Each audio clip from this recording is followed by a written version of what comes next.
just shows you the hard work and the ethic of this group and how that they want to hang a red banner here in the PAL.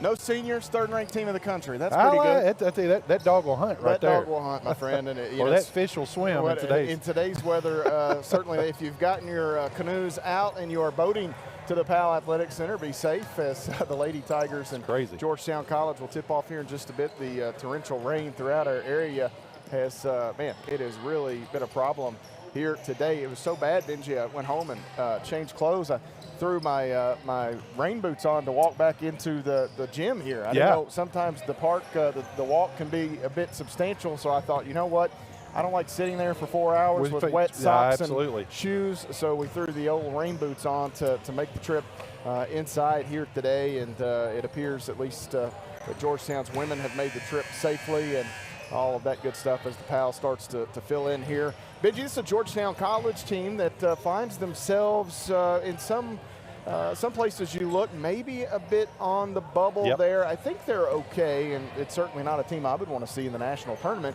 but certainly a win over number 3 Campbellsville. That may be just as much punching your ticket as winning the conference tournament for this Georgetown club. And Coach Jeff Nickel, they sit in the 6th place in the league, a tie for 5th and 6th with Freed Hardeman. Shawnee State, also another team that sits in that area, the 7th spot in the league. You can look down this Mid-South Conference, and they, just beat up on each other night in and night out. Campbellsville has to be on their toes here tonight against the Georgetown College Tigers. Yeah, they do. And, you know, we had a close game up there back in December, and I think it was like a 7-point victory for the Lady Tigers. And a couple shots here or there, Georgetown is walking away with a victory up there. This is a very good ball club. And, at this time of year, like you said, we always talk about the bubble. The bubble is one or two ways. You can play yourself out of the postseason, or you can play yourself into it. And the experience that this coach has, Coach Nichols, and the type of programs that he's put together, they are well coached and they're going to be well disciplined, and they have the capability of coming here this evening and get a signature win to kind of boost their resume for the postseason. Coach Nickel in his 2nd season as the head man of Georgetown College after spending a long time at Shawnee State, helping to build on what Robin Hagen-Smith had built there in Portsmouth, Ohio. Made his way to Georgetown last season, had a terrific year before their year ended in the national tournament out in California. A long trip for those guys as they had to open their national tournament in the state of California there. The Lady Tigers enter play tonight, 25-1 on the year. They are 19-1 in Mid-South Conference play. Georgetown 15-11 on the season, 11-9 in Mid-South Conference play. And speaking of the Mid-South Conference, Benji Kelly, how about our very own Mid-South Conference player of the week, Caitlin Wilkes, this week picking up her 2nd honor, 21 points in the 2 wins, 21 points a game in the 2 wins last weekend, 7.5 rebounds or so. Shot the ball really well. I put a number out on Twitter this week that middle of the week, she's still first in the NAI in field goal percentage, averaging almost 16 points a game. But at that time, across all 4 levels, if you look at the 3 levels of NCAA and the NAI, she would have been 4th in field goal percentage overall. Just incredible what she's done this season. Well, it is, and to boot that, she transferred in from down in Nashville, Trevecca Nazarene, got her 1,000th point as a college player. She will get her 1,000th point here at Campbellsville, but I'm just so impressed with her game, and once again, she stayed over the summer, was able to work on her game, get in shape, and it is paying off. So, Campbellsville is very fortunate to have Caitlin Wilkes down in the post, and she has been putting on a show here. Actually, you and I talked, we thought she should have been Player of the Week back-to-back, which would have then thrown her into possible the Conference Player of the Year. But, hey, let's go ahead and take care of that here tonight and on Saturday, and let's get her that another Player of the Week. Well, I think she's certainly in that She's playing her best ball right now. And you look, and this is the thing that separates her and some of the other Lady Tigers is when you look at that award and who might get it, look at Caitlin's minutes when you factor all that in. 23 minutes a game. Yeah. And it's not because she can't play 30 minutes. No. I think she could, and she'd be just fine. And if she did play 30 minutes, all of a sudden she's averaging about 20 points. I'd start to say she extends herself. It's probably closer to about 8 rebounds, 9 rebounds a game. So she doesn't have to. The luxury of Kayla Luby, some of the games this season where they've had large leads and the coach has been quick to pull her kids and get some other kids experience. I think all that should be factored in. She is, in my opinion, the most difficult matchup in this league from the standpoint of trying to slow down somebody on the offensive end. I would agree with that 100%, Matt. And you and I have talked about that over the years about the system that Coach Colvin and her team has in place. You know, the constant rotation, the limited minutes. And I won't say limited, but taking advantage of those opportunities, 20 to 25 minutes, has kind of been the norm for a lot of her players. But you throw them in there for a 30-minute, 35-minute, and all of a sudden that 16 points per game, as you said, goes up to 20. Rebounds go up to 8, 9, and then you're talking about a Whitney Ballinger type resume that these Lady Tigers could have. The Lady Tigers out on the floor, and I was going to look at Caitlin's per 40. There's some stuff on Presto that will show the per 40. Her per 40 would be absolutely ridiculous. It would be. She is in the top 5 in the conference in points per game, and that has actually continued to climb here over the last few weeks of the season. We'll see what Georgetown can do tonight. They do have some terrific posts. When you start, one of my favorite players in this league, and we haven't got to see her a lot. She was hurt last year at one point, but Izzy Lamparty is a favorite of mine. Just watching her from time to time, I just think she plays hard. Really skilled. And then you look at some others, and Callie Jackson and Madison Darnell, who's been there a long time. This is a Georgetown team that can throw some bodies at Caitlin Wilkes and give the Lady Tigers some fits. They did it up there at their place as Campbellsville won 71-64 earlier this season, that back in the month of December. As I look for these numbers, how about this guy to my right here? Yeah, he said he wouldn't miss this game for anything. Yeah, he's already handing out water to Coach. I walked in, and there's very few things that I can walk into the PAL and see that make me smile more than seeing Chris Schroeder. Yep. And he is a longtime Lady Tiger manager during his time in school, graduated a few years back. If there are 5 good people left on the face of the earth, he is one of them. And was he on the team that went to the championship game? I think that was right before he came. That's what I wondered. And he was on the second Fab Four run. Yeah. But looking here, Caitlin's points per 40 over the course of the season would be 27.2. So you can start to look at what she's been doing, and man, a whole lot to like there. 27.2. 27.2 over 4. That would be 15th in the country. That's impressive. Now she's nowhere close to number 15 in the country in points per game. No. But in terms of per 40 in the country, she's 15th. That tells you the kind of player that she's been for this Campbellsville bunch. As the clock winds down here, Corbin Harris back in his favorite seat as he's off to our left, and Molly Boyle will have the national anthem. And you know what I like to do when Molly Boyle is singing the national anthem? We'll keep it right here and see if we can listen in on the younger sister of the Lady Tigers, Maddie Boyle, as she'll sing the national anthem. Dwayne Norman, the pastor of Campbellsville Baptist Church, will have our opening prayer. We'll keep it right here on the Campbellsville University Sports Network.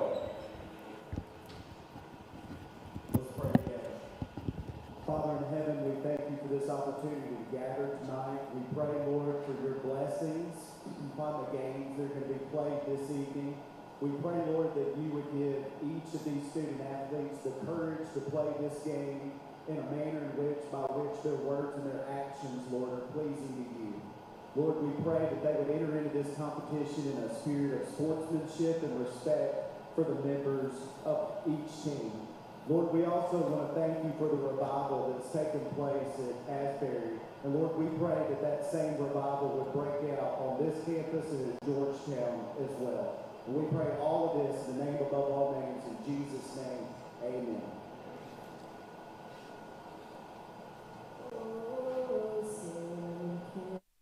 To see by the dawn's early light what so proudly we hailed at the twilight's last gleaming, whose broad stripes and bright stars through the perilous fight o'er the ramparts we watched were so gallantly streaming, and the rockets' red glare, the bombs bursting in air, gave proof through the night that our flag was still there. Oh, say does that star-spangled banner yet wave o'er the land of the free and the home of the brave.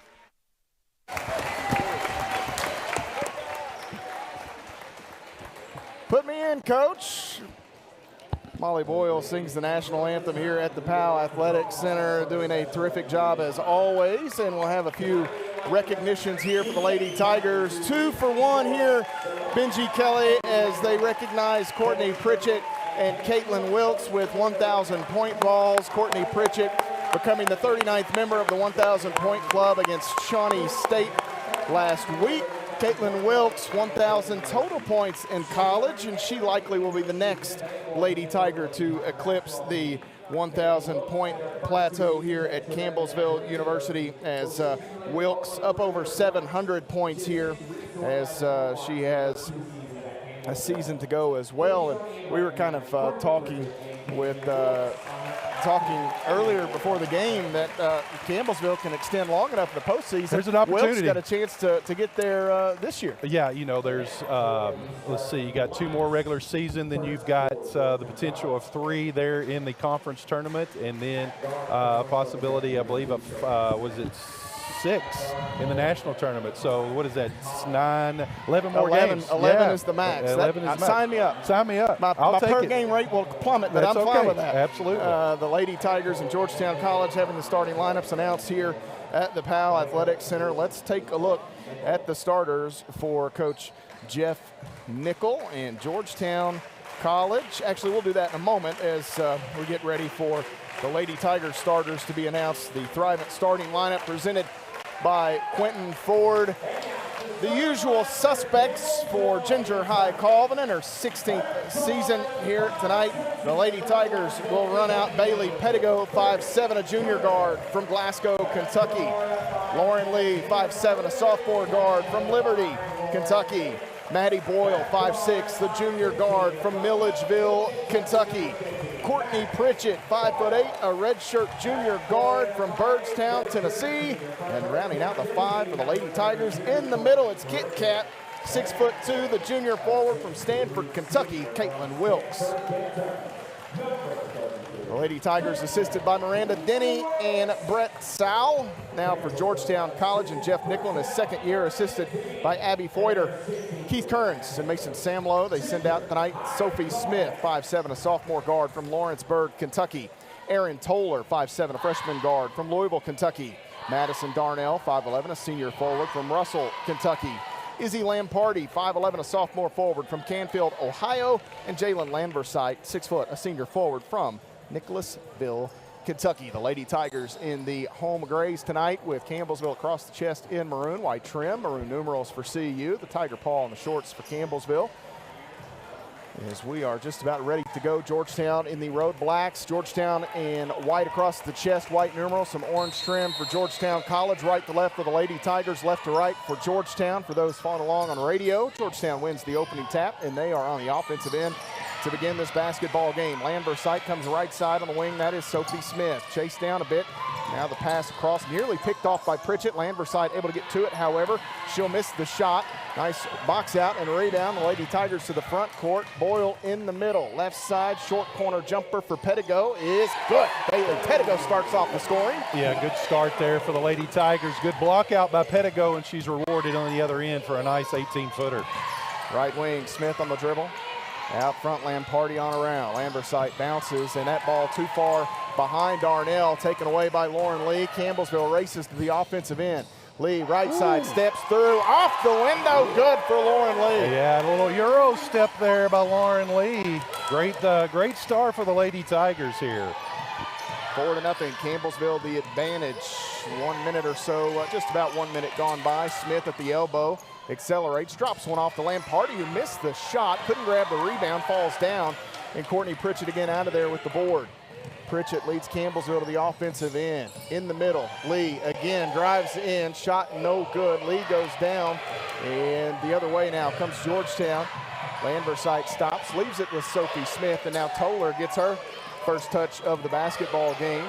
Landversite, left side, Smith steps in, jumper on the way, short. Landversite catches it out of midair, back out, Darnell, three on the way, that is short.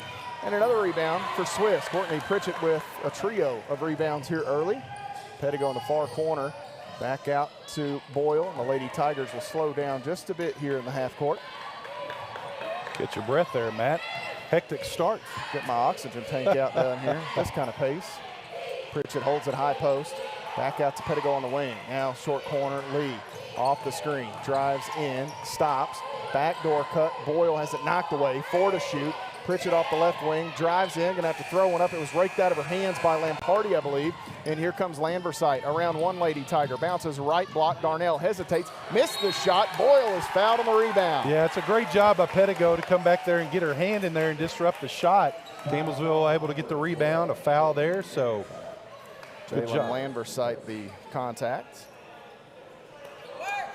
Georgetown's had a couple good looks there, Matt, down easy in the paint, just hasn't fallen for them. Lauren Lee with the basketball here for CU. Hand off, Pritchett gave it to Lee, who mishandled it in some traffic. Toller the other way, throws one up, and finally Georgetown gets on the board. Aaron Toller cashes in for the Tigers. Left side, Lee bounces. Corner, that is Pettigo, who hit the first shot of the game from there. Now Boyle, long two on the way. That is money for Maddie Boyle. Yeah, right in rhythm there. Nice skip pass from Pettigo. Boyle is so good when she's able to catch the ball like that. Ooh, Boyle cut Darnell off, but we're going to have a little body check perhaps as Maddie Boyle trying to stay in front of Madison Darnell. Darnell, one of those that goes in the, I mentioned this with Coach this week on the show, that she will go in the same category with Mary Englert when she's all done at Georgetown, the Good Riddance Award. I mean, that is in the highest of compliment I can give for an opposing player. Toller inside, finds an open Darnell, who goes underneath the Lamparty. Darnell was way down there herself. She found Lamparty. Wilkes stumbles to the ground. Boyle has the basketball. 6-4, Campbellsville by 2. Pettigo to Boyle. They want Wilkes. Pritchett will get Wilkes in the middle.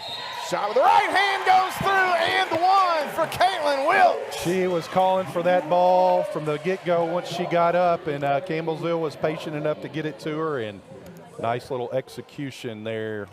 A chance for an and one opportunity for Caitlin Wilkes. Wilkes at the free throw line on the season, just under 60%, hits that one. And Campbellsville with a 9-4 advantage, 6.5 minutes to play. First quarter. Matt Payton and Benji Kelly at the Powell Center. Right side, Sophie Smith has Landversite in the middle. Landversite back out to Darnell on the wing. Smith again inside. Landversite dumps it. That is Lamparty, blocked by Wilkes. Another chance as she stays with it.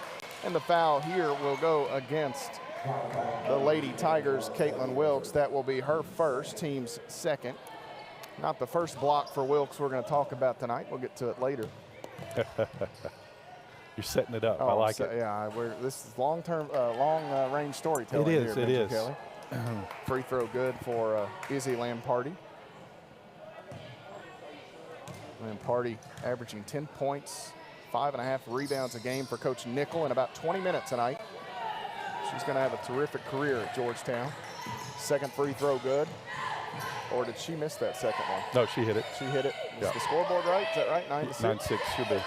9-6. Pritchett inside. Lamparty can't stop Wilkes, who gets 2 more as Courtney Pritchett sets it up. Landversite in the middle. Right side nearly taken away by Pritchett. Toller with a pull-up jumper. Soft touch for Aaron Toller, the transfer from the University of Kentucky. Had a terrific career at Sacred Heart Academy. 11-8, Campbellsville, the three-point advantage. Left side, Lee has Pedigo. Couple of dribbles. Right side, Boyle. They close out. A little zone look here defensively. 2-2-3 zone here for Georgetown. Lee to Pedigo.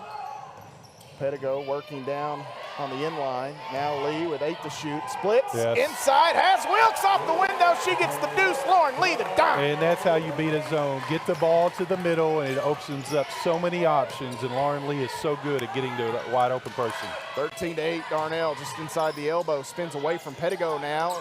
Shot no good. Another rebound for Wilkes. A chance at numbers perhaps. Lamparty and Wilkes will trail. Right side, Pritchett, ball fake, shot on the way. Bang! Courtney Pritchett with an Edward Jones 3. Yeah, it's just a great job in transition there. Pritchett actually had Boyle open, but I would love to see her taking that early shot there. Inside out, Darnell has Landversite. Stops now as Wilkes closes in. Toller off the left side. Inside cutting is Darnell. That's beautiful offense for Georgetown. That's a heck of a pass right there by Georgetown. 16-10, Lady Tigers by 6 points. They had Georgetown doubled up a moment ago. In line, that is Wilkes. Right side, Boyle. Skip pass, Pedigo on the left side. And that pass intended for Pritchett. Campbellsville dodges a bullet. It's batted around, another 3. Pritchett in and down! Bang! A little delayed bang there for Courtney Pritchett. Let's hit both the rim. Let's go up high on the glass and let it fall in. She's smiling from ear to ear. Hey, at the end of the day, it went in. That's all that matters. Right wing Smith with a little ball fake. Smith out top, back to Landversite on the left wing. Campbellsville leads by 9. Darnell catches, 12 to shoot. Pritchett flashes. Now they go left side. Smith in the middle, wanted Lamparty. And let's see if Toller can basically do. She can't. It's almost the same exact thing that the Lady Tigers did and got 3 points out of. Lee nearly fouled. Now Toller gets up the backside of Lee. Toller trying to make something happen there for Georgetown. And this should bring us to a stoppage, thank the Lord. Darnell's first media timeout will step away, or excuse me, Toller's first foul will step away here. 19-10, the Lady Tigers lead it. You're following the Lady Tigers on the Campbellsville University Sports Network. Worried about your friend but don't know how to reach out? You could say how are you or get a fake tattoo. You could ask with an app if it works for you. You could chat with them in VR. It's so good. If you think you should check in, yeah, you should. Whatever gets you talking. Reach out to a friend about their mental health. Whatever gets you talking. Learn how you can help at seizetheawkward.org.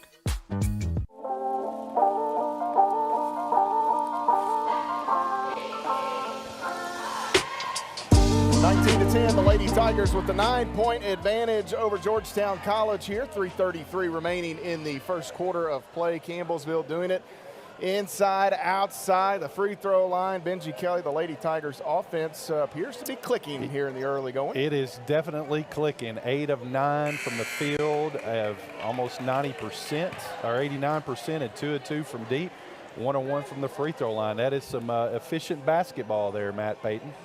Changes for the Lady Tigers. Maddie Nally into the lineup, 6'2", the sophomore forward from Louisville, Kentucky. Elizabeth Bertram, 5'6", the sophomore guard from Glasgow, Kentucky. And Kayla Luby, 6'2", the junior forward from B, Nebraska. And Kayla's parents made the trip in this weekend. It was snowing in Nebraska. They said the last 3 hours, solid rain. Yeah, That's all you're going to get today. It Welcome to Kentucky. Everywhere. Changes for Georgetown and Coach Nickel as well as they send in Lisa Suljamani, 5'6", the senior guard from Burlington, Vermont. Pritchett holds it. We'll get to the other change in a moment. Right side, Lee, a little crossover. Back out, open as Burt, won't shoot it. Dribbles in, finds Luby. She goes up, off the glass. She gets the finish. Elizabeth Bertram a five. Yeah, this is some good basketball right there with Bertram and Luby. Coming off the bench, I think Campbellsville doesn't miss a lick. A.J. Stevenson in there, she's got it. 5'10" sophomore guard from Huntland, Tennessee. Suljamani into the corner. Nally closes out, forces Toller to dribble in, take a long two. Landversite taps it away from Pritchett. And the basketball out to Suljamani, bounces. Toller tries to run through, and she is bumped and fouled by Bertram. That'll be the first on Burt, the third on the Lady Tigers as a team with 2:49 to play in the first quarter. 21-10 your score. Stevenson, if memory serves me correctly, had a big day up there for Georgetown off the bench. Well, she hit the 1-3, and I know late in the game they were trying to find her. Campbellsville did a whole lot of chasing of A.J. Stevenson to make sure she couldn't bring them back. Toller in the corner, far side, no good with that shot. Rebound to Maddie Nally. Lauren Lee wants to push. Back to Bertram. Left side, Pritchett, little ball fake. Bertram again. Working, wants Luby. The entry was deflected by Suljamani and stolen by Darnell. This foul will go against Kayla Luby. That'll be the first on Luby. 4 on the Lady Tigers. Pedigo and Shootin' Sutton gonna jump up off the Lady Tigers sideline and check in. Sutton, the 5'10" junior forward from Scottsville, Kentucky. Lee and Pritchett will get breathers here. So Pedigo, the only member of that thriving starting lineup on the floor at the time. Landversite for a cutting Darnell, too strong behind her. It goes out of play, and the Lady Tigers get it back. Yeah, it's a second turnover here for Georgetown, and Campbellsville has built this 11-point lead, Matt, doing it on some great shooting from the field. Pedigo orchestrates the Campbellsville offense. Right wing, bounces down to Bertram. Bertram out front, right side Nally. Campbellsville with the 11-point advantage. Pedigo, just under 2 minutes to play in the quarter. Drives out, Sutton, 3, ooh, no good. Nally taps it, and it's taken in by Pedigo. Nice job by Nally. Yeah, her length allows her to do that. It's a smart heads-up play. Between the circles, Campbellsville. Pedigo sends it off right side. Now Nally out top. Left side, Pedigo wants to drive. Sutton comes through, 2 seconds. Bertram with Toller on her, throws it up, and that's going to go out of bounds as Campbellsville can't get a second look. The good news there for the Lady Tigers is they ran off about 40 seconds, 50 seconds, I guess, of game time. Yeah, and you got to credit Georgetown. That's good defense on the offensive rebound by Campbellsville. They locked in and really forced Campbellsville to take a hurried shot there. Suljamani will bring Georgetown back the other way here. Suljamani had a Conference Player of the Week award earlier this season. It's been some limited time for her this year, but she has certainly made an impact. Toller needs some help. Sutton all over. Out front, Suljamani. Left side, that is Stevenson. You can see the Lady Tigers close out quickly. Stevenson nearly lost it. Somehow finds Darnell, and 2 points for Georgetown. Yeah, it's just a good basketball right there by Georgetown. I thought it was going to be a turnover, Matt, but she somehow got that pass through there. 21-12. Inside, wanting Luby, and selling out there defensively, I believe, was Landversite. Forced Nally to maybe try to be a little too perfect on that pass. Luby couldn't handle it, went out of play. Yeah, it's one of those that you be patient enough. You're early in the shot clock. There's a lot of time. Let's make another rotation. You probably get a better entry pass. Suljamani right wing, Stevenson deep out. Sutton and Bertram give chase. 40 seconds to play in the period. Landversite has Stevenson, and she walks. Stevenson, a three-point shooter, Benji, and I think sometimes those, I don't necessarily want to label her a specialist, but when that's the name of your game, you work maybe sometimes too hard to get there. She was too far back, and then it looked like it just kind of threw her out of sync a bit. Out of sync, and that's what I love about a mid-range jumper. You know, if you're a shooter, whenever you get the ball and you're in rhythm, go ahead and shoot it. And I think that time she was trying to get out there to that three-point line, and like you said, it just caused a little bit of confusion, and steps were called. Pedigo will bounce into Lauren Lee with 37 seconds remaining in the quarter. Campbellsville has their starting 5 back out there. They bounce to Pritchett out front. Pedigo goes into the corner. That is Lee. Wilt sets the screen. Lee stops, needs some help, and she's ran over here. And that's going to be on Darnell, I believe. Madison Darnell. picking up her first 3 on Georgetown as a club, or is that 4? I've got it at 4, yeah. It is 4. I missed one. And now about a 3-second differential between the shot clock and game clock. Let's see if Campbellsville goes quickly. Lee backs away. Pritchett stalks. They won't take the screen there. Now Wilkes will set it. Pritchett curls. Back to Lee. 1 dribble. Now Wilkes. Landversite pokes it away with 9.2 remaining in the period here. 7 seconds on the shot clock.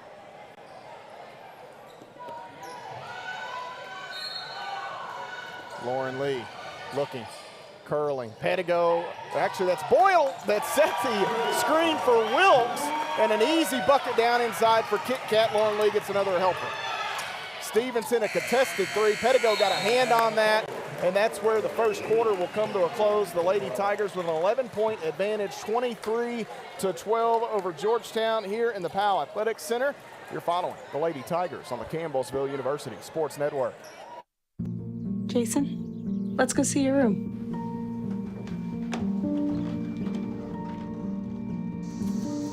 No, that's not right. How was it? Is it good?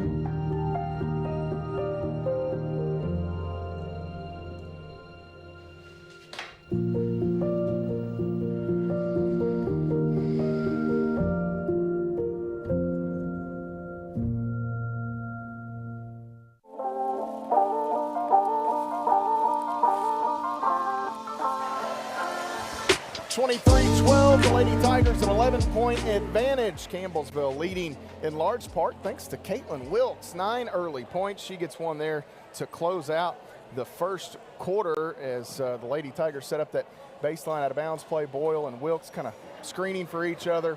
Lauren Lee finding Caitlin Wilkes. And Benji, how about this then and now for Caitlin Wilkes and Lauren Lee? They've got a package down there, a little graphic, if you guys can pitch that up real quick, as several years ago for Lauren Lee and Caitlin Wilkes, things looked a bit differently as they try to get to this graphic. Now that's the tail end of it. That's now. There we go. There's the then. Wilkes trying to block the shot.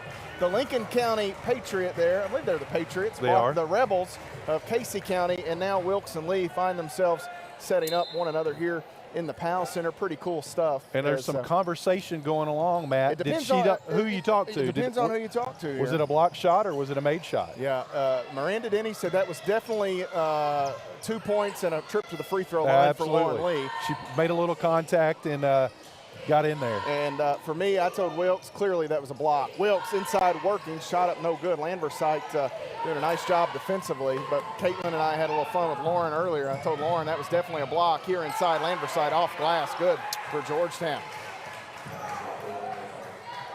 23-14 the score. Campbellsville back the other way now. Lauren Lee, right wing, drives in, stops, into the corner. This is Boyle. Boyle, nice crossover, drives in, looking for Wilkes, and it's poked away from Nally by Toller. Erin Toller has had her hands on a lot of, ooh, did they change that? It's our ball. Oh, okay. Yeah. Okay. Toller's had her hands on a lot of stuff. Yeah, it's just Georgetown team. They're active with their hands. There's been several.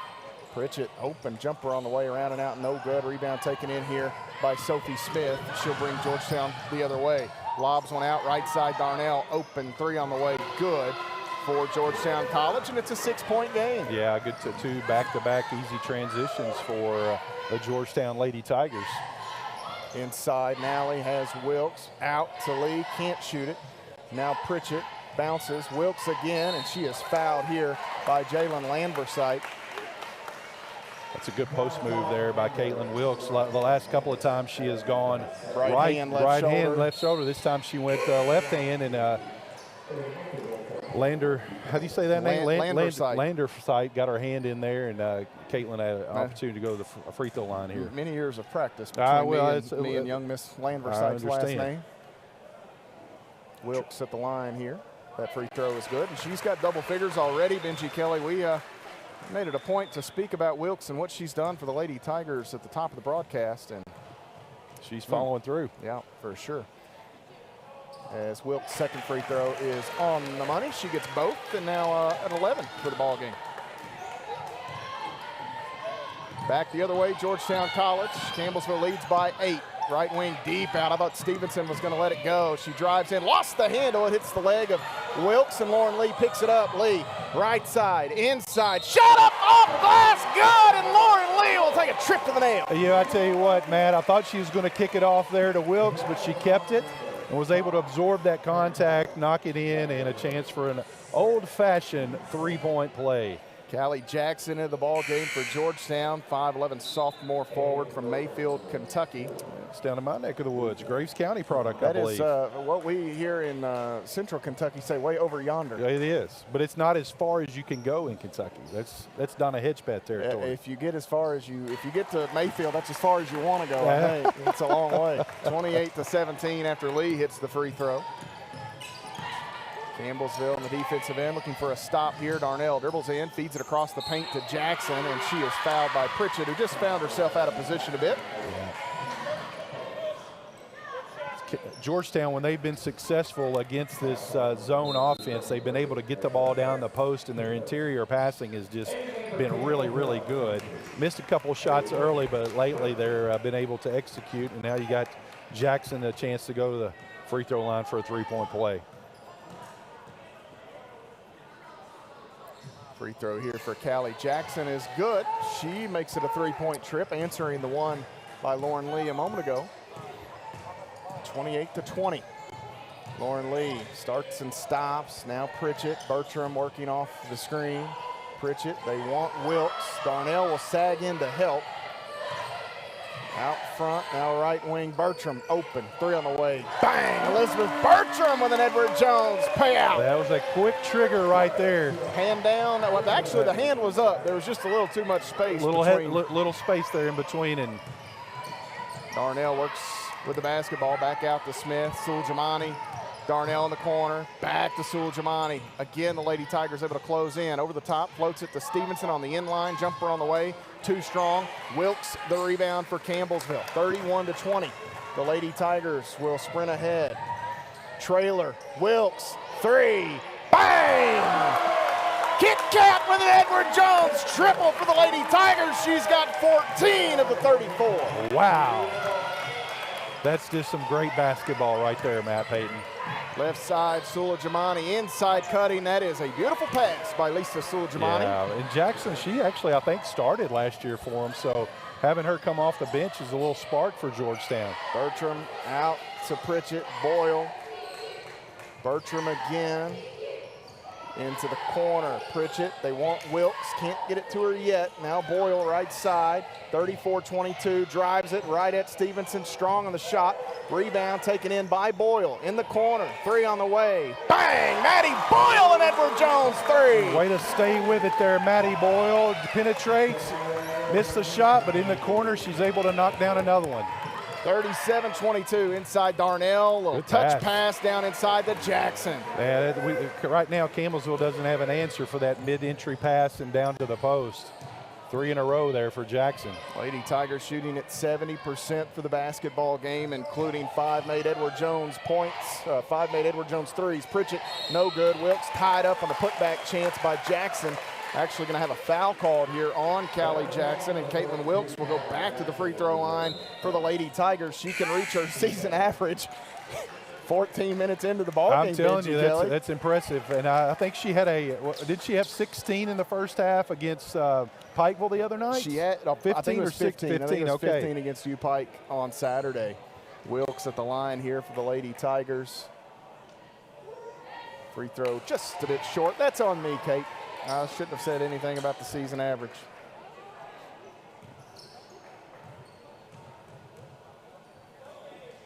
One more for Wilkes. Oh, that's no good as well. So she hit the first three. That one's on you as well, my You're friend. making me wear that one also. Huh? No, I'm kidding. 37-24. Darnell out front. Campbellsville up by 13. Darnell inside, has Jackson in the middle, between defenders. Shot, a little short. Sarah Sutton back in. She'll grab the rebound and hand it quickly to Bailey Pettigo. Pettigo, Lee, Boyle, Sutton and Wilkes, the five out there for Campbellsville. 5:40 to play in the half. Bertram and Luby will re-enter at the next dead ball.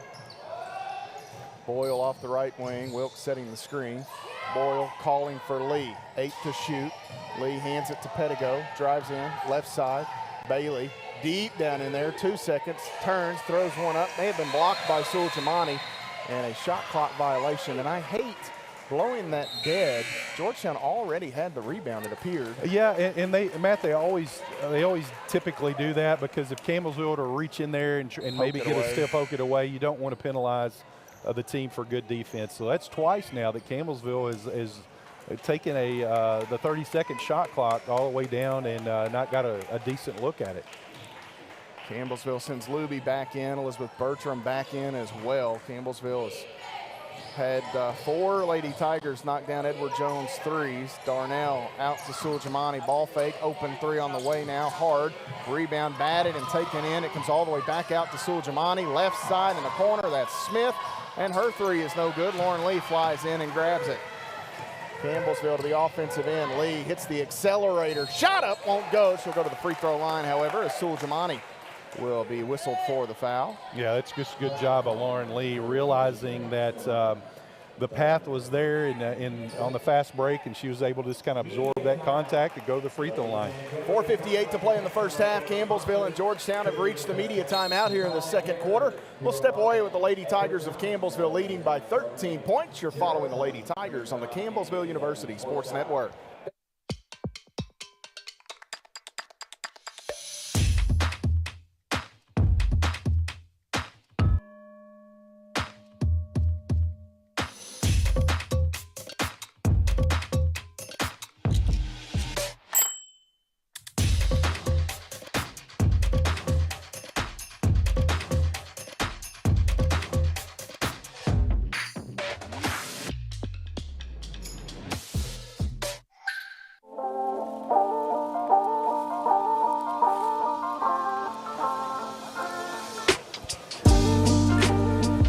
(37-24), the Lady Tigers lead by 13 over Georgetown College here. 4:58 to play in the first half. A couple of three-point field goals for Campbellsville. Benji Kelly, the Lady Tigers have done it inside and out here tonight. Maddie Boyle, Elizabeth Bertram, Courtney Pritchett, even Caitlin Wilkes getting in on the act from deep for the Lady Tigers as Campbellsville has stretched it out a bit here. Wilkes, the only player in double figures with 14. Pritchett, a couple of made three-point field goals, and this has been awfully fun to watch here early going. It has. Campbellsville 5 of 7 from downtown. Like you said, a lot of people say, well, the three ball has not been good for basketball. I beg to differ. It's been great for basketball, and when a team gets on a roll like this Lady Tiger team has done it many times, they are just so fun to watch. And then you complement that with Caitlin Wilkes with what she's doing down low. It's just some fun, high-level basketball. Lauren Lee at the stripe here for CU. First free throw is good. Lauren was 12 of 12 the other night for Campbellsville at the free throw line. One more coming here. Gets both. What I like about Lauren Lee is she picks her opportunities to go hard to the basket. Not every time, but when it's there, she takes advantage of it. Left wing, Smith backs away. Now Suljamani surveys, back to Smith, drives in, jumper on the way. That is too strong. It took an extra hop up off the rim. Nice block out by Sutton. And Bailey Pedigo the other way for Campbellsville. Lee. They've sent Jordan Rogers into the lineup, the 5'10" sophomore guard from Franklin, Ohio. Sutton in the corner, three on the way. That is strong. Luby, the rebound, back out to Pedigo. Pedigo found herself right beside the two shooters. She'll drive in, take it herself, and do the hard work all by herself. Yeah, good job, Bailey Pedigo. They wanted her to be more aggressive on the offensive end, and that was a prime moment for her to be able to do that. Bounce it to Rogers off the paint. She'll drive in. Little contact, no call. Rogers gets it back out of the corner. That's Suljamani. Three on the way. No good. Long rebound. They'll quickly point Burt to the offensive end. She brings Campbellsville down the floor. Trailer. Sutton. Open. Triple. Bang! Sarah Sutton with the Edward Jones three, and Jeff Nickel needs a timeout. You could see it as soon as it hit the Trailer's hands. Nickel threw his right arm down. He knew. Well, and that's what's so great about Sarah Sutton. It's by design. She kind of trails at a slow pace, and everybody gets back down into the paint. and Campbellsville has been able to get the ball to her at least 10 times this year for her to knock down a three, and it was right on line with us, Matt Payton. We knew it was in when she released it. For me, that's how long it takes me to get down the court. For Sarah, it's intentional. She's just kind of, forget about, don't worry about me, don't mind me, I'm just slow. No, that's not it at all. By we're design. just kind of, we're going to Cadillac coast down. It's in neutral, right? It just gets there when it gets there, and you can see it a mile away. 6 of 9 from downtown. And when Campbellsville shoots it like this, you're drawing dead. And there's a long way to go in this basketball game, but we've seen the Lady Tigers do this a few times this year. Well, and here's the thing. Georgetown actually came out strong here in this second quarter and cut that lead back to 6. But then Campbellsville has just gone on a tremendous run here and extended to 20. It was 17-20. It was 23-17. So 21-7 run maybe for the Lady Tigers. Smith catches at the free throw line, needs some help, backs away. Inside, Jackson dumps it off, and that has been something that Georgetown has done with ease throughout this first half. I'll tell you what, I'm really impressed with this Callie Jackson. You know, I'm a little biased, but Western Kentucky product, but she can really play this game. Pettigo off the screen from Luby. Sutton again, screen there, and Sutton hit Luby on the head. Nice job to fit. Sutton laughing as Darnell was there to block that shot, and here a block going to be called on Elizabeth Bertram. That will be her second. Yeah, I believe Count the basket. I love the effort there by Burt, but I believe she was in that restricted area and absorbed that contact. Sutton was trying to get that shot off earlier, and Darnell fought through the Luby screen, got a hand on it, or actually she was going to block it, and instead Sutton tried to leave it off for Luby, who had already turned, kind of hit her on the back of the noggin. Campbellsville will send Wilkes and Maddie Boyle back into the lineup. Pettigo will run the point for Campbellsville here.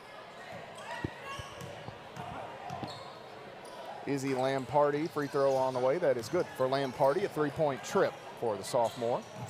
Little full court man-to-man applied by Georgetown here. Pettigo brings it up. 44-29 the score. Campbellsville leading. Sutton out front here to Pritchett. Left side, that is Pettigo. Boyle catches. Pritchett decks it, working against Darnell. Needs help. Pettigo off the wing. Left side of the lane. Back out. 5 to shoot.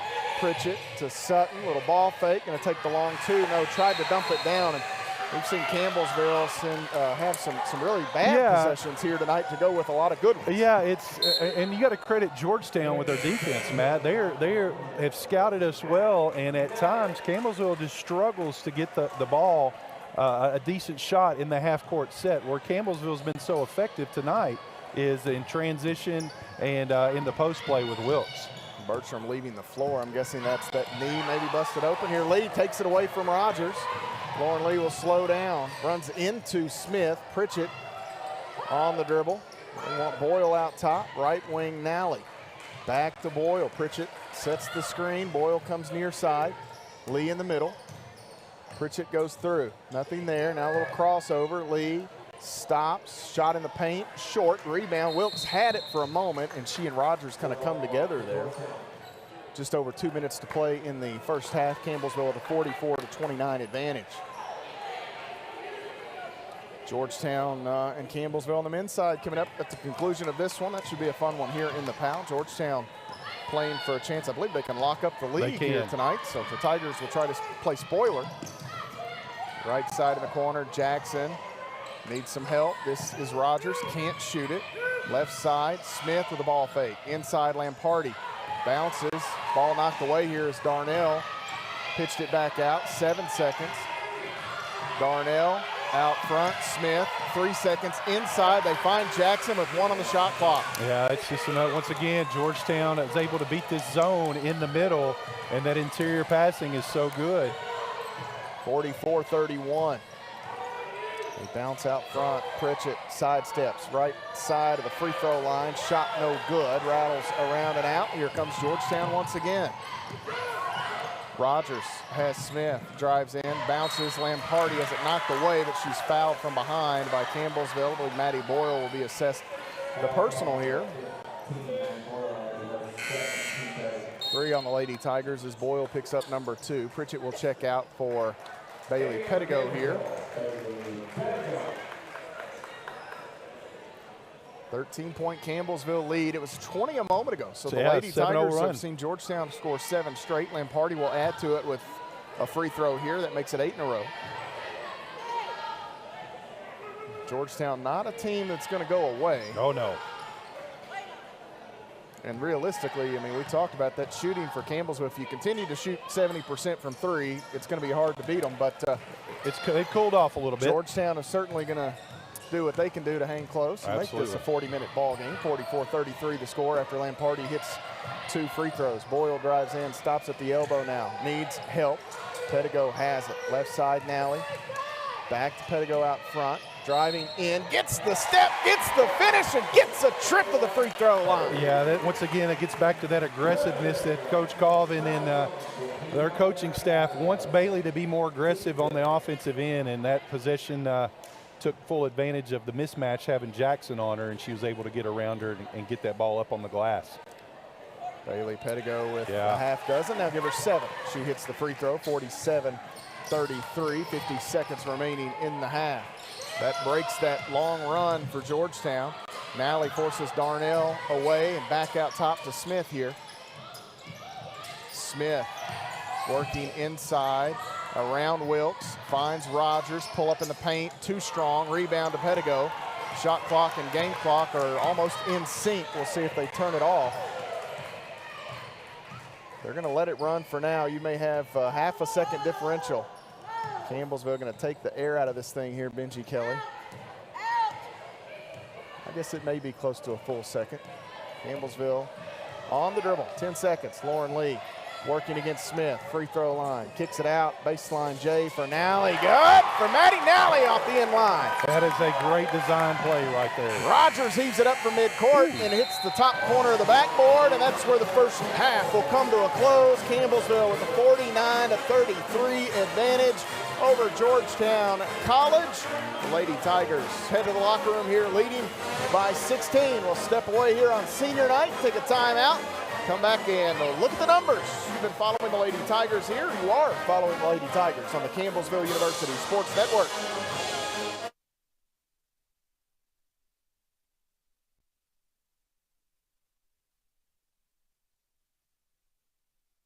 Because culturally, it wasn't comfortable for him. Now that he's a grandfather, he says, "I love you" to my son every time he sees him. My advice to all the fathers out there, forget the cultural restrictions. They grow up way too fast for you to waste even a single precious moment. The family's visit to the forest inspired a beautiful question. Mother, mother, am I a tree? You tell me to stand tall. You tell me to stay rooted. I think I am a tree. My child, of course you are. But what kind of tree will you be? The kind to hug or the kind to climb? Doesn't matter what you choose, so long as you choose to be a tree that's kind. Make the forest part of your story at a park near you. Find one at discovertheforest.org. The black truck? Hey, Christina from accounting. Yeah, hi. Hey, I used to date a girl named Christina. Oh, really? Yeah, and then she dumped me for my best friend. You want to see some photos of them that I took? I don't. I thought we talked about this, buddy. Buzzed and overshared again? Yeah. Yeah. I'm gonna call a car. That's a smart idea. So yeah, I know, that's why I did it. Hey, you're gonna get back to the top of the mountain. Does that mean I'm gonna get back with Christina? No. Oh. No.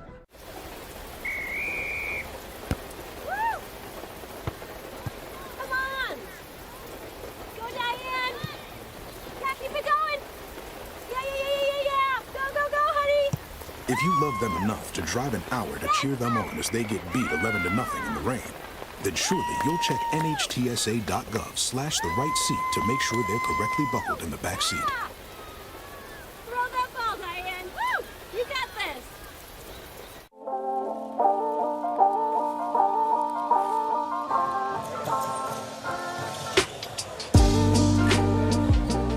(49-33), the Lady Tigers with the 16-point halftime lead here over Georgetown College. Matt Payton and the former Tiger, Benji Kelly here courtside. Donna Wise court the side of this Mid-South Conference doubleheader at the Powell Athletic Center. The Tigers and Georgetown College both out on the floor, getting some warm-up shots in here, Benji. And as we take a look at the numbers here early for Campbellsville University, the big one, the field goal percentage, 62% for the Lady Tigers in the first half. They were 18 of 29 shooting from long range, 6 of 9, 66%. And not too bad at the free throw line, 77% for Georgetown. On the flip side, just 39% shooting. They were 13 of 33, 1 of 9 from deep, 6 of 6 at the charity stripe. But they're early, the Lady Tigers, especially once they started to hit the three ball. Courtney Pritchett hit a couple to get Campbellsville going. Sutton, Boyle, Bertram all getting in on the act as well. It just changes things for Campbellsville. It does. You know, the chance for them to go to their bench and they don't lose anything. You know, a lot of times you'll see teams that when they do have to make that change and go to the bench, you know, their productivity kind of slacks a little bit, but not with this Lady Tiger team. I mean, everybody that played tonight is in the scoring column, and when you got Sutton and Bertram and them to come in and knock those deep threes, it's a game changer. It really is for this Lady Tiger team. And you couldn't ask for more as a post, and we see this with the Tigers sometimes. Malik Muhammad in the middle can be dominant. He doesn't have great shooters all the way around him, and I think the Tiger team would be the first to admit that. Right. With the Lady Tigers, somebody like Caitlin Wilkes, they do have great shooters around her. It's complementary basketball, and teams got to pick your poison. Which one are you going to guard? Are you going to guard the post? Well, if you do, then we're going to kick it out and we're going to knock down some threes. Well, if you're going to guard the three, then it's going to open up for Luby and Wilkes down low. Campbellsville in the first half led by Caitlin Wilkes, a game-high 14 points for the reigning conference player of the week. She had 14 points, 5 of 6 shooting, 3 of 5 at the free throw line, 3 rebounds in the first half to go with a block shot. Campbellsville gets 7 apiece from Bailey Pettigo and Lauren Lee. Pettigo with 3 first half rebounds. Lauren Lee, 6 assists and 3 steals. She was perfect at the free throw line, 3 of 3. 6 points for Courtney Pritchett, both of her field goals. Edward Jones made 3-pointers. 4 rebounds, 2 assists for her.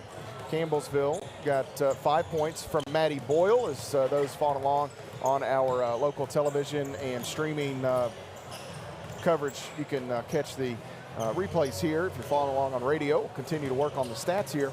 But 5 points for Maddie Boyle as the Lady Tigers see her knock down an Edward Jones 3. 2 rebounds, 2 assists for her.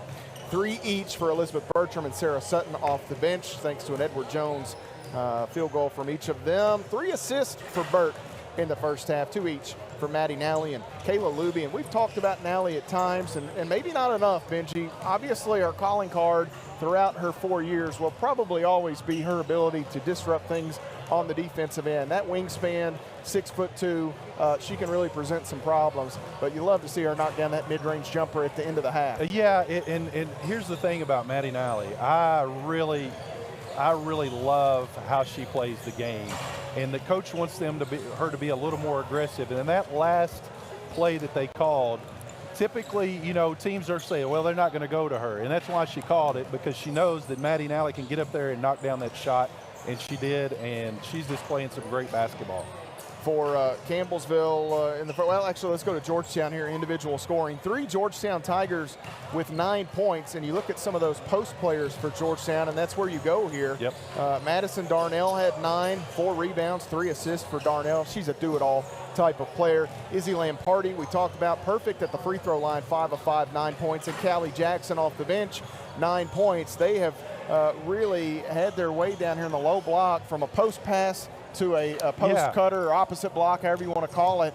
They've really had a field day there. They have, and I think that's where you got to credit Coach Nickel.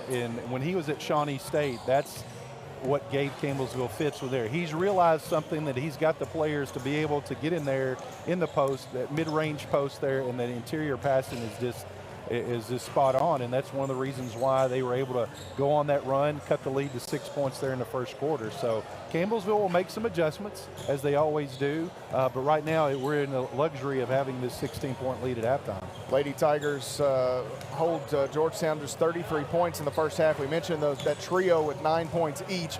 Erin Toller had 4 points. She had to sit with some foul trouble. 4 points for Toller in the first half of play.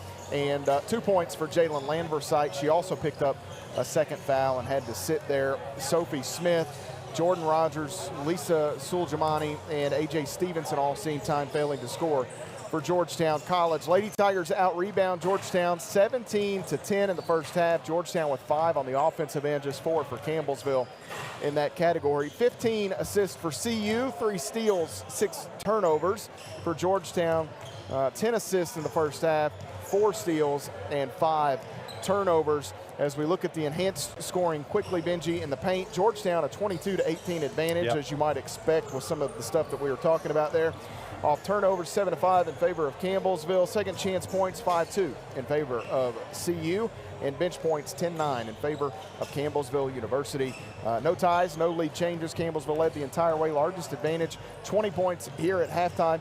It is 16 points, and we will step away here, take an extended timeout. We'll come back after this break and bring you second half action as the Lady Tigers lead Georgetown College 49-33 here at the mid-game break. You're following the Lady Tigers on the Campbellsville University Sports Network.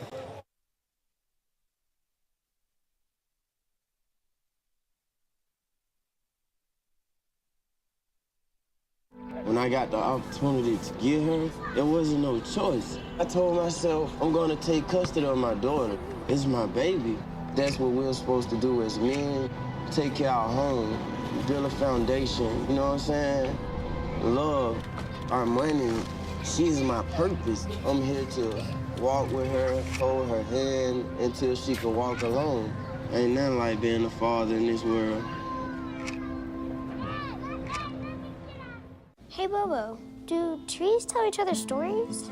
I'm sorry. I'm afraid I don't know that. Hey, why don't we go find out? Listen. Can birds draw pictures? I don't have an answer for that. Dad, do stars visit their friends? Look!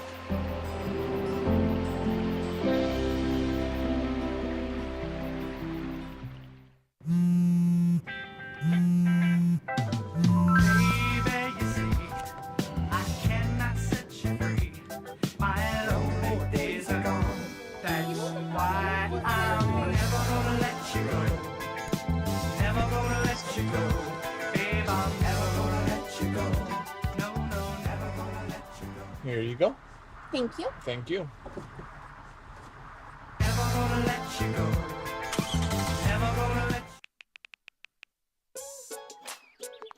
Worried about your friend but don't know how to reach out? You could say how are you or get a fake tattoo. You could ask with an app if it works for you. You could chat with them in VR. It's so good. If you think you should check in, yeah, you should. Whatever gets you talking. Reach out to a friend about their mental health. Whatever gets you talking. Learn how you can help at seizetheawkward.org. What if you could feel in control of your retirement in just a few clicks? At aceyourretirement.org, you can. Start with a free 3-minute chat with Avo, your friendly digital retirement coach. Just answer some simple questions like, how do you feel about your ability to save for retirement? Or in how many years do you want to retire? To get free action items customized just for you, get your retirement back on track at aceyourretirement.org. When you look at the number of disasters in the U.S., chances are every area will deal with some kind of emergency in the next decade. And between school, sports, and social lives, chances are you won't be with your kids when it happens. Will they know what to do? Ready.gov/kids has the educational tools and information to make the conversation easy. When the time comes, chances are they'll feel prepared, not scared. So talk with your family today. The family's visit to the forest inspired a beautiful question. Mother, mother, am I a tree? You tell me to stand tall. You tell me to stay rooted. I think I am a tree. My child, of course you are. But what kind of tree will you be? The kind to hug or the kind to climb? Doesn't matter which you choose, so long as you choose to be a tree that's kind. Make the forest part of your story at a park near you. Find one at discovertheforest.org. As a dad, every day is a challenge. To make sure that the time that I have, I spend with them. It doesn't matter how tired you are, you have to try and to teach them. When they learn something new, and you can just see in their faces, it's is such an incredible moment. It's those moments that are my favorite.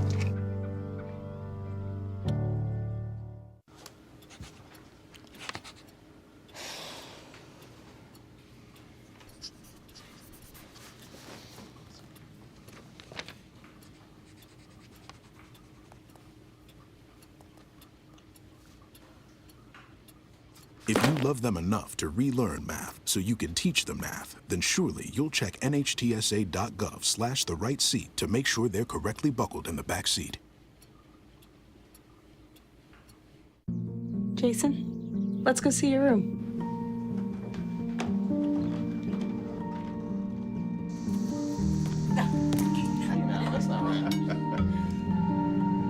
How was it? Is it good?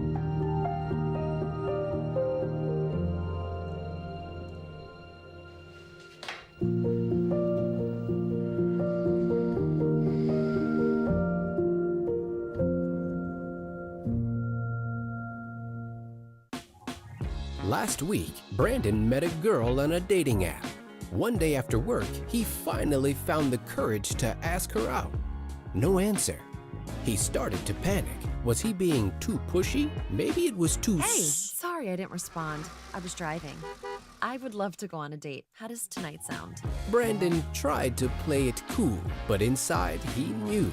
A girl so smart, so responsible. She must be a keeper.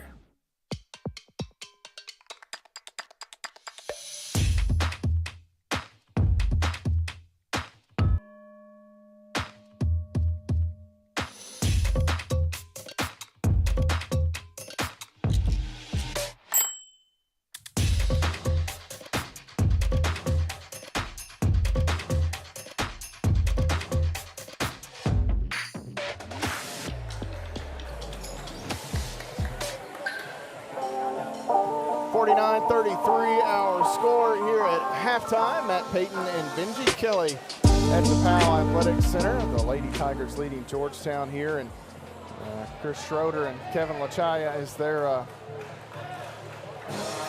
some training going on there? Is there training going on there? So this is how you do it. The new guy, Kevin Lachaya, and he's Lachaya. I might need to work on that. Getting some tutorials. Chris Schroeder stalking. Chris graduated about 3 or 4 years ago, but he can't come back and watch a game, Benji. It's kind of funny. He can't come back and not be a part of what he did. He knows his role. Coach, he knows his role. It's funny. He knows his watch role. Him, and training the new guy. He's like, all right, Kevin, this is how you do it, right? Let me teach you a thing or 12. Yeah, or 12. That's a good. 49-33, Campbellsville University basketball to begin the second half. The Lady Tigers looking for win number 26. Georgetown would love to pull off the upset. They'll have to play come from behind basketball here to do that. Left side Boyle. Wilkes had a fast start. They held her in check in the late stages of the first half. Pettigo left side. Pritchett back to Pettigo, who drives in, kicks into the corner. Boyle, 3 on the way. That is no good. Pettigo the rebound for Campbellsville right over the top of Toller. CU will set it up. Lee working right side off the Pritchett screen. Bounces. Lamparty doing a nice job against Wilkes. Pass deflected, and Campbellsville wanted a foul. No call. The other way, Toller comes to Smith in the middle. She'll rip through left side of the lane, drops it off to Lamparty as Wilkes falls down. Lamparty missed the shot and gets it back, goes back up for 2 points. Lauren Lee sprints right side, stops Pritchett. They wanted Wilkes again. Give credit to Lamparty here. Lee throws up a shot, too strong. Wilkes can't grab it, Pritchett does. And the Lady Tigers stay on this end. Pettigo rolls through. Shot up off glass, good for BP. Yeah, how many times have we seen that tonight, going to her right and able to get that ball up on the glass. A push off. Darnell and Pritchett come together. It frees Darnell up for 3. Pritchett thought the push contact off there should have been called against Darnell, but play on. Letting them play a little bit here in the second half, Matt. 51-38 the score. Campbellsville University with the 13-point advantage. Lee on the end line. Now Pritchett. Lee bounces, wants Wilkes, has her. Wilkes has to swat it a time or two to keep possession. Fights for her own rebound. She's fouled, and this, I believe, will be on the floor here. Is that Lamparty? It is. Lamparty, yeah. Third on Izzy Lam. Is that? Oh, no, that's second. Second on Lamparty. First on Georgetown in the half. Lauren Lee to trigger it for CU. Have to go off the monitor here. She'll pitch it out deep to Pettigo. Back to Lee. Pettigo down in the short corner. Boyle wanted Pritchett, not there. Pettigo with the ball fake, drives in, throws up the left-handed shot. Darnell the rebound for Georgetown. Here come the Georgetown College Tigers here. Smith circles in the middle. Darnell too strong. Pettigo grabs it for Campbellsville. Pettigo in the middle, has it raked away, and she's fouled. And if that's Landversite, it's going to be 3 on her. So Jalen Landversite picks up her third personal. 51-38 your score, 7:40 to play in the third quarter. A.J. Stevenson going to re-enter the lineup here for Coach Jeff Nickel and company. Pettigo's first free throw toss is good. Climbs up over the front of the iron. Campbellsville 8 of 10 here tonight, I believe, from the free throw line. One more coming for Bailey, 78% on the year, hits that one. Stevenson will check in here for Landversite. Landversite picking up that third foul. 7:40 to play in the third quarter here.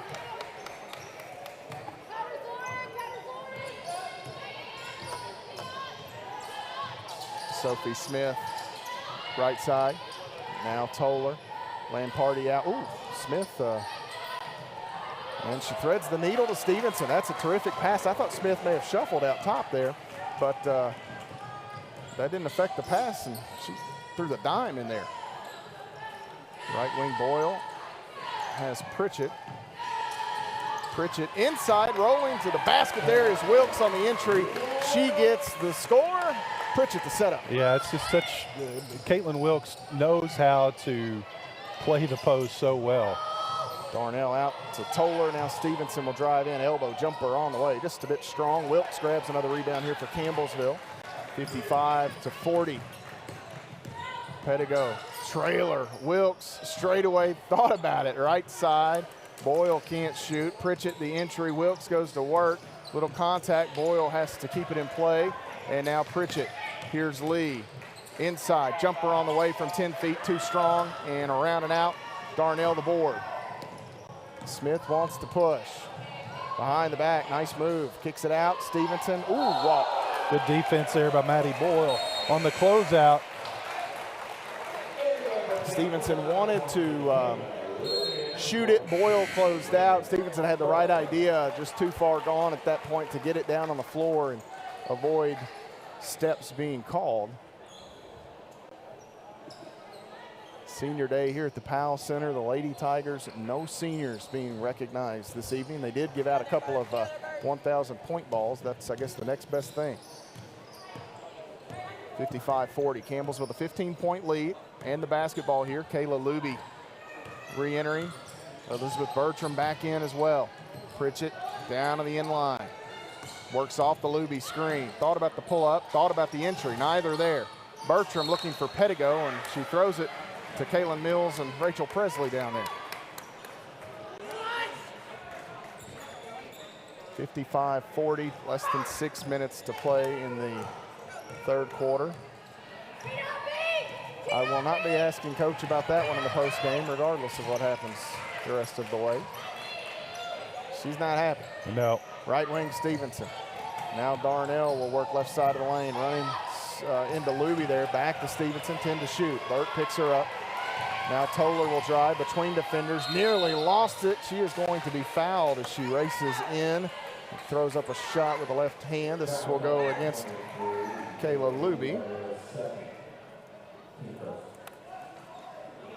Second on Luby. First, you're going to have to get it together. You're getting I'm in telling trouble, you, man. it's we're supposed to be. it's This comical. is supposed to be a partnership here. You're going to get me roasted. Well, here's the thing. 41 Bert's not even looking over here to the bench. She knows. No. You've been there, right? I've been there. You didn't look over at Coach Cunningham in a plaid jacket or plaid pants, whatever it was. Just kept on running down the floor. Toller misses. He'll forget about it for too long. Just wait long enough and somebody else will mess up, and they'll be in the hot seat. 55-41.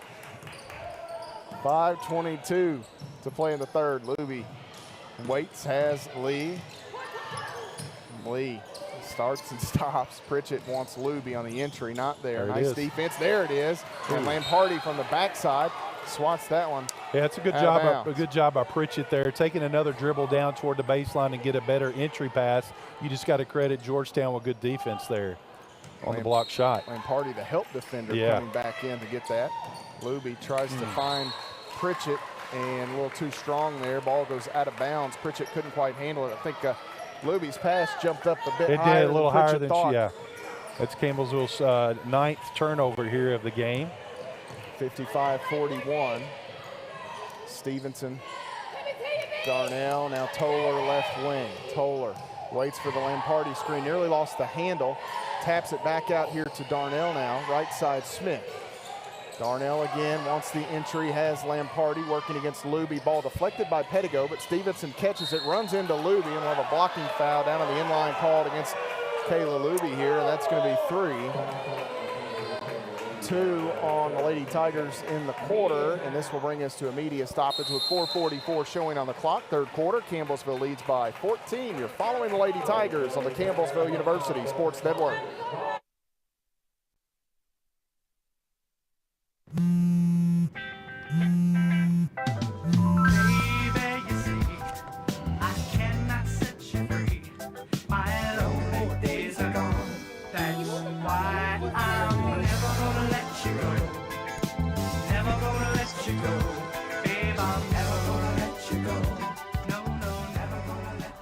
Here you go. Thank you. Thank you. Never gonna let you go. Never gonna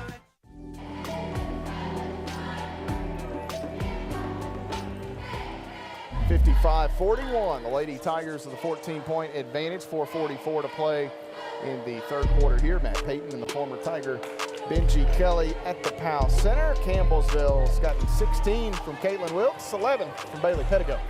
Yeah, Campbellsville not as efficient here this third quarter, just 2 of 8 from the field, but still been able to have this lead here at 14 points.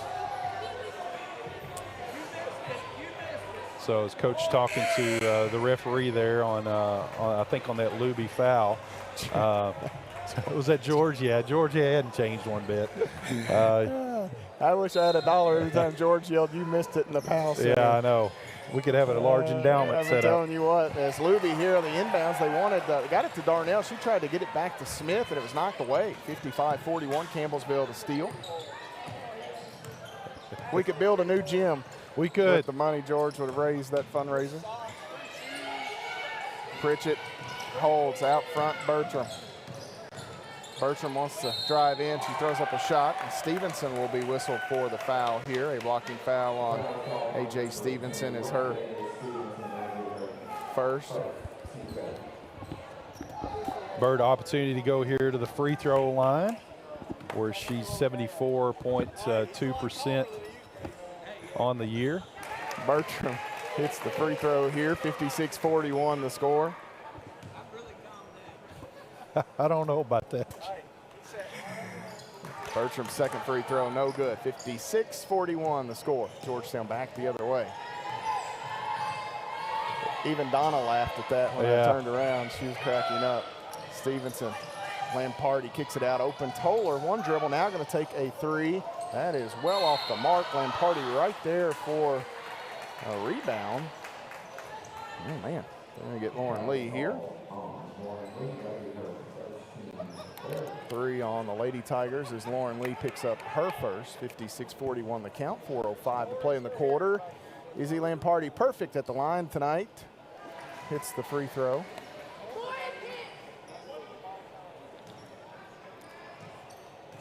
One more coming for Georgetown, and Lamparty gets both. On the season, 72%. She is raising that here today. Yeah, she's their leading scorer, tied with Darnell with 12 points. 7 of them come from the free throw line. Bertram has Pritchett. And now Lee on the dribble. Waits, Pedigo left side. There it is. Bertram over the inside to Pritchett, over the top to Luby. Not enough to get a shot. Now Lee looking. Pritchett, 4 seconds, out. Lee, elbow jumper, good for Lauren Lee to bail out the Lady Tiger offense. Yeah, that's a good job by your point guard, recognizing that the shot clock was running down. And she actually went to her left, Matt, was able to get that shot up. Stevenson, the intended target of Darnell's pass, too far. Luby come out of there with it. Here comes Lauren Lee in the middle, spins away. She is fouled by A.J. Stevenson here. Good transition there by the Lady Tigers, getting it out and running. And when you've got Lauren Lee able to absorb that contact, going to the free throw line here. So who's that foul on? Was that on? That was on Stevenson, her second. Okay. Thank you, 4 sir. on Georgetown as a team. Pedigo checks out. Maddie Nally back in. Callie Jackson will enter here for Georgetown in a moment. First free throw for Lauren Lee is no good. The rolls around and out. 58-43 remains your score. That is a rare miss from Lauren Lee, 82% on the year. She had hit at least like 14 or 15 yeah. in a row. Hits that one. Callie Jackson back in for Lamparty. For Campbellsville to set the 5, you've got Lee, Bertram, Nally, Pritchett, and Luby. Sophie Smith works with the basketball here, and we've got a whistle away from the ball. This will go against, if that's Luby, that's 4. And here's the thing, they have not called that all night long. They're letting them battle. You got her with 3 I or got 4? Got her with 4.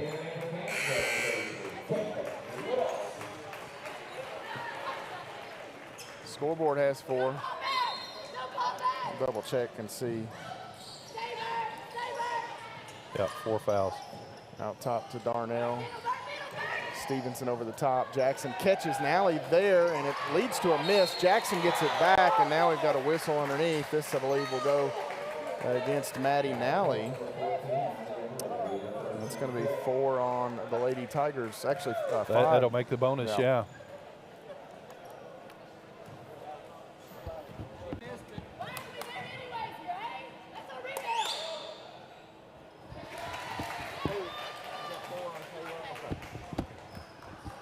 59-44, one more coming for Callie Jackson. 2:57 to play in the third as Jackson hits the second. 59-45. Campbellsville working against some pressure in the backcourt. Darnell will give chase. Lee gets the step. Back out to Pritchett. Left side is Bertram. Inside looking for Wilkes. Couldn't catch it cleanly. Sophie Smith the other way. Toller catches in the corner, drives to the middle, tries to step through here, and Toller kind of got herself in no man's land. Kind of in the middle of some traffic there, threw one up, and credit the officials for not giving sometimes I feel like that gets called regardless if there's much contact or not. And Campbellsville will get it back here as Boyle, the intended target. It's knocked out of bounds by Toller. Hustling there on the defensive end of the backcourt.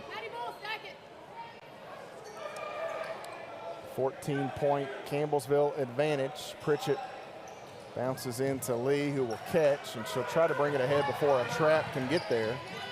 And now the Lady Tigers will have to hit ahead to Maddie Nally. One dribble, waits, and now Lee has it. Inside, Lee kicks, Nally, entry, Wilkes facing a double team, back out, Nally. Short corner jumper. That one is hard, and the rebound taken in by Darnell. Sophie Smith the other way. Smith to the trailer. Darnell will deck it, drive in as she tries to bounce inside to Jackson. Caitlin Wilkes gets the winkle picker on it. Bailey Pedigo, she just ran out of there like Batman. I'm telling you. Boyle and a check out here for Pedigo. And Bailey running behind us yelling, I'm right here, I'm right here, I'm right here. She's now on the floor. Stevenson off the inbound. Now he closes in. Wanted Jackson, couldn't handle it clean, but stays with it. Now Toller has it. Nally and Pritchett there. Toller gets the step around, throws up a floater over Wilkes. That's good for Aaron Toller. It's a good move by Toller there. A little floating jumper. Lauren Lee comes off of this near side. Bounces to Pritchett. Now the Lady Tigers will set it up. Inside, Nally looking for Wilkes, and we've got a whistle here that will send Caitlin Wilkes to the free throw line. I believe they're going to get Callie Jackson. Caitlin to the free throw line where she's already been 5 times this evening, 3 of 5 shooting. Chance to get a couple more here. Raven Harris going to check in for Georgetown, 6'3" sophomore center from Lexington Park, Maryland, as Caitlin Wilkes misses the free throw.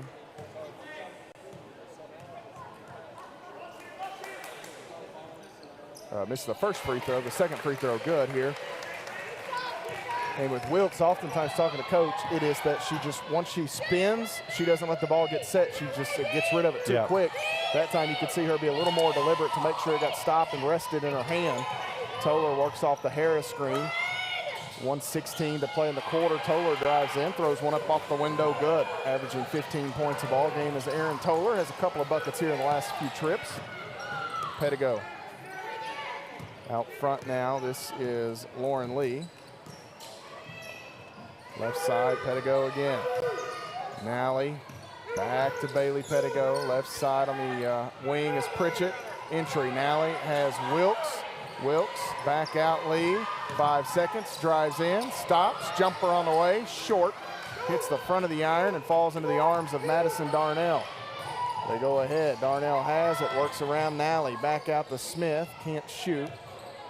Got about a 13-second differential here. Is Toller going to let the 3 ride? No good. Wilkes grabs the rebound. Her 7th of the ball game. The Lady Tigers will, well, I thought, throw up the stop sign. Pritchett going to shoot it. 3. Bang! It's all right with the world when it goes in, and Courtney Pritchett knocks in her 3rd of the day. Coach Galvin had put the brakes up, but the team didn't listen, and Pritchett drains a 3. 63-49, and Edward Jones payout for Campbellsville. Toller out to Darnell.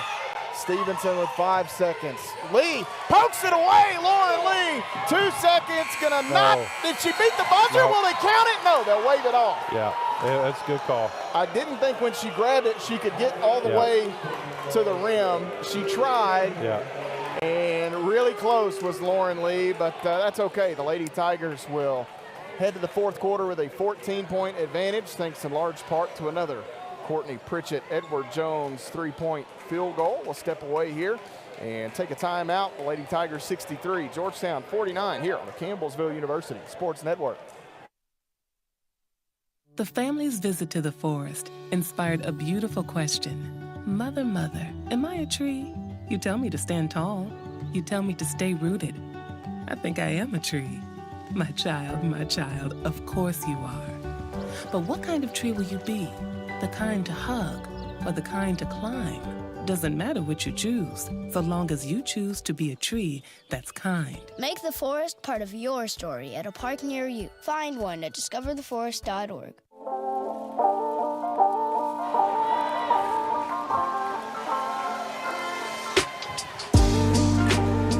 (63-49), the Lady Tigers leading Georgetown College here in the Powell Center as they try to keep pace with Thomas More, who had a 20-point lead earlier over Shawnee State. As these two teams neck and neck. As here's that replay, and I don't think she got it off. She needed about a half second more. And I think it's easy for me to say, had Lauren stopped to take any kind of a jump shot and just veered right, they would have ran up the backside. Yeah, absolutely, drawn a foul. Easy for me to say, especially after seeing it back the second time. But if she just kind of veers right a little bit as she tries to pull up.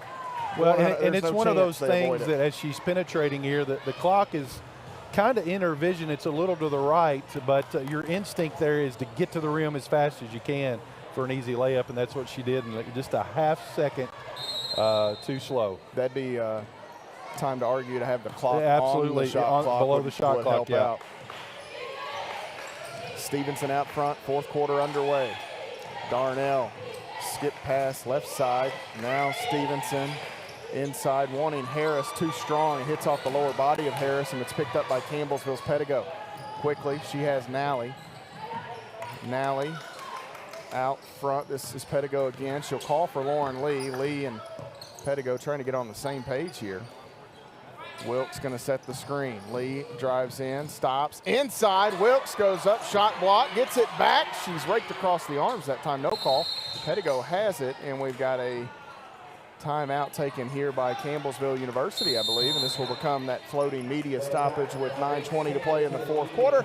We'll step away and take a break. You're following the Lady Tigers on the Campbellsville University Sports Network. The family's visit to the forest inspired a beautiful question. Mother, mother, am I a tree? You tell me to stand tall. You tell me to stay rooted. I think I am a tree. My child, of course you are. But what kind of tree will you be? The kind to hug or the kind to climb? Doesn't matter what you choose, so long as you choose to be a tree that's kind. Make the forest part of your story at a park near you. Find one at discovertheforest.org.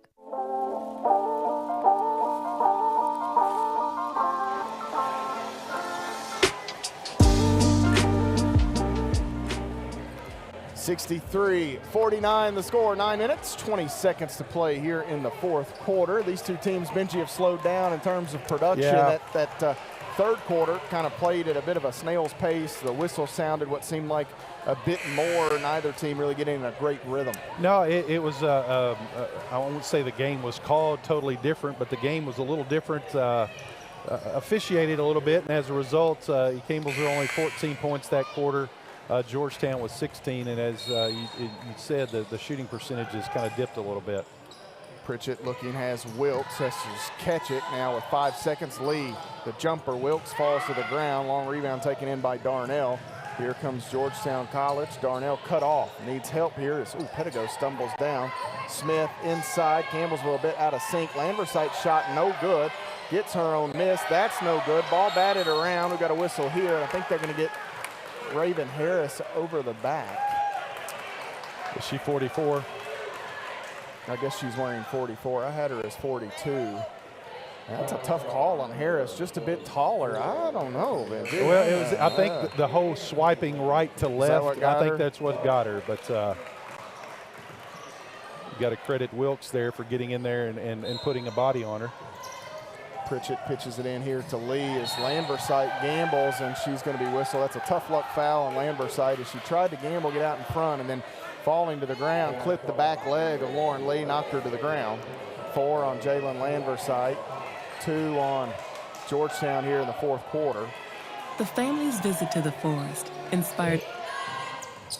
Lauren Lee with the basketball for CU brings the Lady Tigers to the front court.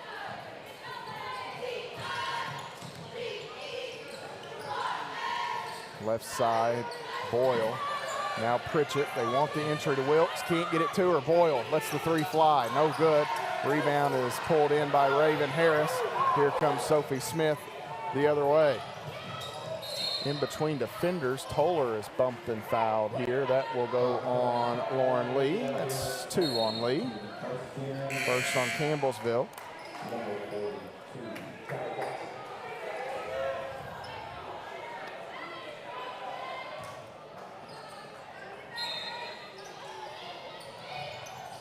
Pitch it in here, Darnell. Inside, she cuts, kicks it out. Toller's open, 3 on the way over. Pritchett is good for Aaron Toller. And all of a sudden, it's back to an 11-point basketball game. Yeah, you got to give credit Georgetown for battling and keeping this thing close. And of course, 11 points is 11 points, double digits, but the way they're playing, 3 possessions, they're right there at it. Pedigo gets around the Wilkes screen. Now she has to back away. Out front, Lee. Campbellsville's not been able to find offense here consistently in this half. Boyle, right wing, working against Toller. Driving in, gets around, and here a late whistle. They'll wave off the shot, but Toller will be called for the foul. It's her third. Nice job by Boyle there to work her way into a decent shot attempt.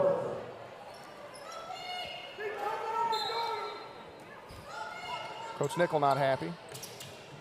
I don't know if that was the officials or his team. No, I think it's his team. Yeah. He said, she's going to dribble, get off of her hip. 63-52. Right side, Bertram catches, holds it up over her head. Pritchett wants the entry, has Wilkes. Back out. Bertram can't shoot it. 4 seconds. Lady Tigers will take a timeout with 2 on the shot clock here. And Campbellsville, another media?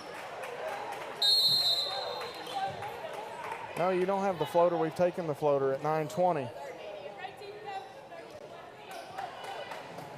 That floater went at 9:20. 63-52. 7:35 to play in the third quarter. And are you good? Well, did they not use the floater in the first half? I'm pretty sure they did. Okay. At 7 something in the first half, 7:35 here, 9:20 in the fourth. We had a media. Yeah. I may go back. I mean, it doesn't matter. I still don't understand these rules. I hate it, and I don't know. Maybe whatever the intention was, so maybe increase scoring and all that stuff. Yeah. Just play it the same way. Yeah. I mean, it is. I don't know. Just do the 2 20-minute halves and be done with the change. Do they do this at the NCAA level? No. I mean, Yes. It's in all the women's. across. Yeah, in the women's game. I mean, I'd love to know what the returns are on this because you're now 4 or 5 years into this thing. Yeah. I'd love to know what the returns are in terms of what it was intended to do. Is that how it was pitched? I think it was going to speed up the games, but increase scoring. Yeah. I don't know. I don't know. I know the purist in me. Well, yeah, same here. I'd just like to go back to the 220. I don't know that it was broke, but we fixed it or tried to anyhow. 2 seconds. Campbellsville going to have to go quickly. Lauren Lee will pitch it in. They'll set it up. Pettigo rolls to the rim. Not there. Back to the inbounder. Lee. 3 on the way. That is strong, and the whistle will sound here as Georgetown will get it back. That was a good look by Lee. They always say that the inbounder is the most dangerous in a quick hitter like that, and that's exactly what Campbellsville drew up. Inside to Darnell, out to Toller, who's had the hot hand in the second half. Cutting the inline is Jackson. Further down inside to Harris. 2 points for Georgetown, and it's back to a single-digit ball game for the first time in quite a while. Yeah, Campbellsville 14 points here in the second half, Matt. 0 points here in the fourth quarter, so just really struggling to get a bucket. Tale of 2 halves offensively for Campbellsville. Bertram needs some help here. And now going to dribble out, take the jumper, short, rebound. Harris knocks it out deep. Bertram grabs it as Jackson falls down. They've got it, somebody's open. Lee, Pettigo, short corner jumper. Good for Bailey Pettigo. They found the open Lady Tiger. They did, and that's a big bucket right there, Matt. Campbellsville 3 minutes, 20 seconds here in the fourth quarter without a point. Toller again works around Bertram. Right side of the lane, some contact, feeds one to Harris. It's knocked away by Pettigo. Lauren Lee the other way, bounces right side. Bertram catches, long 2, no good. Harris had it, taken away by Bertram. Shovels it, Wilkes couldn't handle it, and Toller picks it up. Bertram found herself being defended there by Harris after she picked up that rebound or took it away. Inside Harris throws one up that is no good. Pettigo has Pritchett. Here comes Campbellsville. Pritchett looking inside, not there. Back to Pettigo, left wing. Pritchett, ball fake, drives in. Jackson and Harris both appear to be winded. Right side, Pettigo, jumper on the way. That is no good. Darnell, the rebound. Jackson and Harris both labored getting up and down the floor here. Darnell left side. I'll tell you who's not winded. It's Toller. That one, fortunately, though, no good. Jackson's putback is good. And Jeff Nickel going to take the timeout. That's a smart timeout by Nickel there. Jackson may be hurt. I don't know if she's winded so much as she went down over here diving for that ball. And I wonder, she's kind of stretching it out. I don't know if she's winded so much as she may be nicked up a bit. 5:33 to play in the fourth quarter. Campbellsville with the 9-point advantage. And somebody for the Lady Tigers going to have to get buckets here down the stretch, Benji. Yeah, I mean, Campbellsville 16 points here in the second quarter or the second half. And Georgetown's been able to cut that 16-point halftime lead down to 9. I believe they've got it to 9 twice now. Thankfully, Pedigo hit that jumper there in the corner with about 2 minutes ago. So Campbellsville's kind of running on some dry spells here in this second half. Pikeville up big now on Wilberforce. I saw that. That was a close game around halftime. Pikeville has went on a, that's almost like a 30-13 run or something as they've opened it up. Oh, wow. It was 45-39 the last time I looked. Almost a 40. Yeah. Because it was 30-27. That's almost a 40-13 run. 63-56, Lady Tigers to inbound. Lauren Lee has it, brings it ahead against Sophie Smith here. Lee, Bertram, Pedigo, Pritchett, and Luby. Luby out there with 4 fouls as Jackson goes down again. Pritchett works off the screen, now has Luby out to the shooter. Bertram can't. Up top, Pritchett drives in right side of the lane. Luby sets the screen. Some contact between she and Lamparty. Lamparty, I thought, might draw the whistle there. Play on. Toller nearly has it taken away. Keeps it free, dribbles in, throws up a floater. That's good for Aaron Toller. Wow, and just like that, it's a 7-point game, Matt.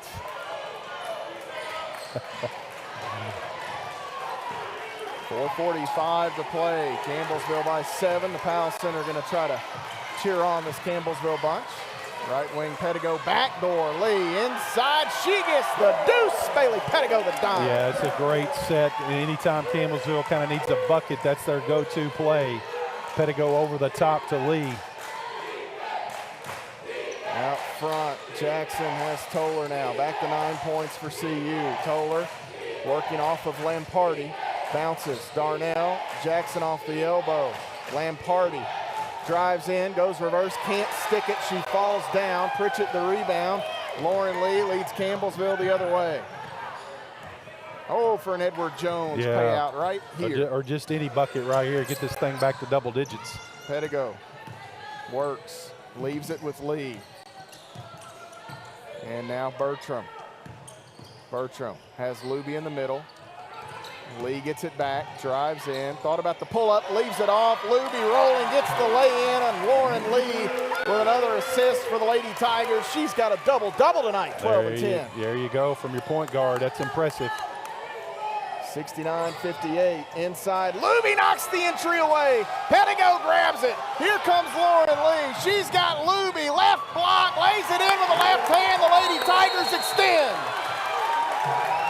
Yeah, it's just some good basketball right there. It took a little bit here in the second half for Campbellsville to get going, but they've extended this thing back to 13, and just some good basketball right there. 30-second timeout taken by Coach Jeff Nickel in Georgetown College. Campbellsville was up 7. Georgetown making some inroads, and all of a sudden you start to think, uh-oh. Give the Lady Tigers credit. They hold and answer back now, extending back to a 13-point margin here in the Powell Athletic Center. Campbellsville back in action on Saturday. They go to Williamsburg to wrap up their regular season to take on the Cumberland's Patriots. The Patriots are at Lindsey Wilson College tonight. That game just tipped off a few minutes ago, didn't it, Matt? Yeah, I'm thinking maybe middle of the second quarter. Hey, that's right. Lindsey Wilson with a 2-point lead over Cumberland's at the moment. So for Cumberland's, I don't know. I mean, the 3-4 situation, pick your poison, right? Because you still don't know who's going to be the one, who's going to be the 2, who's going to be the 3, who's going to be the 4. I mean, really, you're going to have to beat some really good basketball teams when you get to Bowling Green anyhow. And Pikeville and Cumberland still fighting for the 3-4. Campbellsville, Thomas More still fighting for the 1-2, the seed. If both teams win out, they'll share the regular season. Thomas More does hold the tiebreaker. I don't love that tiebreaker based on head-to-head points. Yeah, only because of if you're without a player during a certain game or whatever, right, that could really change things. Honestly, I think a coin flip is more fair, but anyhow, Lamparty inside misses the shot here. And actually, she's going to grab her own rebound. She gets fouled. Well, Taylor Luby's fouled out, but boy, how about her last moments here? A couple of big makes for the Lady Tigers as Luby will check out here. I believe her parents are in the stands. Parents are here from B, Nebraska. Luby with 6 points tonight. That's a road trip right there. That is, yes, a road trip. And they had quite the road trip at the Christmas break as well. Yeah. And they're going to go down to, they'll go to Cumberland's on Saturday to watch, and I guess head back Sunday. So I think they've made it in three times, I believe. Yeah. And grandparents were here once as well. So any of the Luby families listening back home, you're welcome here anytime. Rain or shine? Yes. Rain tonight. 71-60 after Lamparty hits the 2 free throws. 11-point ball game. Courtney Pritchett will work against Landversite. Now uses Pedigo on the far side. 4 seconds to get it across. They cross the midcourt stripe with about a second and a half, 2 seconds to spare. Right wing, Pedigo backdoor again, looking for Lee. Oh my. Jeff Nickel may get a technical right here, and I don't blame him. Well, he says she got her in the head, so I'll take that back. Well, I was straight lined, but didn't look like much contact no, from here. It didn't. But he said on the head, and that certainly might have been possible. Lee pitches it in. Bertram. Lee works right side. Wilkes going to set the screen. Lee drives, kicks to Pedigo in the corner. Lee gets it back on the left wing. Lauren Lee with a double-double tonight. Another helper perhaps. Yes! Bang! Elizabeth Bertram from straight away, and Edward Jones 3-point payout. I tell you what, that's you called it. It's just a couple possessions late there, Matt. An Edward Jones 3. 74-60, 2:20 to go. Lamparty in the high post, kicks it left side, and now back to Lamparty in the middle. Bertram digs in, gets a little up the backside of Izzy Lamparty. Well-intentioned, but she'll draw the foul.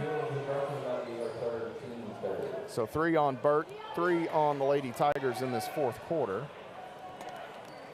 And a baseline out of bounds opportunity for Georgetown. Wilkes needs 2 rebounds for a double-double. Toller drives in, and here Wilkes will pick up a foul. Toller will go to the free throw line for Georgetown College. 4 on the Lady Tigers as a club.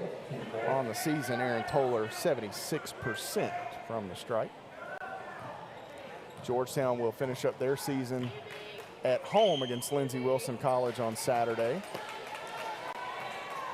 Georgetown will be hosting one of those opening round games of the Mid-South Conference. I'm not sure they know exactly whom that will be yet, as this free throw is good. They're going to drop this one. We'll see what Freed Hardeman does over the last few days, but I think for Georgetown, they're probably looking at Wilberforce, Tennessee Southern, or Lindsey Wilson, one of the 3. Ahead, here's Bertram. Bertram bounces. Wilkes going to go up quickly off the window. Good. She gets the bucket. Elizabeth Bertram the bounce. Yeah, that's one way to beat a press right there, Matt. Just go aggressive. 76-62. Toller backs away as she runs into Lee and drains the mid-range shot. Pritchett has it. Now Pedigo quickly ahead to Lee. Campbellsville going to take a little bit of the air out of it, I believe, here. Lee, Pedigo, back up front. Campbellsville with a 12-point advantage, 76-64. 1:20 to go, 7 to shoot. Lee working against Smith, inside contact, off the window, good, gets the bucket through. Yeah, that little inside-out move that she's got with the crossover is just hard to defend. 14 and 12 for Lauren Lee tonight as this ball gets rolled all the way out to Toller. Long rebound chased down by Pritchett. She'll hand it to Lauren Lee, and the Lady Tigers with a 14-point advantage, creeping closer to win number 26. How about this? Over the last 5 years, Coach Colvin's winning percentage up over 90%. Yeah, that's impressive. Bertram has Pedigo right wing. She'll drive in. Bailey through the defender Darnell. Shot no good. Landversite grabs the board. And the shot clock and game clock nearly in sync. Lamparty down inside gets the field goal. Campbellsville will come back the other way. Shot clock now off. Pedigo try to keep it free. She'll come long to Bertram, who catches it. Everybody, Miranda Denny almost set back through the chair as she thought that pass might be picked off. It was not. The Lady Tigers with 10 on the clock will run it out here. Lauren Lee now down to 6. It's a really good win for this Lady Tiger team. This Georgetown team is aggressive and 78-66 the final score. Campbellsville moves to 26-1 in overall play this season.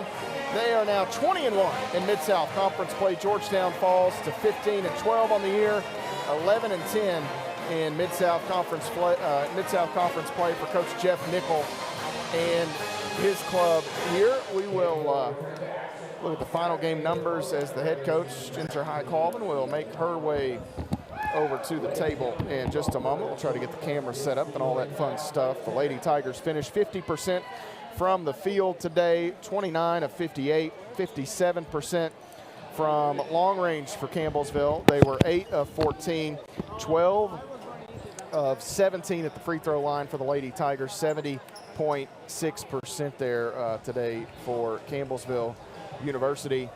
For Georgetown, they finish the ball game 42% shooting overall.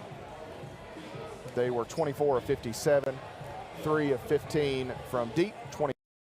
They were 15 of 16 at the free throw line today, 93.8% for Georgetown College here in this one.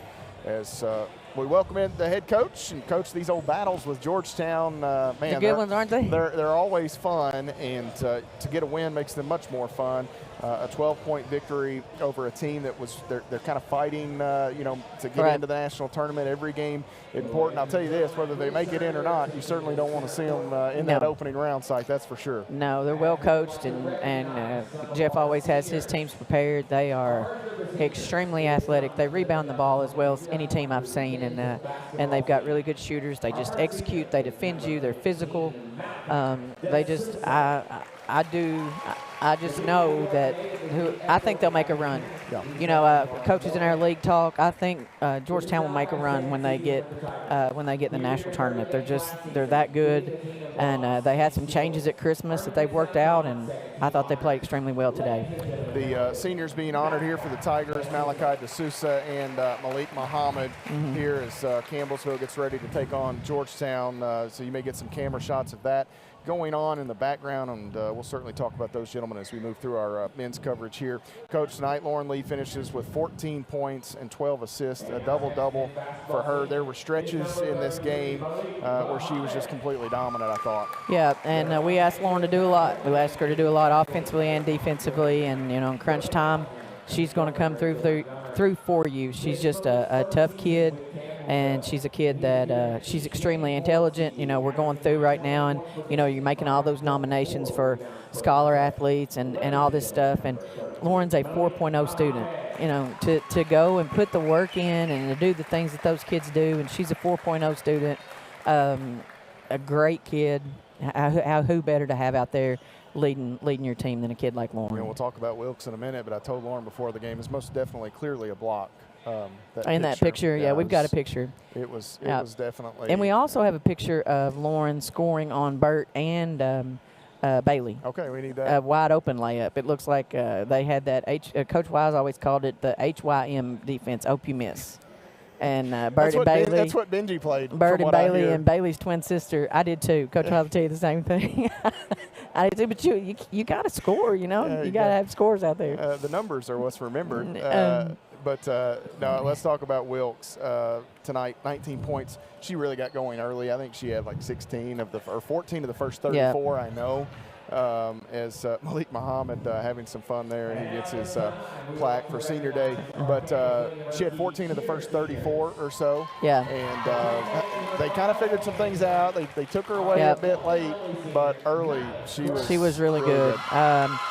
she's been so solid for us, and they go at her. I feel like they're everybody's plan is to try to be as physical as you can with her, but she's got touch over either shoulder. At this time of the year, somebody's move, and you can pretty much guard that. But with Caitlin, it's really hard. As well as she played, I can't say enough about Kayla Luby and the minutes that she came in and played. Caitlin was winded, and Kayla came in and played extremely good minutes for us.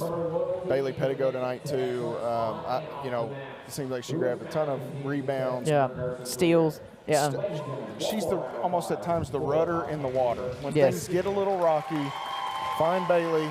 She'll take care of it. She's your thermostat. Yeah. She's your thermostat. She's not your thermometer.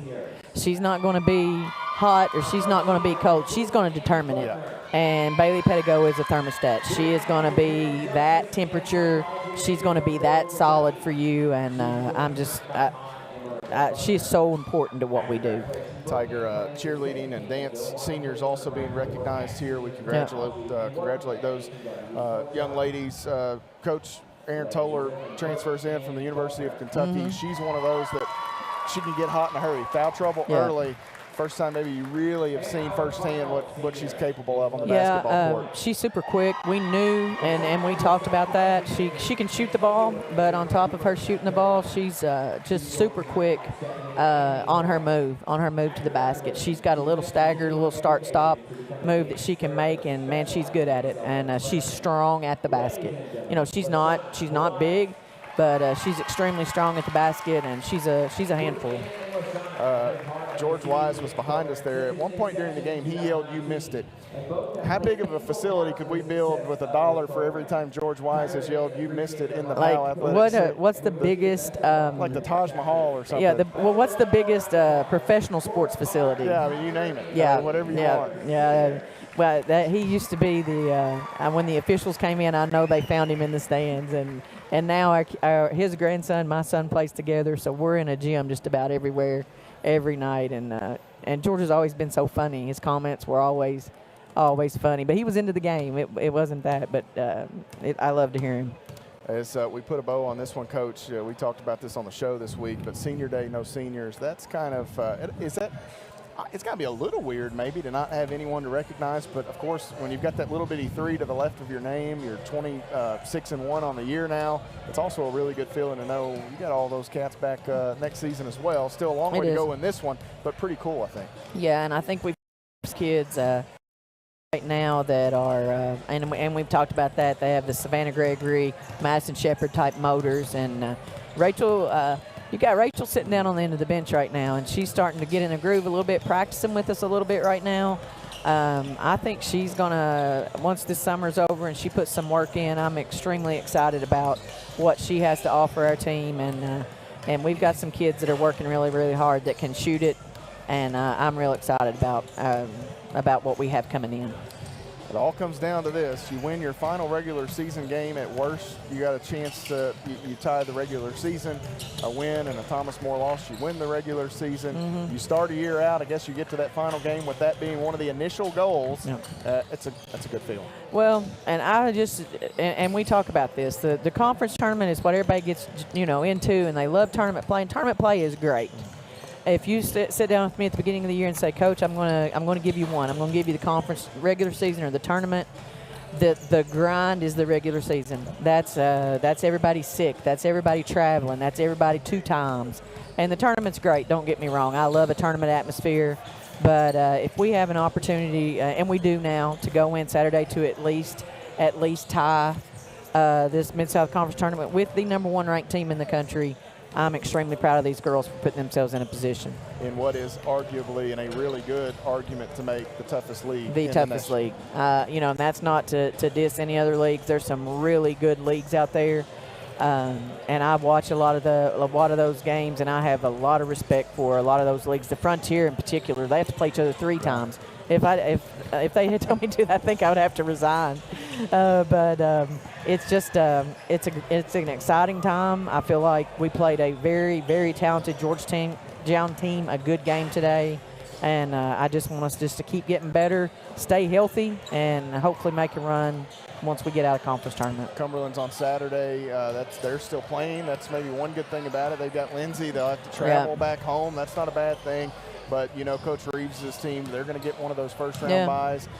Certainly have your hands full going to Williamsburg Saturday. And we're a target. We know we're a target when we go in. That's just one thing. I ask my kids, you know, during their playing time, when people get wins against us, they don't storm the court, but it's usually a celebration at the middle of the court. And we don't get that opportunity much because we're in a position of where we're expected to win. We're expected to go out. And so, you know, we have that target on our back. We know we have a target on our back. I know Thomas More knows they have a target on our back. I think the Mid-South as a whole does.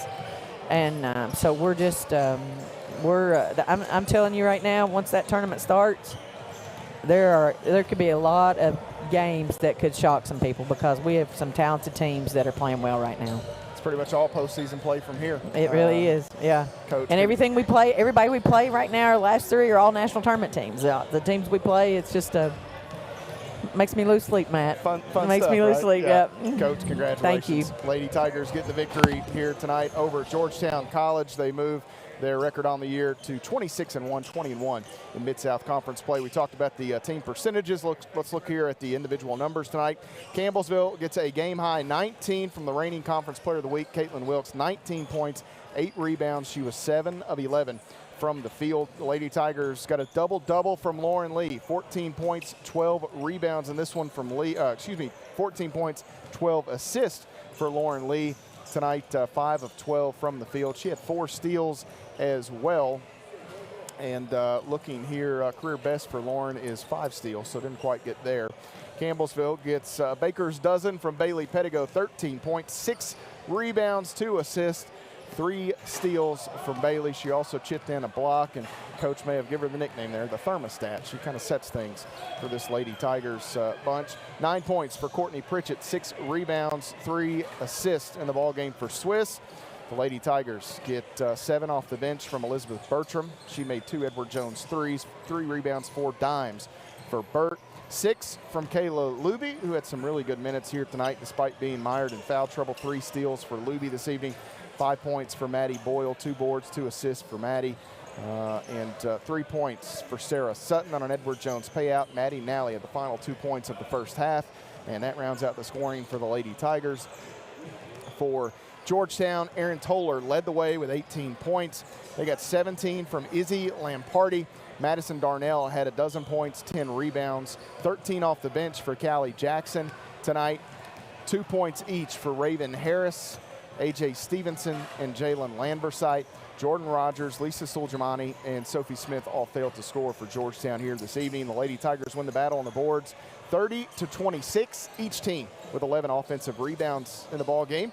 Campbellsville finishing with 24 assists, 10 steals, and 11 turnovers. The Georgetown College Tigers, 14 assists, 7 steals, and 13 turnovers. Enhanced scoring quickly in the paint. Georgetown a 36-32 advantage. Off turnovers, Campbellsville a 13-8 edge. Second chance points, 12-9 in favor of Georgetown, and bench points, 18-17 in favor of Campbellsville, who led the entire way. No ties, no lead changes for Campbellsville. Their largest lead was 20 points, and that puts a bow on our women's coverage. The Lady Tigers with a 12-point win, 78-66. They'll wrap up their regular season on Saturday as they'll travel to Williamsburg, the Owain Rollins Center, to take on the Cumberland's Patriots. If they win, at worst, they share the Mid-South Conference regular season title with Thomas More. A Lady Tiger victory and a Thomas More loss to Pikeville would make Campbellsville the #1 seed and outright champs, as Thomas More currently holds the tiebreaker by 1 point. And we'll have to see how things shake out come Saturday. We'll step away, take an extended time out here, come back and get you ready for men's action as the Tigers will battle Georgetown here on the Campbellsville University Sports Network. When I got the opportunity to get her, there wasn't no choice. I told myself, I'm gonna take custody of my daughter. It's my baby. That's what we're supposed to do as men. Take care of our home, build a foundation, you know what I'm saying? Love, our money, she's my purpose. I'm here to walk with her, hold her hand until she can walk alone. Ain't nothing like being a father in this world. Hey, Bobo, do trees tell each other stories?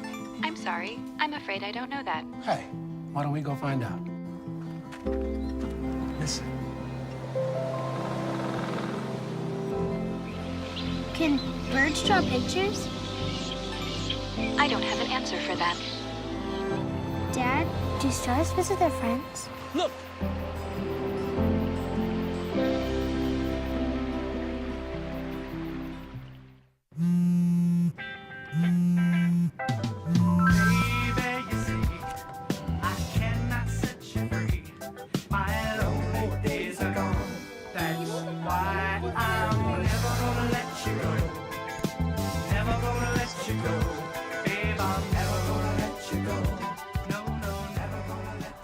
Here you go. Thank you. Thank you.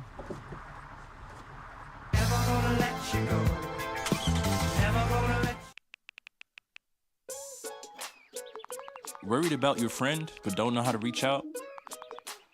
You could say how are you or get a fake tattoo. You could ask with an app if it works for you.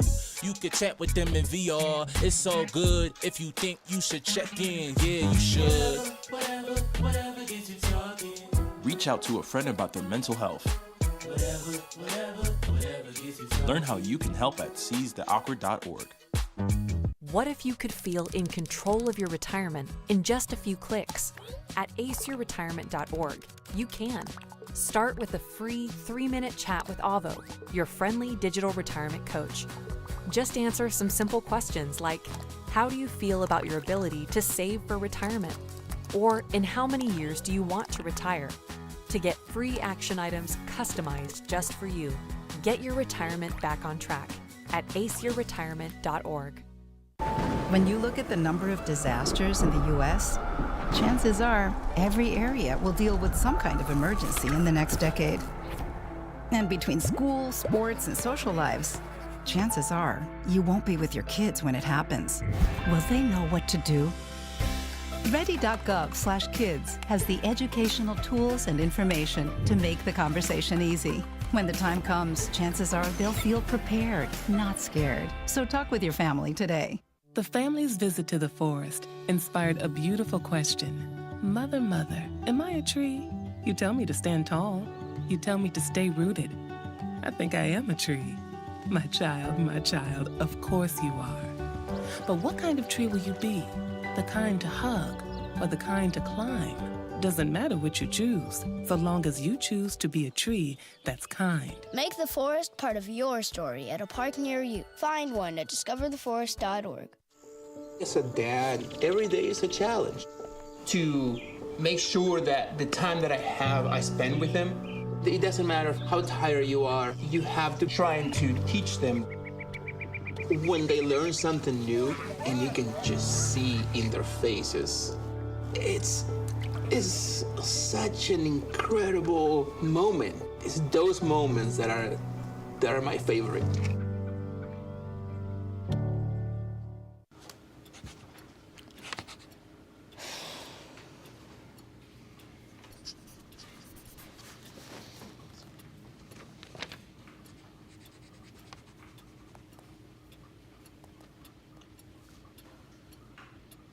If you love them enough to relearn math so you can teach them math, then surely you'll check nhtsa.gov/the-right-seat to make sure they're correctly buckled in the back seat. Jason, let's go see your room.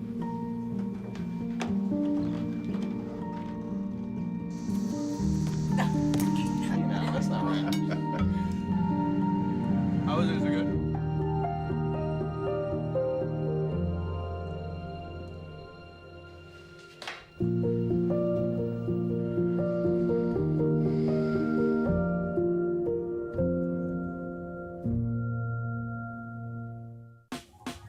Last week, Brandon met a girl on a dating app. One day after work, he finally found the courage to ask her out. No answer. He started to panic. Was he being too pushy? Maybe it was too Hey, sorry I didn't respond. I was driving. I would love to go on a date. How does tonight sound? Brandon tried to play it cool, but inside he knew. A girl so smart, so responsible. She must be a keeper. responsible. She must be a keeper.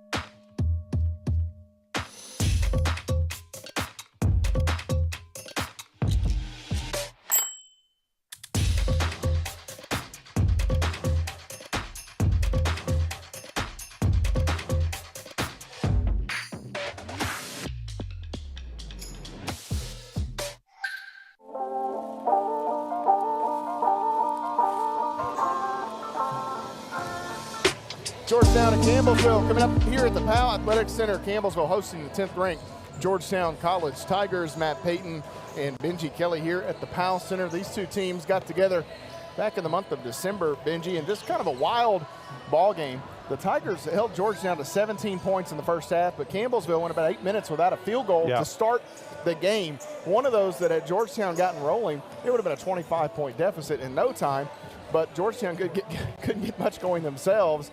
And the Tigers had the lead at halftime. Georgetown just went on one of those sprints in the second half, as they've done so many times throughout the years. Well, they have, and I'll credit back to my freshman year playing Georgetown here. First time I'd ever played against Georgetown. We're up 9 with a minute 15 to go, and we get beat 3. They have the capability of going on a run, and we actually saw that last Saturday night, the 32-6 run over the last 6 minutes of the game to come from behind and beat Cumberland University on the last second shot. Yeah, I've seen it many times, my friend. Cumberland had that one in the bag the other night, and Georgetown went on a tear, and Jake Omer got hot late, actually hit the game-winning shot at the buzzer there, as Campbellsville will try to pick up a win here at home over Georgetown. They've not beaten the Tigers. You got to go back a few years to the 1920 season. That was Tavion Mason's group. It was 94-92 at Georgetown. They got a win. Georgetown was #1 in the country then, and now would be a good time to pick this bunch off. And I didn't look, Benji, shame on me. I know Kyron Jones has been nicked up. Did you pay any attention to see if he was? I did not.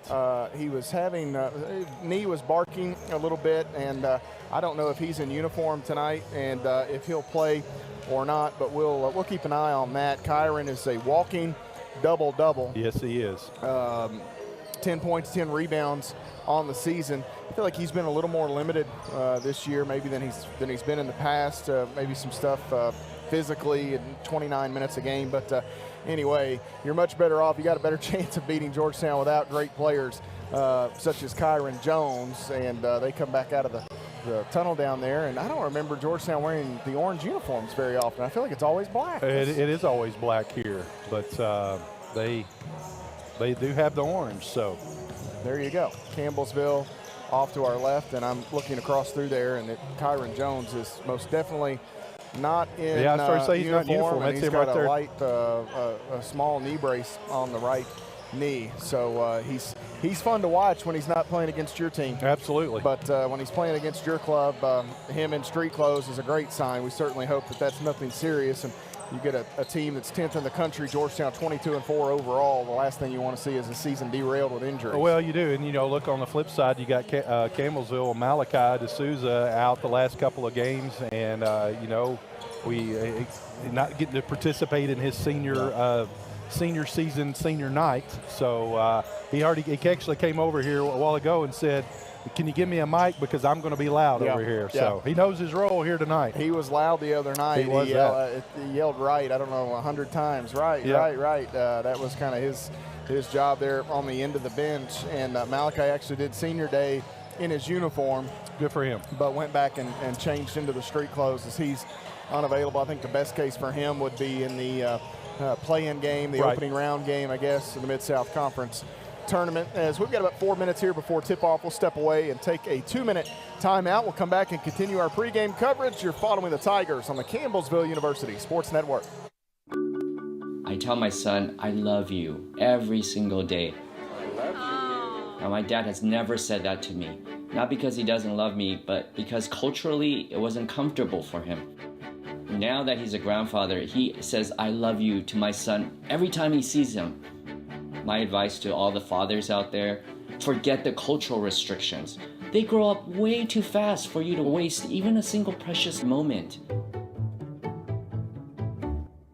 The family's visit to the forest inspired a beautiful question. Mother, mother, am I a tree? You tell me to stand tall. You tell me to stay rooted. I think I am a tree. My child, of course you are. But what kind of tree will you be? The kind to hug or the kind to climb? Doesn't matter which you choose, so long as you choose to be a tree that's kind. Make the forest part of your story at a park near you. Find one at discovertheforest.org. The black truck? Hey, Christina from accounting. Yeah, hi. Hey, I used to date a girl named Christina. Oh, really? Yeah, and then she dumped me for my best friend. You want to see some photos of them that I took? I don't. I thought we talked about this, buddy. Buzzed and overshared again? Yeah. Yeah. I'm gonna call a car. That's a smart idea. So yeah, I know, that's why I did it. Hey, you're gonna get back to the top of the mountain. Does that mean I'm gonna get back with Christina? No. Oh. No.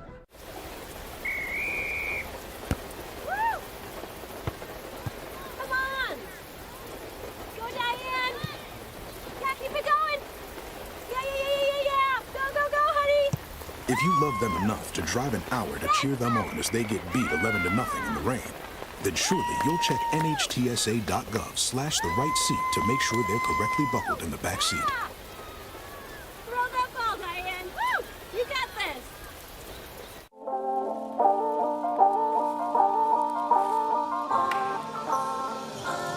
Back inside the Powell Center, Matt Payton and the former Tiger, the Hall of Famer, Dr. K. Benji Kelly here as we get set for tip-off between Campbellsville and Georgetown. Benji, you remember your record against Georgetown? It can't be postseason. We won. I want to say 3 times. Yeah. And all 3 times were in the postseason. No kidding. Best time to beat them.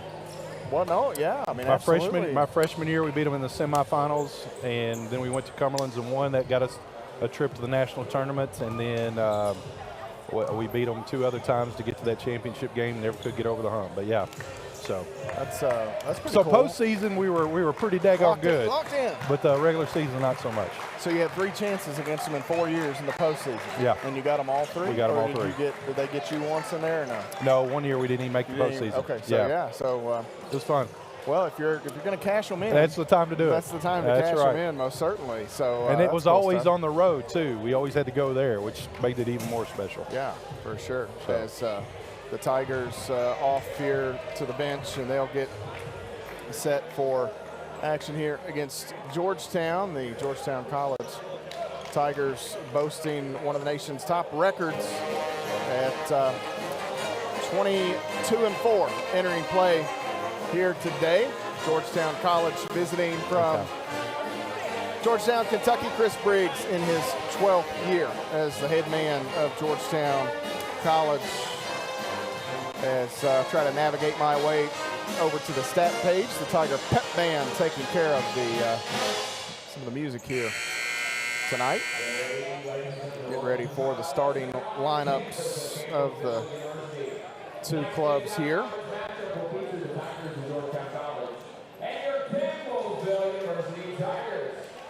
And here we go. For Georgetown, Chris Briggs, as I mentioned, in his 12th year, assisted by Rodney Haddix, Brennan Woody, and Robert Amos. The Tigers will send out Cam Brooks Harris.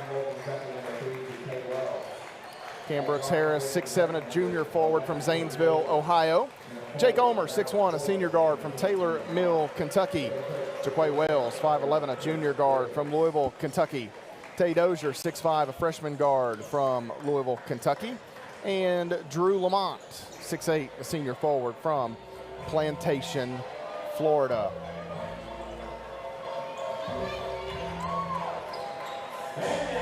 Tigers going with the classic here. They are that. Music under the starting lineup. Brent Vernon in his 7th year, assisted by his older brother Mark, Peyton Holsey, and Alec Williams.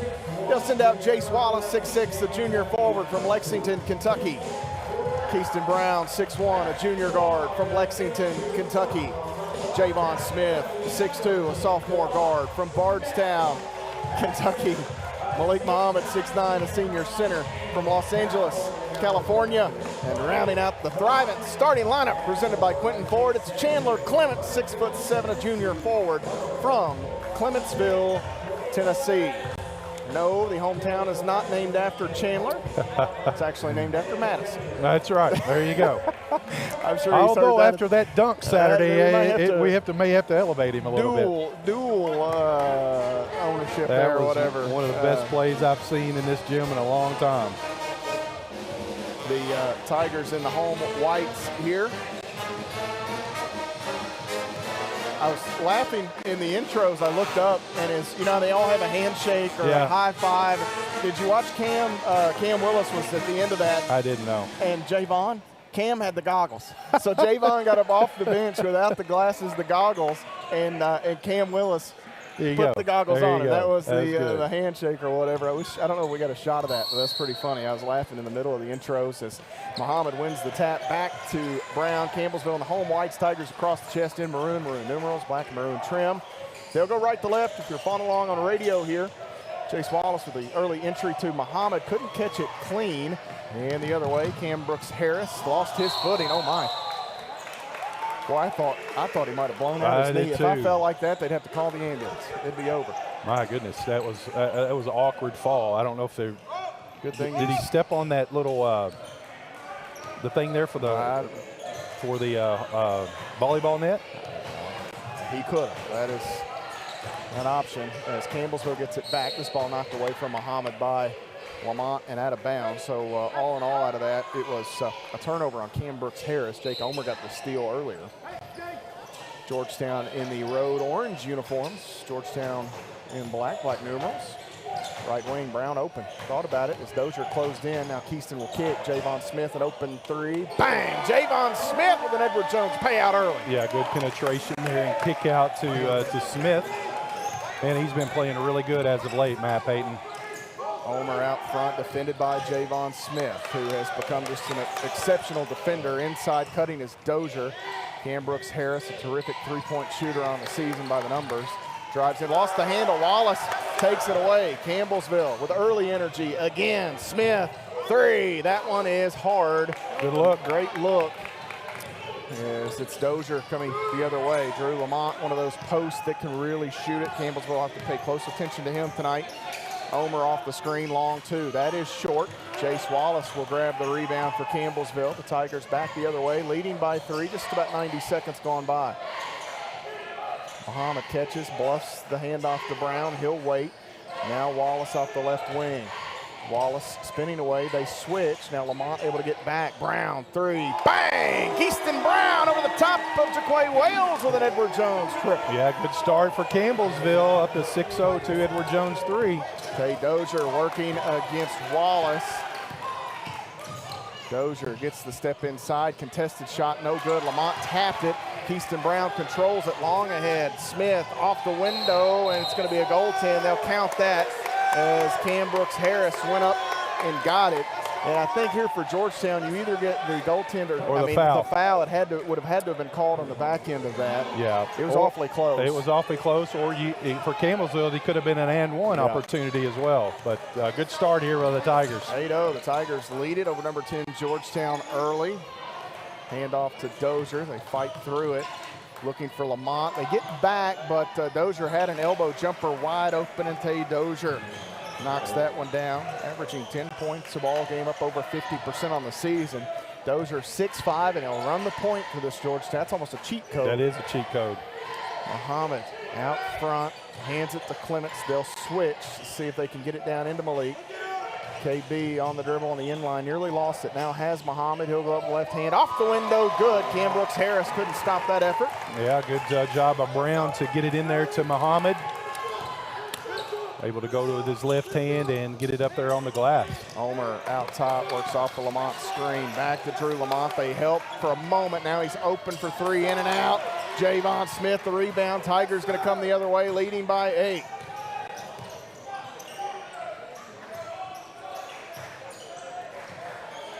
Wallace working right wing. Now Smith Back to Wallace in the corner, 3 on the way. That one just off the mark, a little short. Climbs up over the rim and into the arms of Cam Brooks Harris. Drew Lamont has Wales out front. We've played 3.5 minutes. Lamont way out there. Now Harris with Clements on him. Step back 3, and Cam Brooks Harris drills it out of that far corner. 42% free throw or 3-point shooter on the year is Cam Brooks Harris. So I don't remember that being his calling card a year ago. No. But boy, oh boy, this season he has definitely cashed in, averaging 12 points a ball game. Brown at the elbow, ball fake, drives in against Dozier. Nice body control by KB to get a finish inside. Yeah, I love that aggressiveness right there. Just go right at him and kind of absorb that contact, get it up there on the glass. 12-5, Campbellsville the advantage. Dozier working some contact, and he'll draw the foul here on Jace Wallace. So they let these two teams play over 4 minutes, pretty clean, with no calls. And this one will go against Jace and the Tigers. His first on CU. Tay Dozier at the line, 65% on the season. As Dozier played at Butler High School. Dozier redshirted a year ago. This free throw is good. He'll have one more. Second one is good. 12-7 the score. Campbellsville leads by 5 here. They led by as many as, I believe, 8. 7 or 8. I think they had 8-0. It was 8-0 and 10-2. Wallace skips it. Oh, man, heads up over there. He threw that one over towards, that was over the Georgetown bench. That was over the Georgetown bench, yeah. So that might be Coach Briggs' wife over there. But she's not eligible. She is not, well, I don't know. She may be. She may be. Wales working against Keyston Brown. So the turnover on Campbellsville. Here's Omer open out top. Immediately ran in after it. Clements grabs the rebound. Omer knew that one was off. He sprinted in trying to grab his miss. Keyston Brown now working against Drew Lamont. So Georgetown, their early bench is showing that they want to switch just about everything. A little crossover. Keyston Brown can't get the friendly bounce, but took advantage of the mismatch. Yep. Dozier. As Campbellsville has sent Jordan Graham in. Lamont opened that jumper in and out. Jordan Graham grabs the rebound for Campbellsville. 6'3" freshman guard from Winchester, Kentucky. The Tigers taking Jace Wallace out. Jay Milburn going to check in for CU. Bounce out front. Muhammad going to go right at Lamont. He's fouled here. And if that's, I was thinking there was one earlier. That was actually the only one earlier. It was on Campbellsville. I saw 0. Wallace got the foul for the Tigers. I was thinking Cam Brooks Harris might have 2. This one on Lamont, his first on Georgetown. Malik Muhammad goes to the free throw line here with changes coming in just a moment. That free throw off the mark. Seth Johnson checking in, 6'3" sophomore guard from Crestwood, Kentucky. Cam Brooks Harris will leave the floor. Jay Milburn will check in on a made free throw.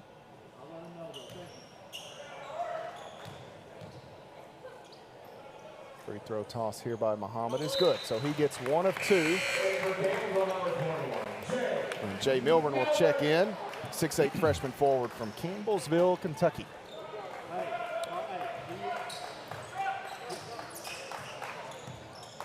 Quay Wales with the basketball here for Georgetown.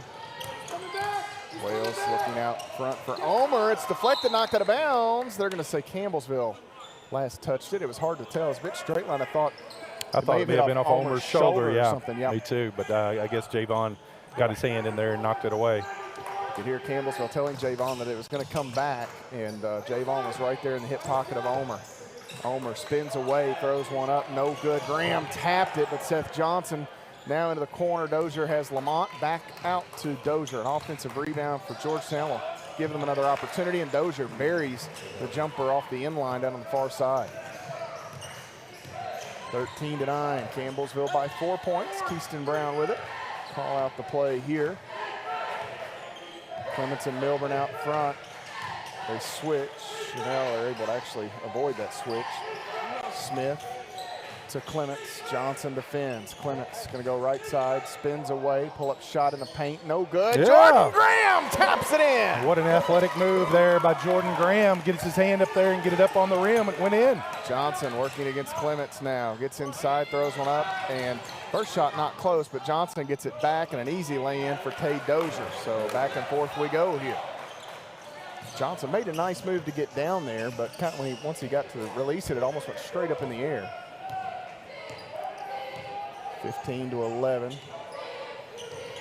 Brown inside, back out to Clements, right wing Smith. They want the entry to Milburn, now they have it. Milburn gonna face up, working against Lamont on the end line, cut off, needs help, and finally finds Javon Smith with a ball fake, step back, Keyston Brown with 4 to shoot, 3 on the way, in and out. Lamont grabs the rebound. Here comes Georgetown to the front court. Lamont near side here, right in front of us is Omer. He'll back away, Smith defends. Omer, crossover, leaves it with Wales, off the screen. Wales on the wing, 14 to shoot now. Back to the middle of the floor, kicks it, open shooter is Johnson, 3 is long. Milburn snatches it out of midair. Keyston Brown crosses the midcourt stripe, hesitates. Works far side. Kicks it left side, Smith, 3, in and out, another good look. Smith kept that alive. Clements couldn't pick it up. Give credit to Lamont. And it gets back into the hands of Clements. Smith a 3, no good. Milburn a rebound and a point blank range put back for Jay Milburn. Way to stay with it, Campbellsville. Those extra efforts always pay off. Campbellsville able to extend this thing back to 6. I thought the Tigers were going to have an easy lay-in, but Lamont's big old body flew across the floor and almost got it back for Georgetown, 17-11. Homer matched up with Smith, working right side, shot up, no good. Rebound to Graham. Keyston Brown has to. That's good defense by Smith there.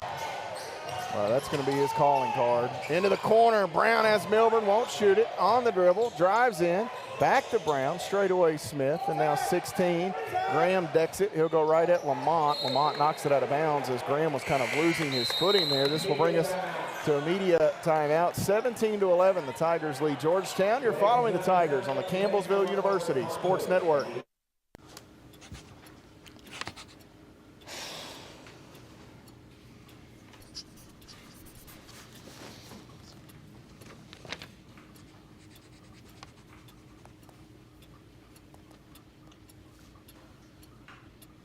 If you love them enough to relearn math so you can teach them math, then surely you'll check nhtsa.gov/the right seat to make sure they're correctly buckled in the back seat.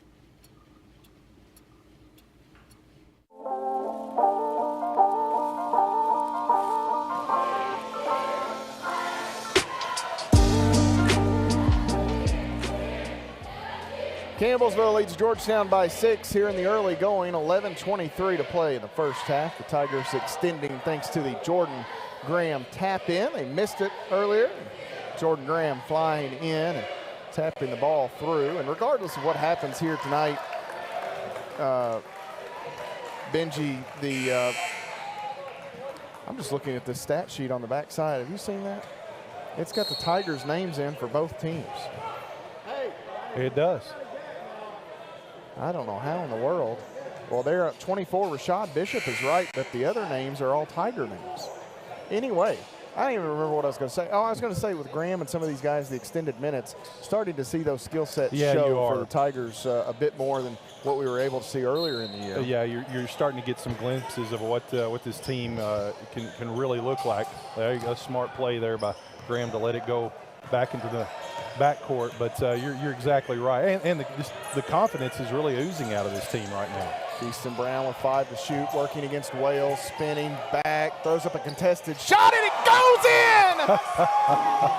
Keyston Brown doing them dirty here in the pound. That's just some great defense and really good offense. What's that, Benji, as a defender? I mean, you're Jaquay Wales right there. You obviously you roll your eyes. You do. Like, sometimes that happens, and most of the time that's against us. Right side, Dozier inside. Oh, runs into Wallace, and it's an offensive foul. Tate Dozier Forgot to put the diamonds for Dozier, but we'll mark that foul. It's going to be 2 on Georgetown. The first on Dozier. Jace Wallace, little gimpy here. Tommy Thomas, 6'4" junior guard from Harlem, New York, in for Georgetown. And for Campbellsville, they'd sent Zach Travis, 6'3" freshman guard from Somerset, into the lineup. Campbellsville can take its largest lead of the day here with a single point. You've still not seen Jabrion Spikes. He was really good in that first meeting for Georgetown. I believe he had a dozen in the win for the Tigers.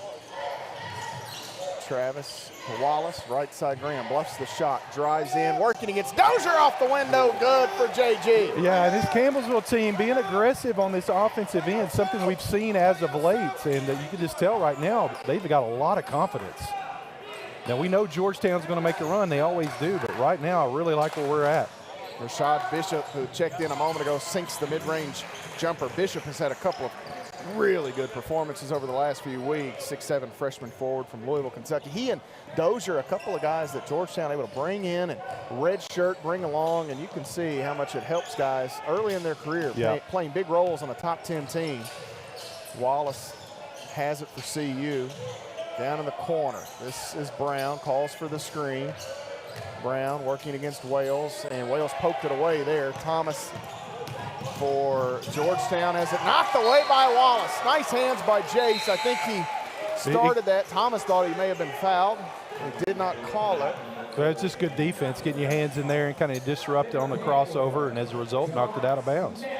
Jabrion Spikes in, the 6'2" freshman guard from Princeton, Kentucky. Another Western Kentucky product. A lot of good basketball down there in that first and second region. Spike's a guy that Campbellsville and Georgetown were both recruiting heavily down to the wire. Georgetown 1 out. Milburn hands it off to Graham, right wing. Campbellsville 1 out on a big one several years back. Wallace, bang! And Edward Jones 3 for the Tigers, as the guy I was going to mention, Hagen Tyler, chose Campbellsville over Georgetown. That worked out pretty well. Worked out pretty good, really well. Jace Wallace and Edward Jones 3. It's an 11-point Tiger advantage here. Spikes running the point. Cam Brooks Harris off the wing. Defended here by Smith.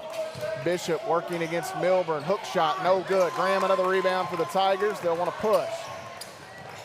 The bad thing is for Campbellsville, no matter where you put a lead, you won't feel great about it after what they did to Cumberland the other night. you gotta play all 40 minutes. You're gonna have to try to finish, even if you can get to that point.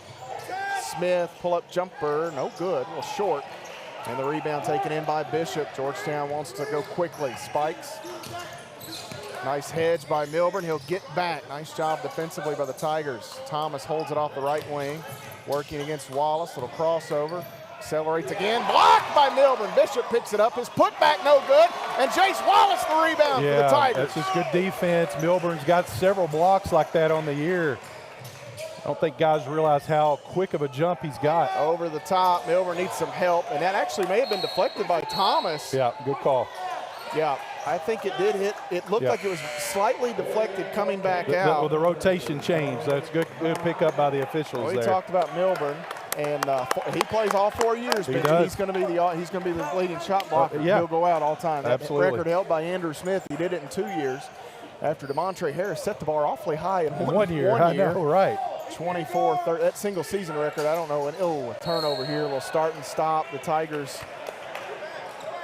The miscommunication between Jace and Malik Muhammad right there. 24-13, Tigers by 11. That single season record may never be broken. It's just under 100. Boy, he was fun to watch. Oh, yeah. Spikes working. Throws one over the top, looking for Bishop. As the Tigers got caught up there, Muhammad almost stumbled. He kind of disappeared there, fell down a bit. Easy lay-in for Georgetown. They draw closer. It's a 9-point game. Campbellsville made Edward Jones threes by 3 different Tigers here early. Right wing, Travis. Off the screen. Thought about that baseline pull-up. Now the entry, Muhammad, as Spikes digs in and ties up Malik Muhammad. The arrow, I believe, will go to Georgetown. That help defender flying in there. It's kind of been the MO for teams this season. They're going to try to dig in and help out on Malik because one-on-one, not many people in this league have a chance. No, he's pretty good, and like you said, the double team and Campbellsville just doesn't really have the good outside shooters to kind of mitigate that. Yeah, moving screen on Rashad Bishop here as he tried to stay in front of the Tiger defender, and that's going to be the first on Bishop. Bishop averaged about 20 points a game last weekend. He may have been player of the week in the conference. I'll have to go back and double check that.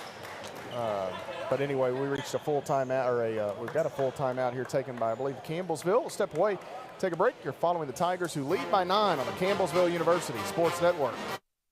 When I got the opportunity to get her, there wasn't no choice. I told myself, I'm gonna take custody of my daughter. It's my baby. That's what we're supposed to do as men. Take care of our home, build a foundation, you know what I'm saying? Love, our money, she's my purpose. I'm here to walk with her, hold her hand until she can walk alone. Ain't nothing like being a father in this world.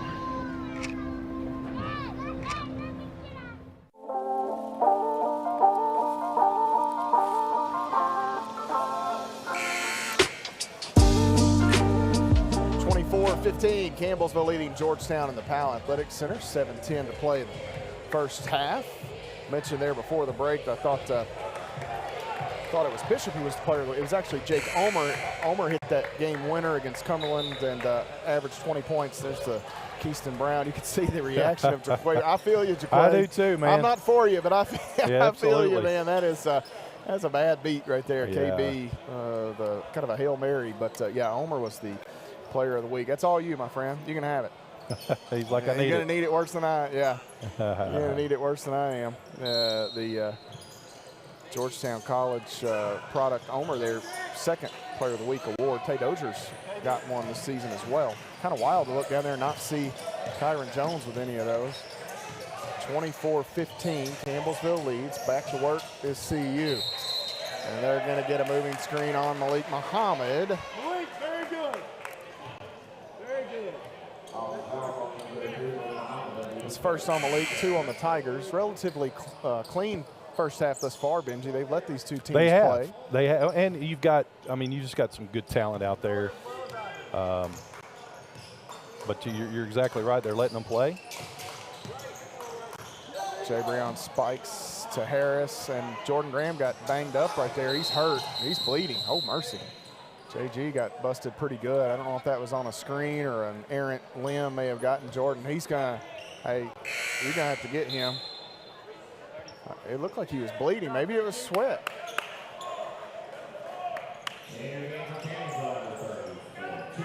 He's checking his foul. I thought he was bleeding. I thought he was too. Like he kind of leaned down to catch blood almost, but he will go down and visit with Derek Port. Jordan a little frustrated. 9-point Campbellsville lead here. Closing in on the 6.5-minute mark. Wallace's bump that goes out of bounds and will stay with Campbellsville. Tommy Thomas knocked it out of play. Thomas from Harlem, New York. I'd say he's played in some wild environments. I bet he has that. Up. Left side, Wallace off the screen, thrown away. That is hard, and the rebound taken in by Wales. Wales working around Brown, leaves it with Cam Brooks Harris. Out to Thomas, open. The southpaw shot is money.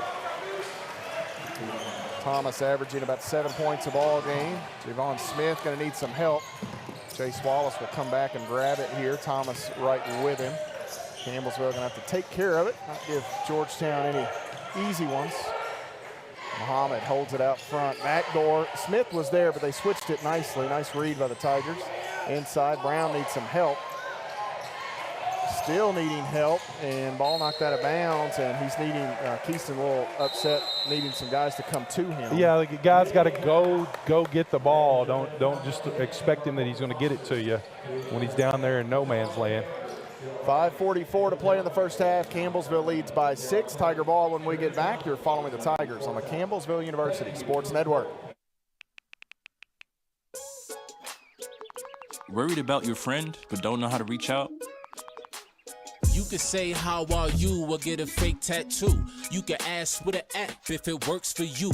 You could chat with them in VR. It's so good. If you think you should check in, yeah, you should. Whatever gets you talking. Reach out to a friend about their mental health.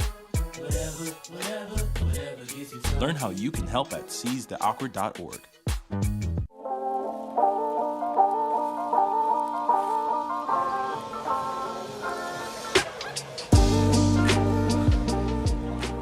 24-18, the Tigers leading by 6 with 5:44 to play in the first half. Matt Payton and the second all-time leading scorer at Campbellsville University, Benji Kelly. 21-21, we were talking about that before. Yeah. You didn't get a 1,000-point ball, you said. I didn't. I got a certificate.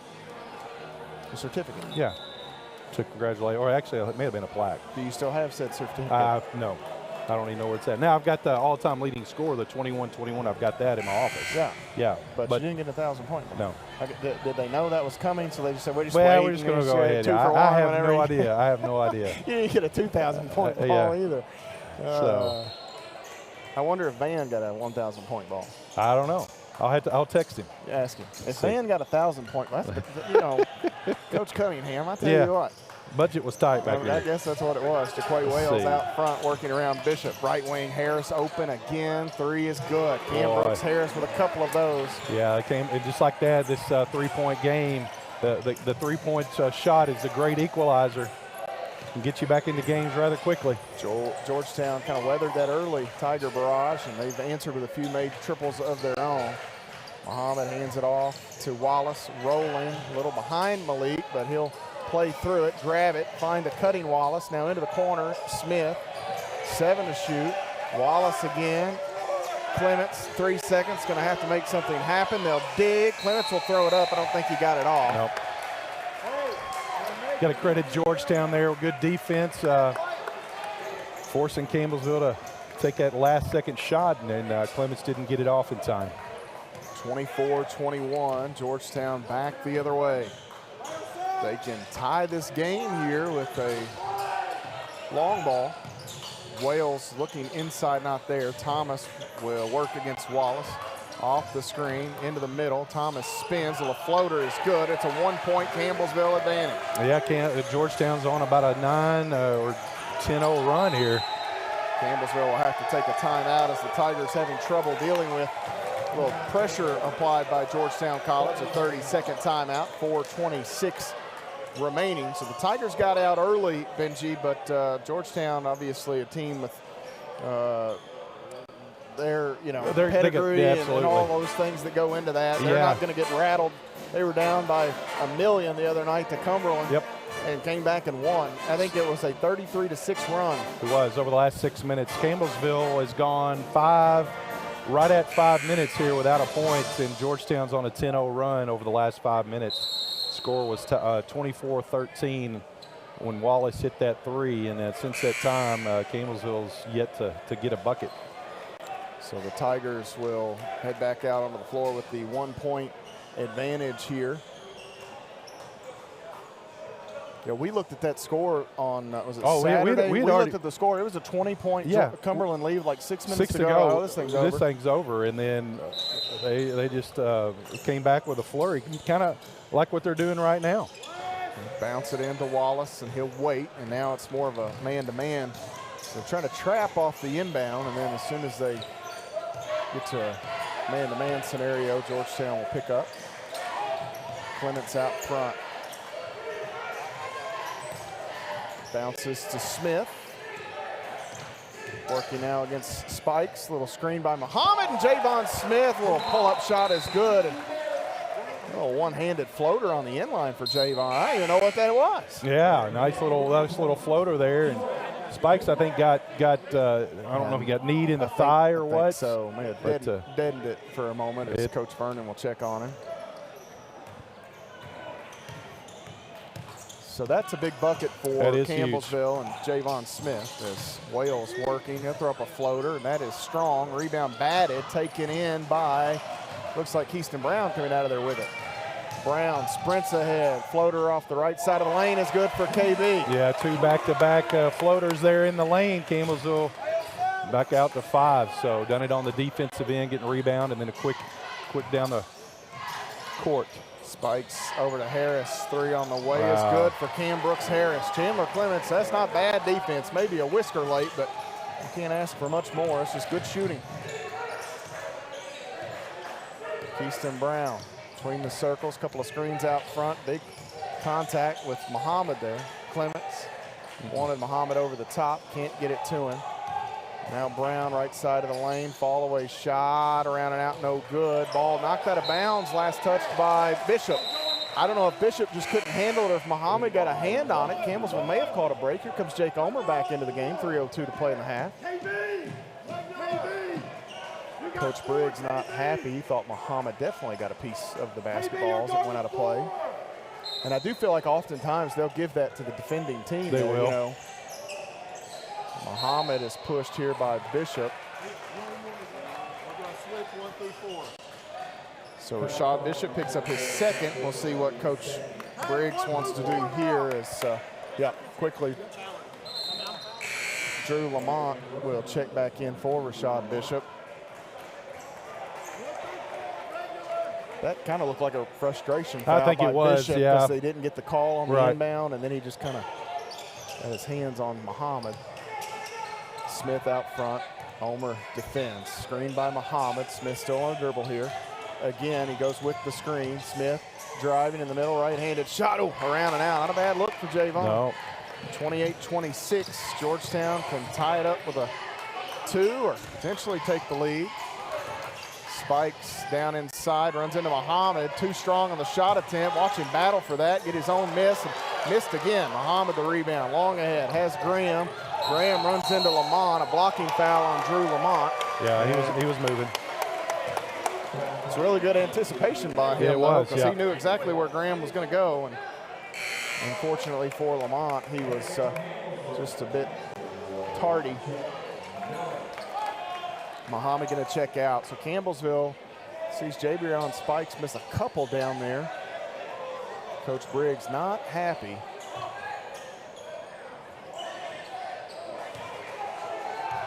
Easton Brown out front. 2:20 to play in the half. Campbellsville by 2.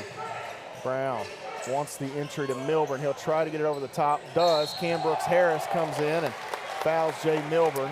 It was a nice entry. Had a whistle here. I didn't. Cam Brooks Harris, that is his, and they've said something to the Georgetown bench as well, or somebody behind the bench. It's somebody behind the bench, I think. So that foul was on Harris. That was the first on Cam Brooks Harris, yes, sir. What I was going to say is that was a nice entry pass from KB there over the top, and Jay Milburn went up and got it. So Milburn hits the first free throw.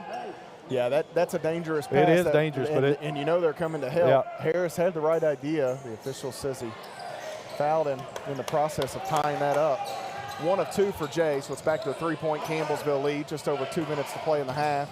Spikes gets around KB, and a rejection by Milburn. Smith, the basketball. He'll go right at Omer. May have been fouled, no call. Ball's going to go out of play. Last touch by Georgetown. Wow. Jay Milburn is something else. Boy, he's so fun to watch. He knows how to time his jump, and he's got such a long reach to knock it off that backboard. Just so fun. The timing is impeccable for it is. him. Campbellsville to work in the half court. Lamont will pressure at Milburn out front here. Milburn hands it to Brown, working against Spikes. Now the entry. Milburn back to the basket. Thought about going to that hook shot. The pass is picked off, and now Harris the other way, and he'll get the dunk. Well, Cam Brooks Harris, who's well into double figures here. Yeah, that was with authority right there. He's the leading scorer, 11 points here. Left side, Smith. Campbellsville by a single point here, 1:20 to play in the first half. Milburn holds it with 10 to shoot. Travis working against Thomas. They switch. Now Brown with 5 seconds. KB a deep 3. That is short. Campbellsville has had a few possessions here in this first half where they've had to settle for some really bad looks and a blocking foul on Keaston Brown, as Tommy Thomas going to go to the free throw line here. Right idea. I think KB was just about a split second too late in getting there. I think Thomas, they're going to say this was on the floor. Most of the time they'll give continuation on. I'm surprised in that. Not much of an argument No. from Coach Briggs, so. I'm really surprised in that. Less than a minute to go in the first half. Entry here to Lamont. Work back to the basket now against Milburn. Lamont's little hook shot contested, but kills it. And Georgetown, I believe, has their first lead of the night. Yeah, with 45 seconds left to go. It's just good back down there by Lamont.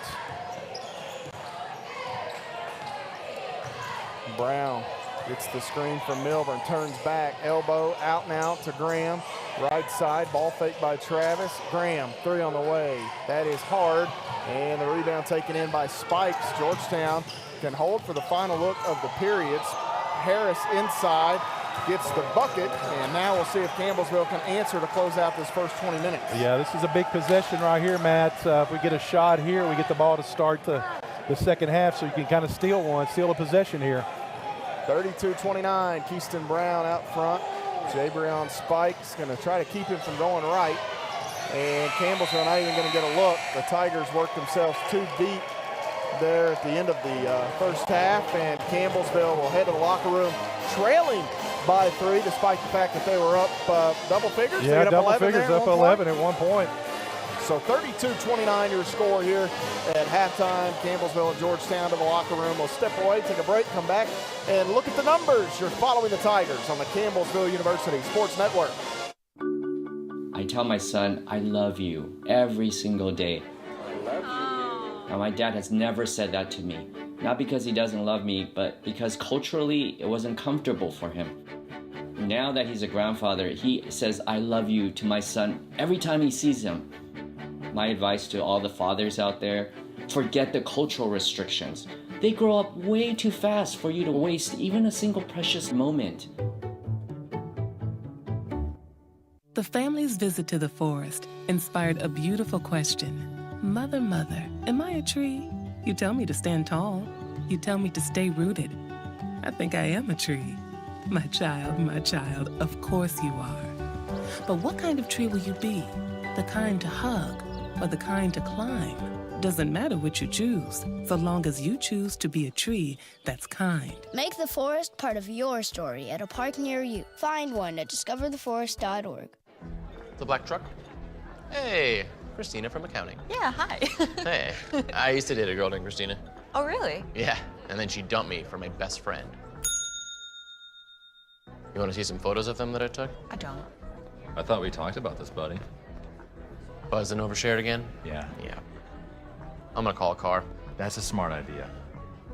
So, yeah, I know, that's why I did it. Hey, you're gonna get back to the top of the mountain. Does that mean I'm gonna get back with Christina? No. Oh. No.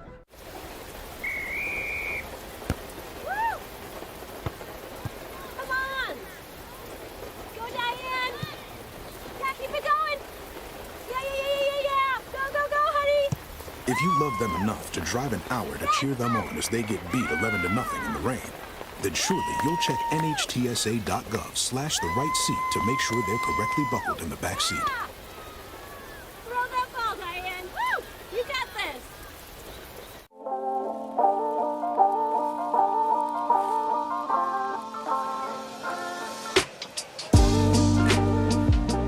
(32-29), Campbellsville trails Georgetown in the Powell Center. Matt Payton and the former Tiger, Benji Kelly, here with you as we take a look at the numbers that made up the first 20 minutes. Benji, Campbellsville 12 of 26, shooting 46%.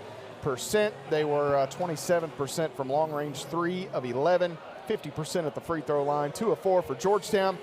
43% shooting, so slightly worse than Campbellsville there, 13 of 30.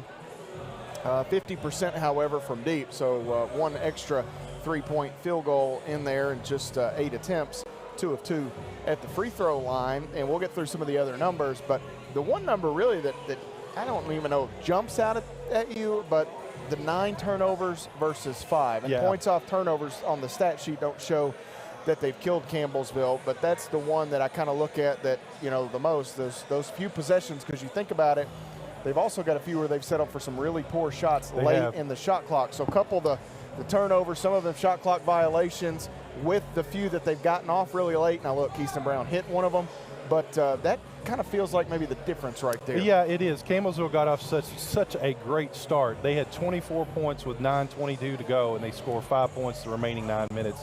You got to credit Georgetown for I think they got a little more physical on the defensive end and pressuring the ball out here and it just really kind of got Campbellsville a little bit out of sync on the offensive end, and as a result, they knocked down some very timely shots. Basically went on a 19-5 run there the last 9 minutes of the first half. Campbellsville in the first half led in scoring by Keyston Brown. He had 9 points for the Tigers, knocked in, and Edward Jones 3 assists for KB. 7 for Javon Smith. Smith with 2 rebounds there in the first half and an assist. You want the most important number from Javon Smith? What's that? Jake Omer scoreless. Oh yeah, I'm telling you, he is a lockdown defender, and this kid has got a bright future ahead of him to continue to play in like that. Maybe not this year, but in a couple years, he might be the defensive player of the year in this conference. Now, Jake Omer, I say that, and could. Jake Omer could come out and pour in 30 in the second half. Wouldn't shock me. He's such a talented player, but you always want to put your best defender on their most explosive player, and right now, you got to credit Javon Smith for doing that. So for Campbellsville, we mentioned there Smith 7 points. 4 points for Jordan Graham, 3 defensive rebounds, and offensive tap back there for Graham. He has 4 total boards. 3 each for Jace Wallace, Malik Muhammad, and Jay Milburn. Milburn with a couple of rebounds, couple of blocks there in the first half of play. Muhammad with 2 rebounds as Campbellsville sees Chandler Clements and Zach Travis log minutes and fail to score. For Georgetown, a game-high 13 from Cam Brooks Harris. And we mentioned the turnovers, but Harris's offensive ability certainly a big portion of that first frame as well. He had 13 of their 32. Yeah, he did. 3 of them from downtown, and then he had a nice couple of moves there late in the first half. And he's actually perfect from the field, 5 of 5 for 13 points. So that's some efficient basketball. Tay Dozier had 8 points for Georgetown College, 3 of 4. Dozier, I don't feel like he played much down the stretch. No. So, but certainly logged some big minutes there out of the starting lineup for Coach Briggs. Tommy Thomas had 5 off the bench. Rashad Bishop with 4 points. He picked up a couple of fouls in his 8 minutes of play. 2 points for Drew Lamont. That rounds out the scoring for Georgetown. Jaquay Wales, Jake Omer, Seth Johnson, and Jabrion Spikes all scoreless for Georgetown. And had I told you coming into the game that Jake Omer would indeed be scoreless, you would say, well, then we're in pretty good shape. Yeah, and I think we are. Now, obviously, we were up 11, so you kind of get greedy. Oh, I'd like to still be in the lead. Sure. But a 3-point deficit against the number 10 ranked team in the country, that's not bad. You'll take that, and really the last 9 minutes to only be able to get 5 points and still you're only down 3. It could have been a lot worse because we know how explosive this Georgetown team is, but like where we're at. I mean, 1 possession, we get the ball here to start the second half, we hit a 3, it's a tie ball game. Campbellsville finishes with 16 rebounds, 3 on the offensive end. Georgetown 14 first half rebounds, 4 on the offensive end. Campbellsville finishing with 6 assists, 1 steal, and 9 turnovers. 8 assists, 3 steals, 5 turnovers for Georgetown. The enhanced scoring in the paint, a 14-12 advantage for Campbellsville. Off turnovers, 9-8 in favor of Georgetown. Second chance points tied at 4 apiece. And bench points 9-7 in favor of Georgetown. The score never tied. There was 1 lead change in the first half. Campbellsville led most of the way. Georgetown takes a late lead here in the first half, and their largest lead just here at 3 points. Campbellsville's largest was 11 points, and that is where we stand at halftime here as other games going on across the league. Benji, we were kind of you get to the point where you're scoreboard watching, but there's so many scenarios for the Tigers who are almost locked into the 10, but there's still a way that Lindsay could potentially jump them. Tigers lost both, and Lindsay won both. They could jump them. I'm not sure that even really matters because you're still in such a jumbled mess from about 6 to 9. You don't know who you're going to be playing. Yeah, it could be just about anybody, and we'll kind of watch those. I know that Pikeville-Wilberforce game was interesting.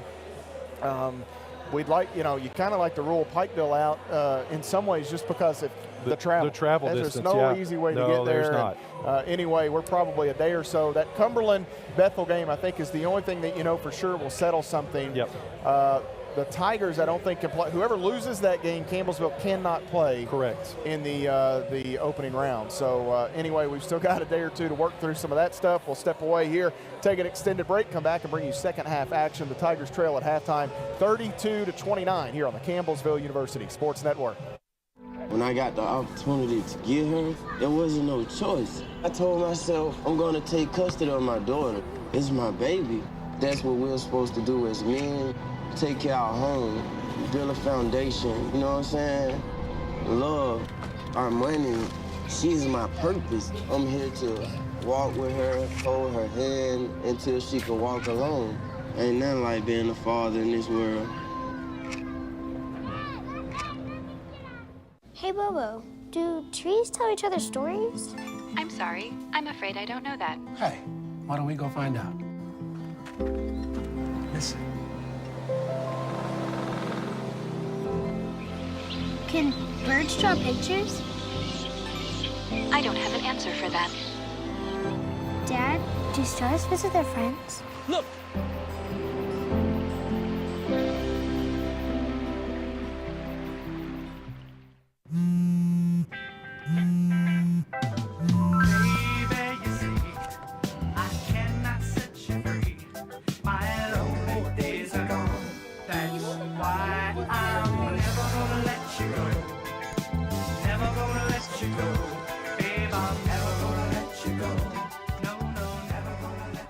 Here you go.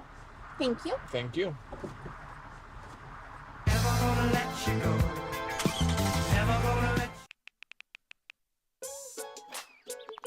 Worried about your friend, but don't know how to reach out? You could say how are you or get a fake tattoo. You could ask with an app if it works for you. You could chat with them in VR. It's so good. If you think you should check in, yeah, you should. Whatever gets you talking. Reach out to a friend about their mental health. Whatever gets you talking. Learn how you can help at seizetheawkward.org. What if you could feel in control of your retirement in just a few clicks? At aceyourretirement.org, you can. Start with a free 3-minute chat with Avo, your friendly digital retirement coach. Just answer some simple questions like, how do you feel about your ability to save for retirement? Or in how many years do you want to retire? To get free action items customized just for you, get your retirement back on track at aceyourretirement.org. When you look at the number of disasters in the U.S., chances are every area will deal with some kind of emergency in the next decade. And between school, sports, and social lives, chances are you won't be with your kids when it happens. Will they know what to do? Ready.gov/kids has the educational tools and information to make the conversation easy. When the time comes, chances are they'll feel prepared, not scared. So talk with your family today. The family's visit to the forest inspired a beautiful question. Mother, mother, am I a tree? You tell me to stand tall. You tell me to stay rooted. I think I am a tree. My child, of course you are. But what kind of tree will you be? The kind to hug or the kind to climb? Doesn't matter which you choose, so long as you choose to be a tree that's kind. Make the forest part of your story at a park near you. Find one at discovertheforest.org. As a dad, every day is a challenge. To make sure that the time that I spend with them, it doesn't matter how tired you are, you have to try and to teach them. When they learn something new and you can just see in their faces, it's such an incredible moment. It's those moments that are my favorite.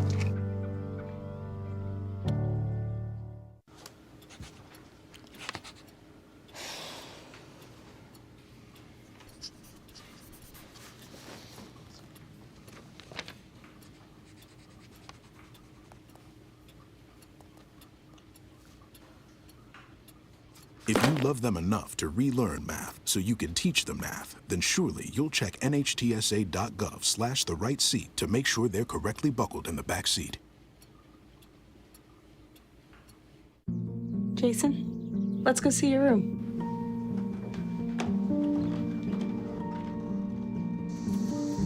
No, that's not right. How was it? Is it good?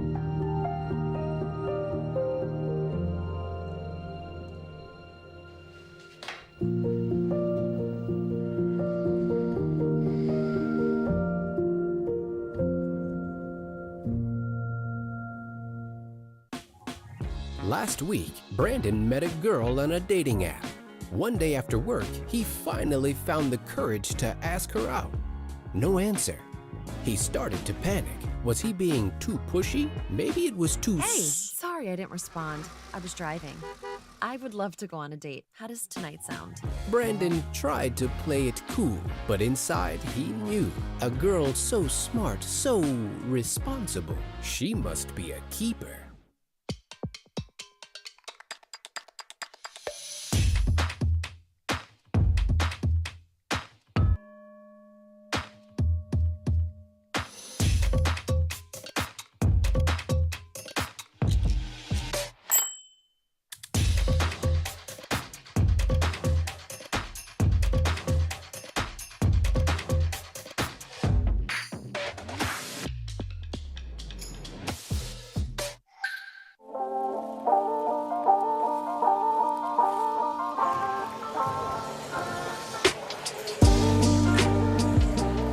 Halftime at the Powell Center. Campbellsville trails Georgetown 32-29. The Tigers trying to pick up a win over Georgetown here. It's a series that they have dominated all time. This is the 139th meeting.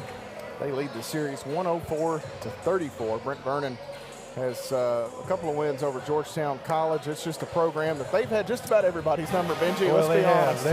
They are the kind of the gold standard for NAIA basketball. They're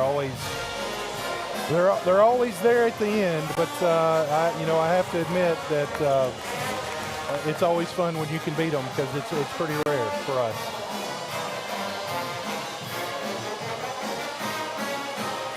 That was some good basketball that first half.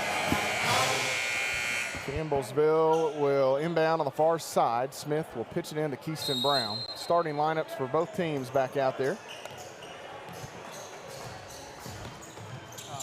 Wallace looking down inside, not there. He'll use Smith out front.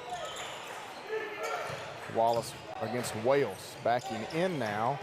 Going to throw up a shot. Good for Jace Wallace right there in the paint. Hits the little mid-range, almost a fall away there. There was a little fall away. I thought Jace may have lowered his shoulder into him, but no call on it by the official. Wales goes right side to Cam Brooks-Harris.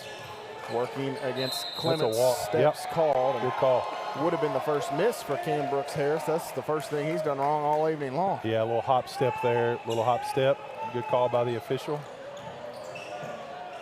Brown will be picked up in the backcourt by Tay Dozier. This Georgetown team just long at so many spots in this lineup. Long and lanky. And physical. Wallace with it, goes right side to Brown. They tried to get it in. You can see Omer sagging down. They're going to take away that entry. Brown turns in, needs some help.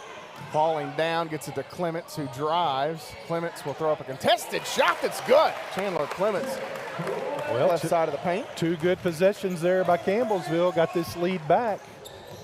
33-32. Wales works around a bit of a screen from Harris. They'll leave it with Dozier. Spins, contested shot off the window, good. That's Tay Dozier in double figures now. Good basketball right there. Bank shot from the front. Back the other way, Brown is chased by Dozier. Wanted Muhammad, can't get it to him. Now Clements working against Harris. Down on the end line, Harris poked it away. Wallace picks it up. His shot falling back is no good as he kind of ran into his own teammate, Clements. They bounce to Lamont. Runs over Muhammad. That's going to be an offensive foul on Drew Lamont. And, those big guys can't take a charge gracefully. But no, they can't. But you got to credit Muhammad for getting back and holding his ground. That's three on Lamont. Lamont, yeah. Yeah, getting back, holding his ground there. And got a whistle here is Rashad Bishop, who also has 2 fouls, will check in. A big thud when Malik hit the ground there. Just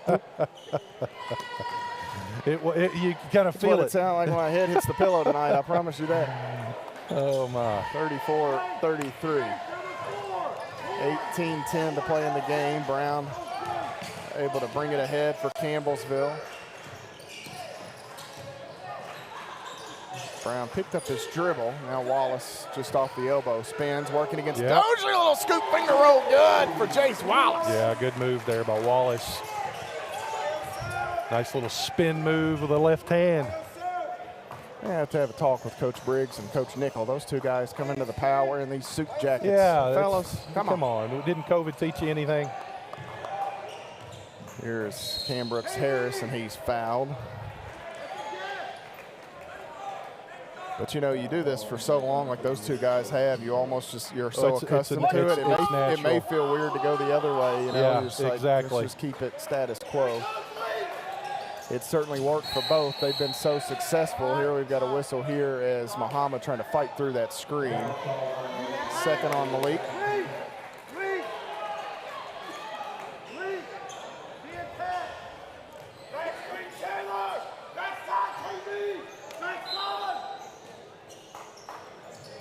You know, look for a similar play there. Tigers take it away a bit. Dozier misses that shot. Wallace defending, long ahead, has Brown, works away from Wales, right side, kicks, shooter, Smith, three, that is hard. Wales, actually Dozier and Wales both tapped it, Smith grabbed it. Wallace straightaway three, bang! Jace Wallace and Edward Jones pay out in the power. It's a big offensive rebound right there and three-pointer by Jace Wallace. Campbellsville sticking with it. Those second chance points is they're so huge in a game. Omer inside, throws up a floater, no good. Muhammad the rebound, has to keep it away from Omer as Brown picks it up. Campbellsville the other way, they want to run. Smith to Clements, bluffs the shot, back to Smith. Trailer now, Brown has it between the circles. Brown, defended by Wales, starts and stops, reverses course, needs some help. Wallace off the right wing, three on the way. Heat up, Jace Wallace! Bang, back to back for Jace! Let's rain some threes here tonight, Matt Payton. Wow, back to back. 41-34, Tigers by 7. Campbellsville here on the defensive end. That was Omer. They get another stop as Omer missed the shot. Wallace the other way. Pull up, heat check. That's going to be off. It's all right. I would have done it too. Feeling it. You've done it. You did do it. Here is Wales. Now that's a little, Wales, that's fine, but he's a little out of control. Yeah, it's a little out of control, and you could tell Javon and was signaling for the travel there, and but there was some contact there. So Malik picks up his third. He'll check out here. He and Lamont now each with three. We're going to see some extended run for Jay Milburn. Yeah, you've had that heat check here in this building a few times, I'm sure. Here's Cam Brooks Harris, three on the way. My goodness. That dude is unconscious. Only shot he missed didn't count. Yeah. Wallace working against Thomas. Wow. Wallace has it knocked away, but Milburn grabs it. Ooh, Bishop just avoided his third foul as he kind of grabbed the jersey of Milburn. Left side, Clements driving in, working against Cam Brooks Harris, and this is going to be a foul on Cam Brooks Harris here as he gets the arm of Chandler Clements. Jordan Graham going to check back in. Clements will exit.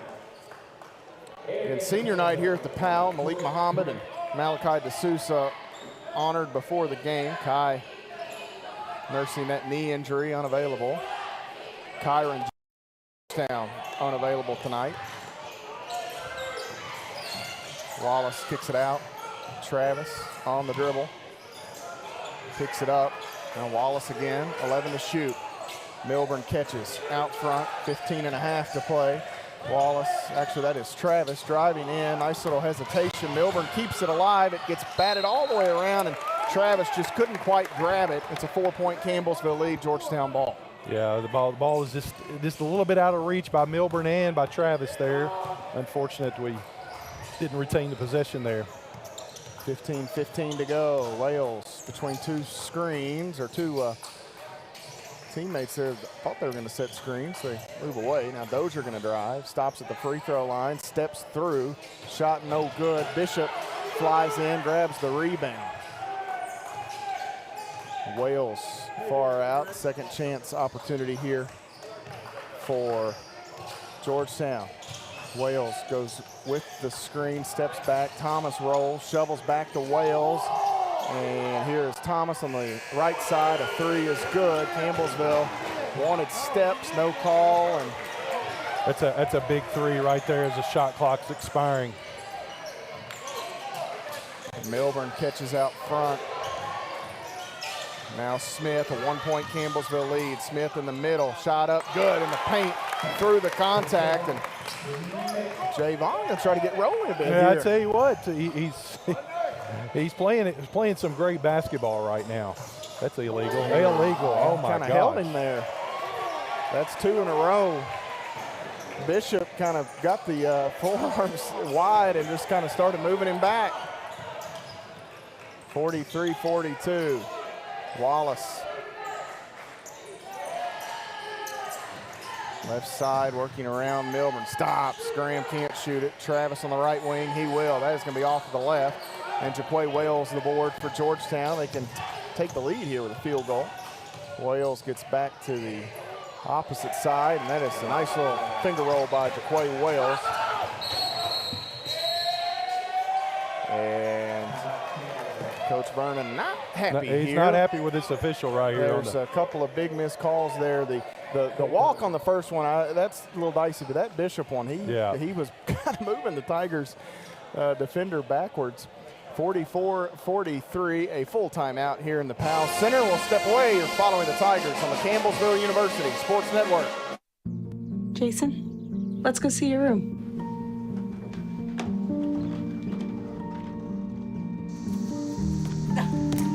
No, that's not right. How is it? Is it good?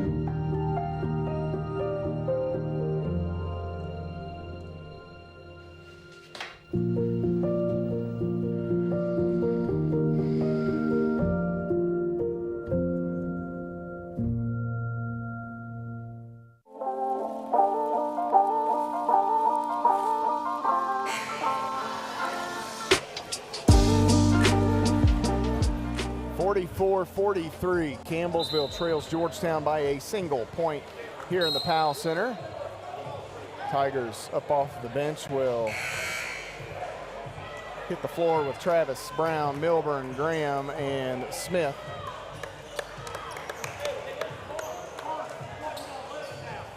Travis will inbound for Campbellsville. They expect a little pressure here from Georgetown in the backcourt.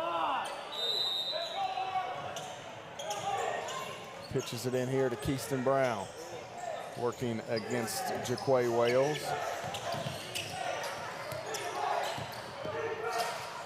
Milburn hands it off. Travis take the pull-up jumper. That is strong. Rebound taken in by Cam Brooks Harris. Jaquay Wales the other way, has Dozier on the right side. Now Thomas open, he'll drive in, shovel one to Bishop, and an easy stuff inside as the Tigers a little out of sorts defensively there. 3-point Georgetown lead. Matches, I believe, their largest of the day. Yep, 3 at halftime. Milburn working against Bishop here. Now Keyston Brown. Inside, Milburn gonna go to work against Bishop. He'll go right-handed, little baby hook, no good. Jordan Graham, the rebound on the stick back. Yeah, good job, Jordan. Way to get in there and beat your defender, get that offensive board.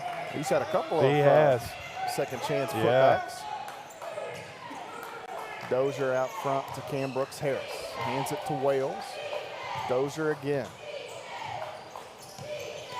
They switch. Graham, they go to the arrow here. I think that'll keep it with Georgetown. Yeah, it's a good call. I think initially, I think initially I thought Jordan was going to be able to rip it away from him, but that was a long enough call to get the jump ball. Zach Travis will check out. Jace Wallace back in. 14 remains on the shot clock here for Georgetown College as Dozier will inbound to Bishop. Cam Brooks Harris, ball deflected and hit the rim. Jordan Graham got a hand on it. They were looking for a little cut down the inline from Dozier. Graham goes left side. Smith a dribble back out to Wallace, who catches. Now Smith bluffs the shot. Gonna deck it. Pull-up jumper, fall away. Good for Javon Smith. That's a gnarly little move for the sophomore. I tell you what, Javon Smith is having himself a night. It's a coming out party? It could be. I'm here for it. Absolutely. Wales with some nifty handles. Looking for Cam Brooks Harris, and they're going to get Keyston Brown. A little bit of a kind of late on Cam Brooks Harris. So So that's 2 on KB and now 4 actually on the Tigers in this half. We'll step away as we've reached a media stoppage. 11:44 to play in the basketball game. Campbellsville leads by 1. You're following the Tigers on the Campbellsville University Sports Network.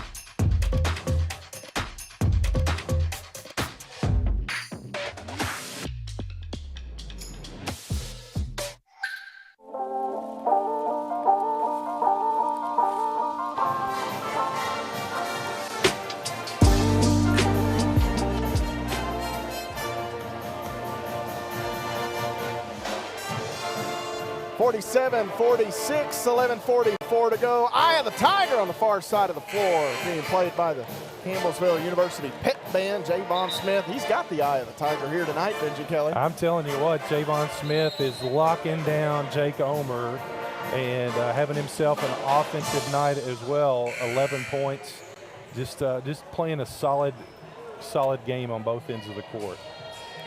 Anytime your leading defender can have a plus 11 in the point differential against their best player, absolutely. That is some good basketball. Georgetown a chance to take the lead once again here. They get Thomas in that far corner, hands it off out top to Cam Brooks Harris. Now Bishop back to the basket, quick move against Milburn, and oh my goodness, that's Bishop. Hey, that's a difficult shot there. Well, that young man's been playing some really good basketball the last few games. It is. It's kind of like KB's shot there in the first half. Very close. Brown bounces to Milburn out front. Dribble handoff to Wallace, drives in, shot up and one for Jace! Wow, that's some strength right there. Get it up on the rim, it goes in. Foul on Thomas there. Campbellsville chance at the free throw line. Jace Wallace. Wow. Gets the finish. Tommy Thomas picks up his first 3 on Georgetown as a club. Wallace with the and 1 as he cashes in there. And Wallace up to 16 on the night. 50-48, Campbellsville up by 2. Wales back to Spikes. Jabrion Spikes on the dribble, into the middle. Looks for a shot in the paint. That is good. Jabrion Spikes. My goodness. Spikes and Smith will have some battles over the next couple of years. They will. You can believe that. Those are 2 of the best young players in this league. Milburn hands it to Brown. Oh, Keeson just couldn't get it back to him and lost it, dribbled it right off his foot. And the other way, Spikes mishandled it momentarily, gets it back, and Georgetown on top by 2 as Spikes pours in a pair. Yeah, just an unfortunate play there. A quick turnover, Georgetown down on the other end, an easy bucket. Wallace right side, kicks, extra pass, 3 on the way. That is hard. Milburn tried to keep it alive, but Smith a little too strong on that offering. Wales out front, closing in on the midway mark of the second half. Right wing, Spikes. Now Wales gets the screen. He'll use Bishop, takes the 3. That is off. Rebound to Jordan Graham. Campbellsville comes up with a needed stop. Yeah, good defense there by the Tigers. Now let's come down here, get a nice offensive set. Oh, that's a hold. Graham over the top looking for Milburn. Fortunately for Campbellsville, Wales could not control that before he fell out of play. Malik Muhammad going to check in as Jay Milburn will exit with 9:48 to play in the basketball game. Still a nice crowd here. Yeah, I thought Milburn may have been held a little bit there on the entry pass from Graham. Seth Johnson will check in. Cam Brooks Harris will check out. Harris with 16. He and Wallace have led their 2 clubs here. Brown pitches it in to Muhammad, who will hand it to KB. Gets the screen. Brown pull up, has to hesitate there. Graham through the inline, grabs another rebound. Cutting.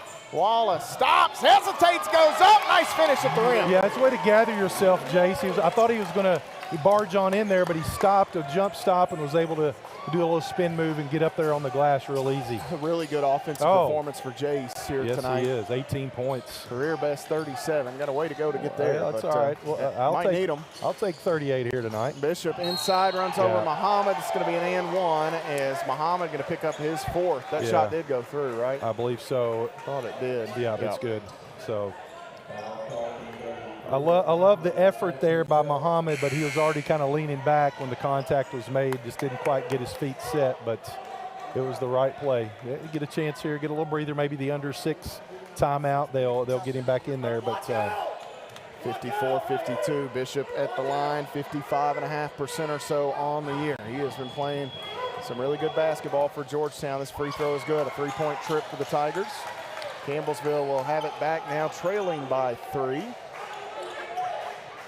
Graham pitches it in to Keyston Brown. Seth Johnson will retreat with Graham, and Brown will work it ahead against Wales. Left side, Travis. Milburn comes up high. A little miscommunication there between those two. Wallace, little ball fake. Feeds through. Milburn hesitates, lays it in. He gets the bucket. Jace Wallace the bounce. Yeah, that was a nice entry pass, and good job by Milburn to gather his feet and allow the defense to go on, and nice little put in there for Milburn. 55-54, Wales working off the Bishop screen. Wales kicks it out. Thomas in the middle. Ooh, that's a nice crossover. Jay stays with him. Thomas throws it off the bottom of the rim. It goes off of spikes and out of bounds. Good defense there by the Tigers. 8.5 to go, Matt. Love it. Love this. Love where we're at right now. Fasten your seatbelts. 55-54. Campbellsville trying to pull off the upset victory here on senior night. Campbellsville's won 2 of their last 3. Both of those here at home. As Bishop flies out, Milburn needs some help. Wales knocks it away. Milburn finds Graham. He cuts. Travis inside. Goes up the shot. That may have been blocked by Spikes. Ball still being battled for. Graham falls into the bench. He's okay as Brown has it. Nice hustle by the Tigers of CU. 10 to shoot. Got to cash in points right here. From the Wise logo, in and out. Milburn again nearly took it away. It goes out of bounds. CU ball again. Way to stay with it, Milburn. I'm telling you what, it's little things like this, Matt, that you don't see on the stat sheet that makes a difference in a game, and this Campbellsville team is fighting hard here. The nice job by Graham to save it out of bounds. Milburn there with the extra effort on the rebound. Now you get a fresh 20 and a chance to take the lead. Bounce it in to Wallace. Working around Thomas. Left side throws one up. Good for Jace Wallace. Give him 2 more. He switched it in the air to his right hand and got it up there. Woo, this is some good basketball right here. Both teams. 56-55. Campbellsville scratching and clawing here with Georgetown. Thomas. Georgetown with a chance to sew up the Mid-South Conference here tonight as Thomas gets the blow by and the finish. Ooh, Jay Milburn. Right place, right time. He may have got fouled there by the time he lost it. Thomas in the corner, 3 on the way. That is short. Lamont the rebound for Georgetown. Campbellsville an unforced error down there as they threw that inbounds pass in. Jace is spent here.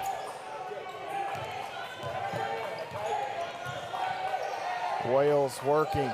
Leaves it with Lamont. Gets it back. A little floater off the paint is good for Jaquay Wales, and Georgetown back up by 3. I'm not sure if Campbellsville can get to the media here. They'll have to go over and take the timeout as Keyston Brown will protect the basketball. Jaquay Wales kind of flying in there trying to take it away. And a full timeout taken by the Tigers. 6:42 to play in the ball game. They trail by 3 to Georgetown, 59-56. You're following the Tigers on the Campbellsville University Sports Network. The family's visit to the forest inspired a beautiful question. Mother, mother, am I a tree? You tell me to stand tall. You tell me to stay rooted. I think I am a tree. My child, of course you are. But what kind of tree will you be? The kind to hug or the kind to climb? Doesn't matter what you choose, so long as you choose to be a tree that's kind. Make the forest part of your story at a park near you. Find one at discovertheforest.org.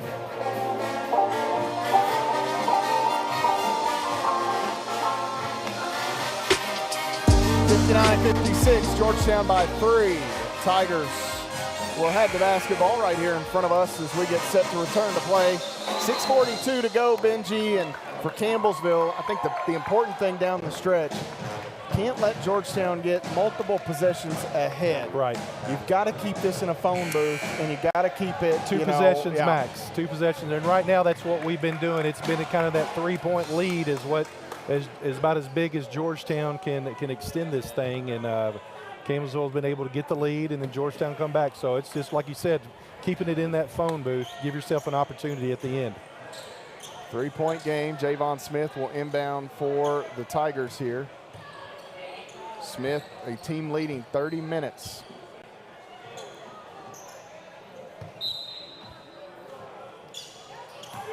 Throw it in. Brown will bounce it out to Milburn off the wing.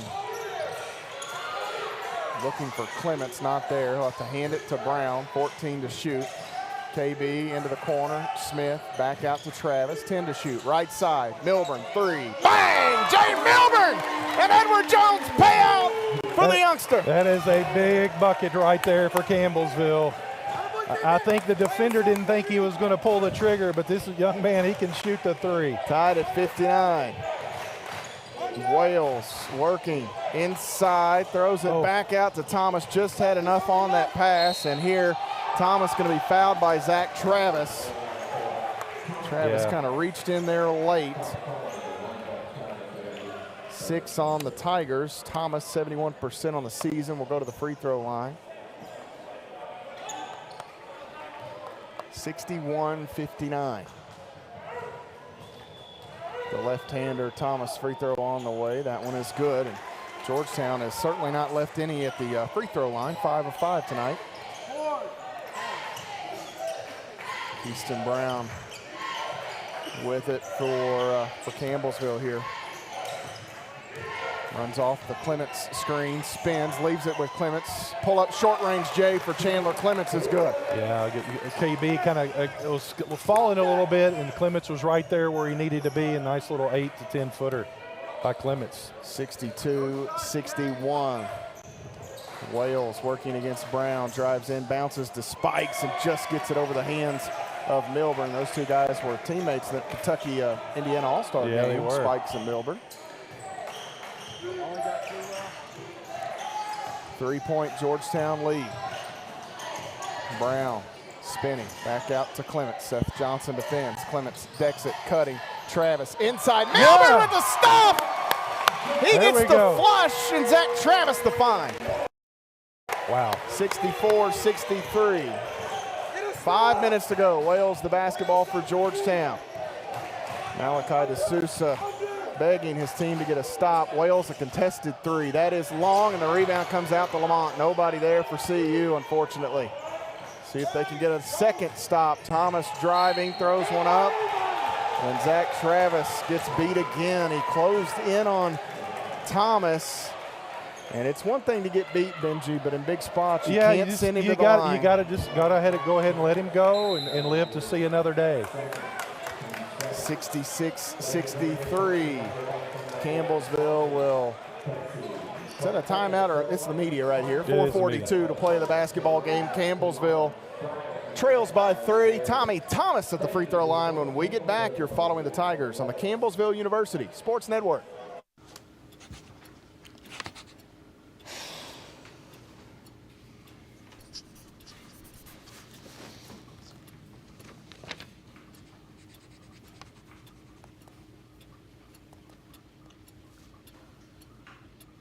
If you love them enough to relearn math so you can teach them math, then surely you'll check nhtsa.gov/the right seat to make sure they're correctly buckled in the back seat.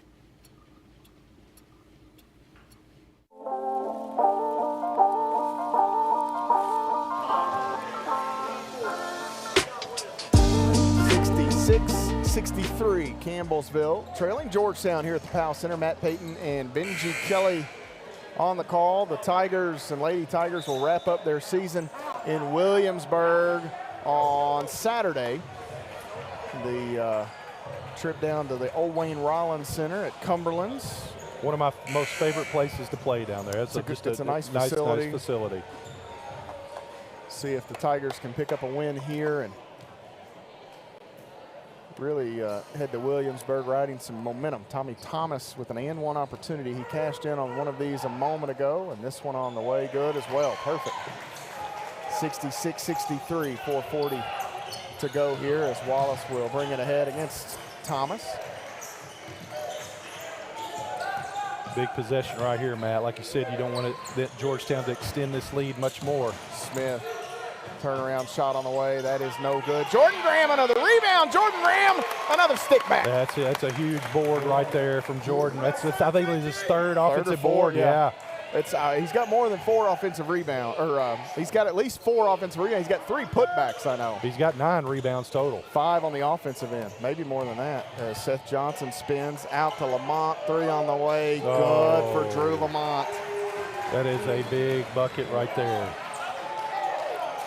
70-65, and that's the thing Lamont can do to you. Yep. He's playing that 5, and Malik's not pulled out there that often. Muhammad straight away has Graham. They want Clements over the top, and Johnson going to be whistled. Easy call here as Seth Johnson picks up his first. And good foul by Johnson. It may have been an easy lay-in for Clements. Well, it could have been, and actually, you know, they've got several fouls to give here down the stretch, 2 more before we're in the bonus, but he was a little outmatched there against Clements, and as Cam Brooke-Harris comes in to guard him. Inbound to Muhammad. Wallace gets it right back. And then ball knocked away, and that's a turnover here. Wales shovels it to Spikes, who gets it on into the corner. Thomas back to Wales, and Georgetown here with a chance to grab hold of this thing really for the first time. Wales drives in, bounces to Spikes, and that shot is good as he plays through the contact of the help defender Smith. 7-point game here. Let's see if Campbellsville has an answer. Off the screen, Thomas goes to the ground. Clements straight away, bluffs the shot, wants to drive, and we've got a foul here on Cam Brooks-Harris. That'll be his 3rd. 5 on Georgetown, so still a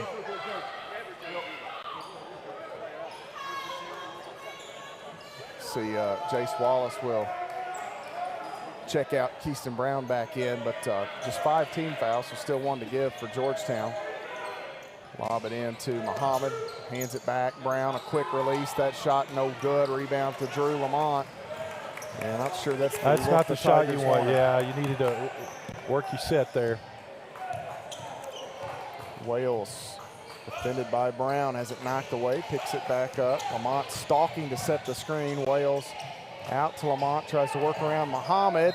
Foul here, what do we got? Offensive foul on Drew Lamont as he runs over Jordan Graham. And a moment ago, Mark Vernon told Brent, he said, not JG's the best player out there right now, and what about that one? Yeah, it's just good.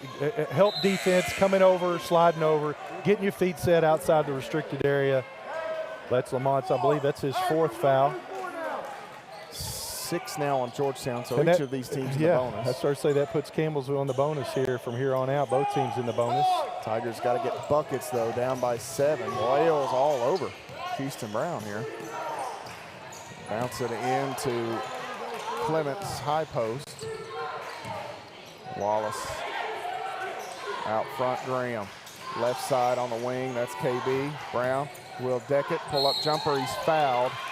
And this will go against Jaquay Wales, I believe. That'll be the first on Wales. Keyston Brown here to the free throw line, where he's a 70% shooter on the year. His first 2 attempts here this evening, I should say. Brown 9 points, 7 assists tonight.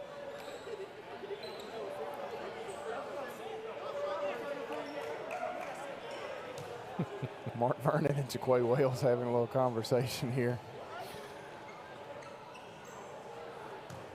I love it. KB here, this free throw is hard, so Campbellsville.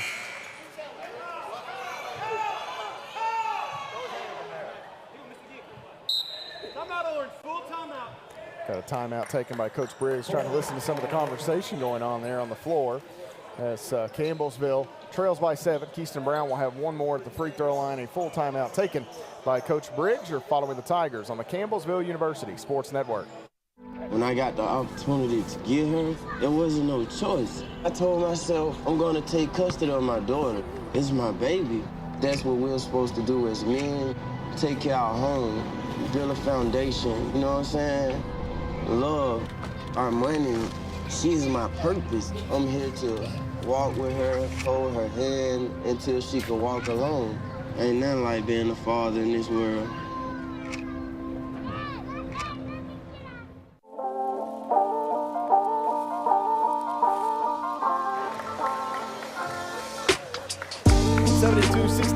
A 7-point Georgetown lead with 2:19 to go. Campbellsville trying to a little come from behind basketball here. They led by 11 or so in the first half. It's been played pretty much in a phone booth the second half. So what you need if you're a Campbellsville fan. The problem with the Tigers at times offensively, Benji, is they can struggle. They can go in ruts. You almost, against a team like Georgetown, the 10th ranked team in the country, the team that is on the verge maybe of sewing up the regular season, you almost have to be perfect for 40 minutes. It just takes one little spell to doom you. Well, you've got 2 or 3 possessions here as of late. You had a couple and one opportunities where you got beat on the defensive end, and then an untimely turnover to an easy layup, and you got a 5-point deficit here. But Campbellsville have been stuck on that 65 number.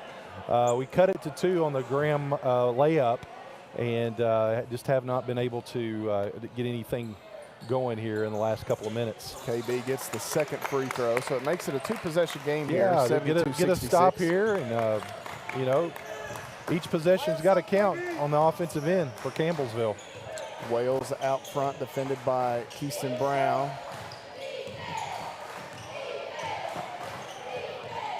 Wales still on the dribble. He'll work off quite a bit of clock here. Wales working against Brown, steps in, off the window, good. Jaquay Wales made up his mind early. He was going to keep that. Wallace tries to throw it in quickly. It was picked off by Spikes. J. Brown Spikes has made some game-winning plays here tonight for Georgetown here. So that foul on Wallace. Wallace was quickly trying to get it in. He just didn't take enough time to see Spikes. And Tommy Thomas will go to the free throw line here. And that's why Georgetown is going to win this league. Yeah, they're just you know, like you said, they've got too many weapons, and you mentioned it. You almost got to play that. I won't say that perfect game, but it's got to be pretty near perfect. This Georgetown team's got so many weapons. And tonight, you know, we just haven't had an answer for Cam Brooke Harris. I mean, I think is he perfect from the field? He is perfect from the field. I mean, Thomas misses both, so that leaves the door slightly cracked. That turnover doesn't kill you, per se, as Keyston Brown will come the other way. Brown on the left wing. Uses Muhammad out front. Muhammad waits, still. Now Clements drives in. Clements has it knocked away by Cam Brooks Harris. They're going to call a jump ball. I think that stays with Campbellsville, though. It does. We got to have some quick hitters, Matt. We can't use the full 30-second shot clock with 1:27 to go. The wild thing in this is, to me, well, we'll touch on it in a minute. Keyston Brown looking, has Smith. Smith quickly into the middle, shot up on the way. That is strong. I think it got deflected on the way up. Yeah. So I was straight line by Coach B there. Ooh, Javon nearly a takeaway as Wales just able to grab it. Javon needed maybe one more step. Campbellsville going to try to get a stop right here and then see what happens. Smith, they force Wales way out there to Muhammad. Lamont wants to deck it. He'll drive, a fall-away shot, strong. Graham taps it. Nobody there to keep it from Tommy Thomas. Graham tried to tap it to Brown. Thomas gets in the way. Mercy. Brown can take a step back three. Bang! Keyston Brown with the Edward Jones payout.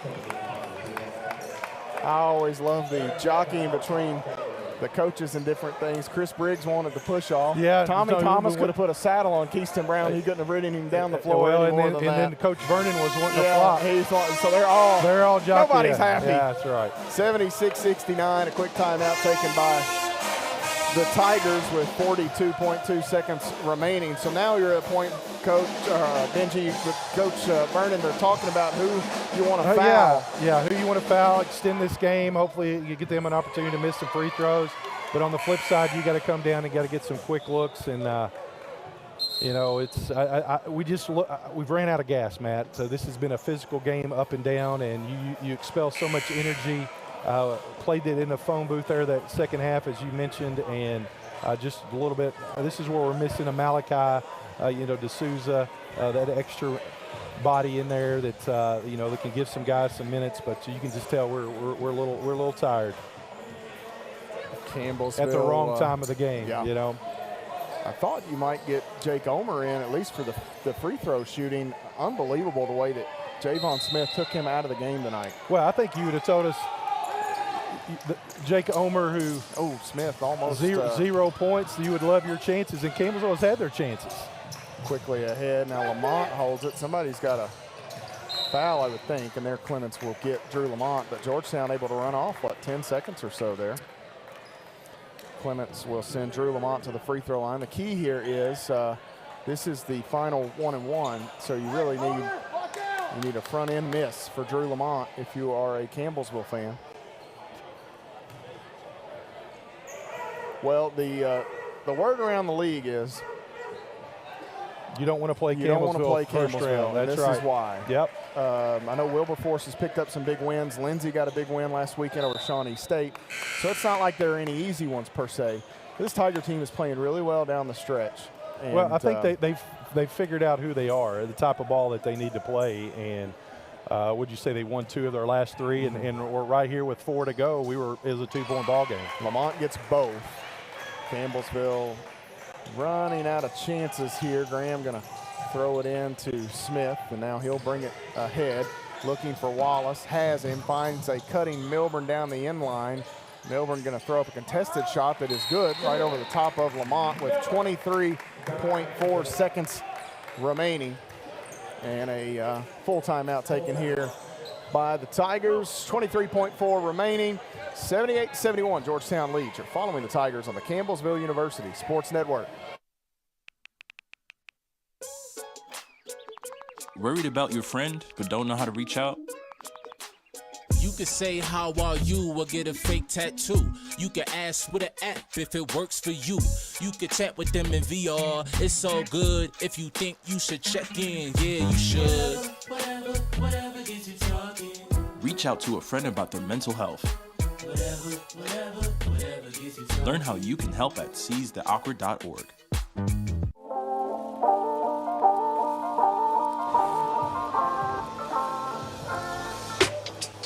78-71, Georgetown leads Campbellsville here with just 23.4 seconds remaining. The Tigers have to come up. I think you're almost at miracle territory, right, Benji? You said once upon a time this Georgetown bunch stole one here. Well, they did. You know, up 9, the Campbellsville was with a minute 14, a minute 15, and we wound up losing by 3. But yeah, Campbellsville's going to have to foul quickly and hope for some missed free throw attempts. Like one steal in here.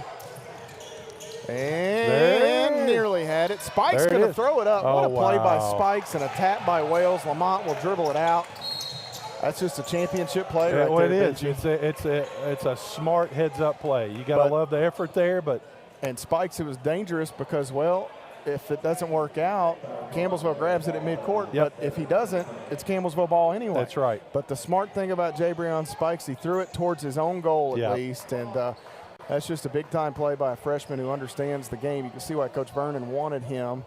And, you know, honestly, I think Campbellsville had a much better shot. When Darren Boyd left, it vacated some big minutes, and I think that may have influenced Jabrion Spikes a little bit there. That was the tipping point.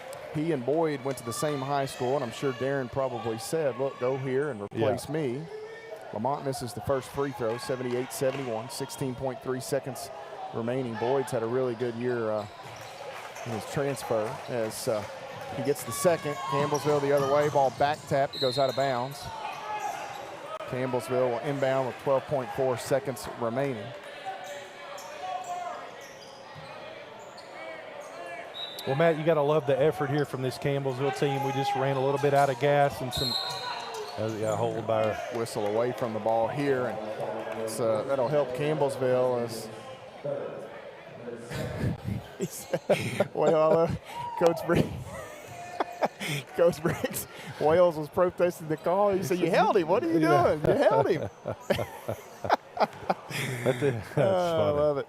79. Coach Briggs is he's fun to watch, Coach, because nothing's off limits. I mean, he's getting after his guys, the officials. I mean, you name it. Campbellsville going to keep it alive. Graham, a 3 on the way. That is long, and Campbellsville knocks it away. Spikes and Milburn will tie it up, and they'll smile at one another as they shared some run on that all-star team last year. Both of those guys finishing up their high school career. Campbellsville, the 79-71 deficit. Lamont will catch and hold, and there's the clock as the Tigers will fall to Georgetown, and Coach Briggs and Coach Vernon will shake hands there. A hard-fought loss for Campbellsville and a well-earned victory for Georgetown as they were able to come up with some big plays down the stretch. Benji, losing to this club, nothing to hang your head about, but I know it is frustrating. You're right there, a couple plays here or there in the ball game, and maybe it's a different story. Yeah, it is, and you know, here's the thing. Campbellsville obviously was out, you know, Malachi D'Souza and guys that played a lot of minutes tonight that normally you have that extra rotation in, and we just kind of ran out of gas. With 4 minutes to go, it's a 2-point game, and that's where you want when you're playing against a team like Georgetown College to have yourself an opportunity. But love the effort, love, you know, how we competed tonight, and at the end of the day, you got to tip your hat to Georgetown. That actually earns them the regular season title and the automatic bid to the national tournament. Congratulations to Coach Briggs and company. They did it without Kyron Jones here tonight. He's nicked up. The Tigers have been shorthanded all season long. And you know, Malachi D'Souza being out tonight certainly just shortens that bench even more and asks so much many, but they were tonight, we will say that. 50% from the floor today for Campbellsville, 30 of 59 overall shooting, 7 of 21 from deep, 33%, 50% at the free throw line for CU. They were 4 of 8. For Georgetown, 55% shooting, 32 of 58, 7 of 15 from deep, 46.7%, and they were 72.7% at the free throw line. They were 8 of 11 in the ball game. Campbellsville gets a game-high 20 from Jace Wallace. He was so good tonight. 6 rebounds, 4 assists for Jace, 8 of 13 shooting. As you can see some of the replays here, Jace hit a couple of 3-point field goals in this one, actually 3 of them. The Tigers get 13 from Keaston Brown to go with 7 assists. KB played 32 minutes, 5 of 11 shooting here in this one. A dozen for Jay Milburn off the bench, 5 of 6 shooting for Jay. He only had 2 rebounds, which that's kind of wild. I guess Jordan Graham got them all.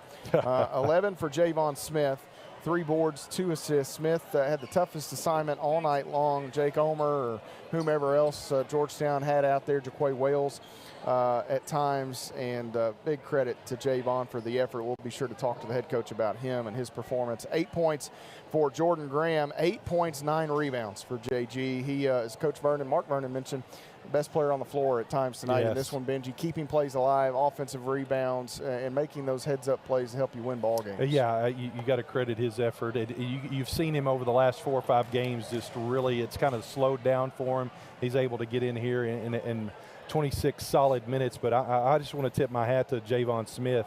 37 minutes, 11 points.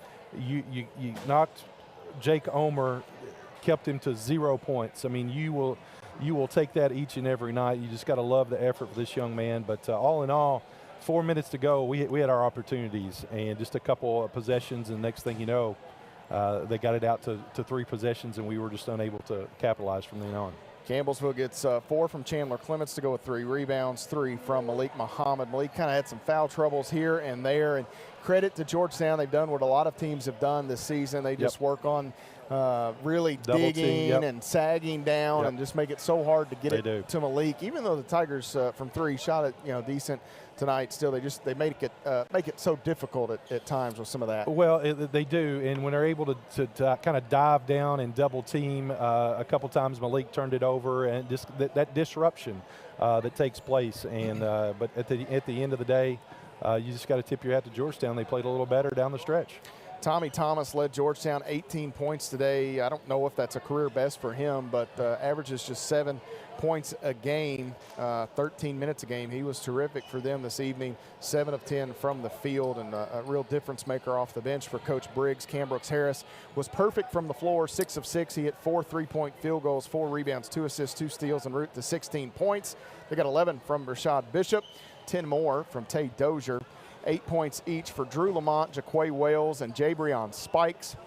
And for Georgetown, Seth Johnson and Jake Omer. Unbelievable. Jake Omer averages 17 points a game, just completely locked down. That may be the last time or the first time in a long time that he's had 0 points. That's probably where I start this interview with Coach V. I mean, we can talk about, obviously, the losses and the different things, but let's talk about a positive, Absolutely. right? That was an unreal performance by him. And let's take a look at some of the rest of the numbers here for Georgetown as we wait the head coach to make his way over. Campbellsville out rebounds Georgetown 27-25, 9-8 on the offensive end. So they got them by 1, both on the offensive end and defensive end. Campbellsville 16 assists, 7 steals, and 13 turnovers. No, correction. 16 assists, 2 steals, 13 turnovers. 16 assists, 7 steals, 9 turnovers for Georgetown. And take a look here quickly at the enhanced scoring as Coach V makes his way over. In the paint, 40-38, the difference in favor of Georgetown.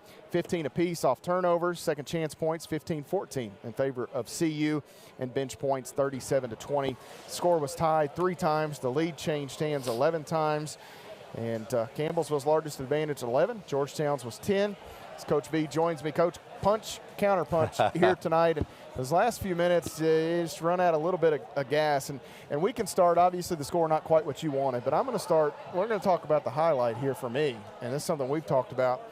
Javon Smith put the clamps on one of the league's top scorers tonight. And you've talked about it, the maturation, what he's been able to do. That was an unreal performance, even to the point where Coach Briggs didn't go back to him at the end of the game. Yeah. And there may have been some other stuff, but maybe, certainly you look again, at it. Jake Omer, he's a great player. I mean, went to Western, was sought out by every Mid-South school when he left Western, including us. Yes. We tried extremely, extremely hard. He's from Georgetown, so that was kind of close to that. I thought we were Final Two. Yeah. I really did, but he is he's a basketball player. You hear some things. He's a hooper. He can get it done in a lot of different ways, and we talk about it. Our number one objective was I thought we had to make him inefficient, and we did. It's like I just told our guys though. They're top 10 for a reason. Mm-hmm. They have much star power, and I give Coach Briggs incredible credit. Their guys did a great job. In reality, there was a 4-minute stretch where we panicked, and it ended up being the difference in the game. And the hardest part for me in that one with the panic was we had the lead when we panicked. Our guys, they played their tails off. They overall, they did a really nice job. We battled. I thought we had a lot of really big individual performances from different players. And it shows our guys how close we truly are. Yeah. Again, this is a team, they've won the conference regular season. They're top 10 in the nation. They're going to the national tournament, and we were right there. And because of that, you're going to hate looking at it. And because of that, we just fell a little short. But again, well, I'm so proud of the group, man. It's not what we wanted at the outcome. And they play so hard. They make you play so hard. And we got a little fatigue. Scouting report, I think mentally we fell off a little bit late in the game with scouting report. And again, you're not going to beat a top 10 in the nation when you give up 68% in the second half. And my credit goes to Georgetown in that. You mentioned that stretch there, and Benji and I kind of talked about it. To beat a top 10, and you've talked about some of your team's deficiencies right now, and the things that you're having to work on and battle through. It almost feels like at times you've got to be perfect, and it just makes it so hard that a little false step here or there, and all of a sudden a 2-point lead becomes a 5-point deficit, and that's where that panic can set in at times. Well, you look at the first half stats. We were down 3. They were +1 from 3-point line, so there's 3. They were +4 on us in turnovers, and we were +2 in rebounds. So it sort of all plays out, but they were +3 because of the 3-point shot. In the second half, it wasn't like that. It was because 1 or 2 guys got loose in half court that our scouting report and the way we should have been guarding wasn't executed. I mean, it's one of those, and it's not because of lack of effort or want to. I think our team, one of the hardest things that we struggle doing is when we play hard to be able to really, truly think on the fly. And it's because they're exerting so much energy. But again, I'm really proud of our group. I mean, it was a fun battle. It was a great battle, and it's exciting for me to see, as we said, the maturation process of a lot of individuals, a lot. Jay scored 20 tonight. He got to a little point there in the second half where he was feeling really good, and you needed every bucket he got. You needed a few more, but, man, he was assertive. He got going downhill, started knocking down the long ball. He was doing a bit of everything. He really was, and again, take away that 4-minute stretch. I thought we were so good offensively because we kept getting the ball side to side. We had a lull in there where we didn't get it side to side, and then second half we had some matchups that we liked, and a lot of them dealt with Jace. And I think you saw a guy today with his jump shot, and he's been putting in a lot of time, but it wasn't forced. I think he puts so much pressure and forces so much sometimes, because he wants to be perfection. I thought he was just very loose today. His shot looked a lot more effortless than previous games, and because of that, I think he was successful. And sometimes he gets going so hard, that's where some of the turnovers factor in. We've got to cut those down just a little bit, but a lot of those happens whenever we, we have him at the point, which is not his natural position, and that's something we've had to deal with.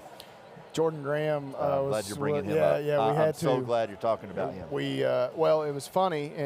Benji and I were talking. It felt like for a while, every offensive he was keeping everything alive. He was finding a way to get his hand on everything. He warriored today.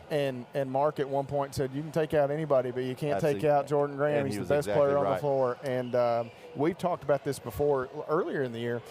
Jordan's biggest issue was fatigue and getting in shape. He's missed a lot of basketball time, and you can't make up for that. And I think those that understand this game well understand that. And it's taken him a while to – this is his first year of basketball full-time in almost 3 years. Yeah, he's going to make it.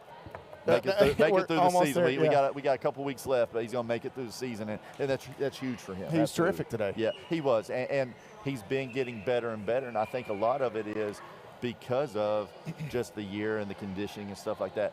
Listen, there's never been a question of what Jordan Graham brings to the table. So recently, we recruited him 3 years ago out of high school. Not only is he a fine young man, he's a great basketball player. He has a very high IQ. He is getting better and better defensively, and again, he's been good, but it's because his body is getting recovered. His attention to detail of what we're trying to do defensively, he does a great job with it.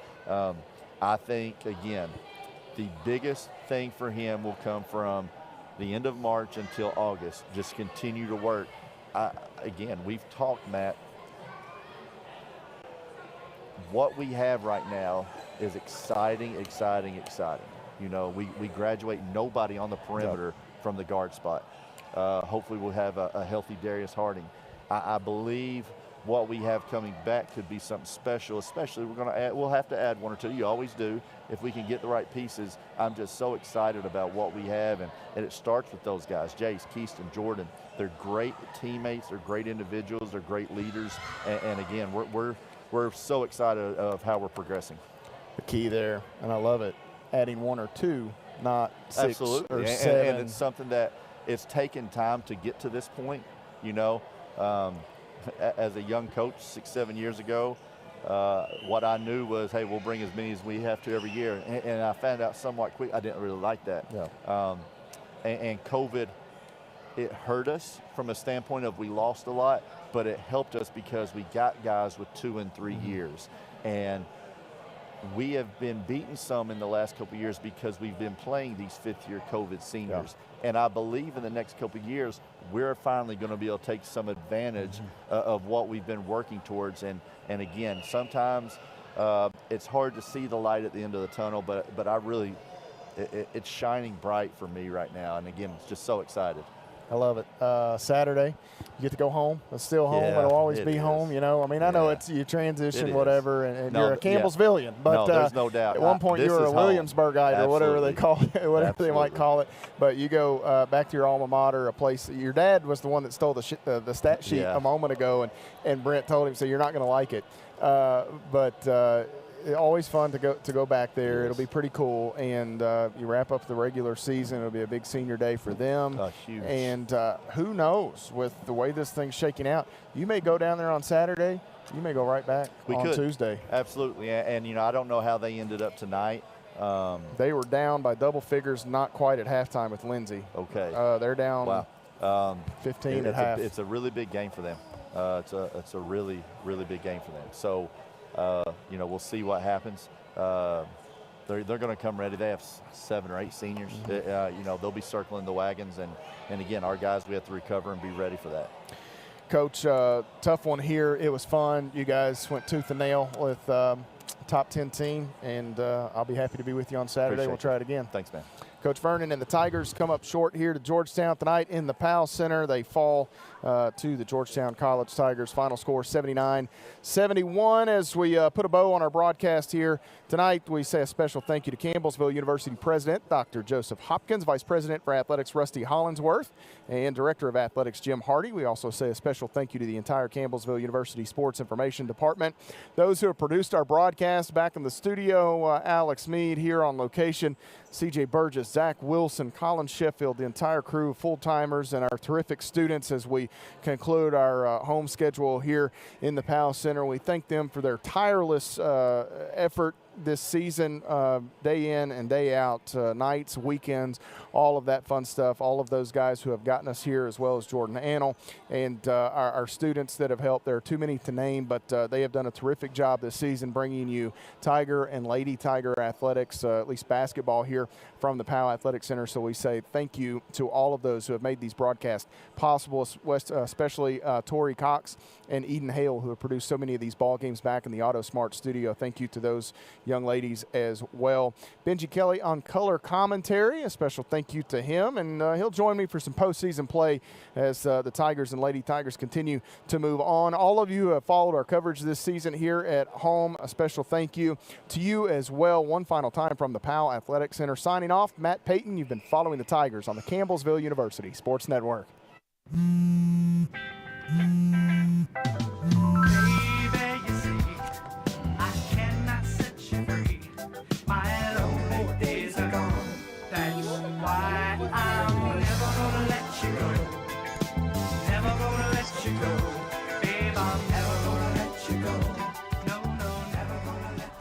Here you go.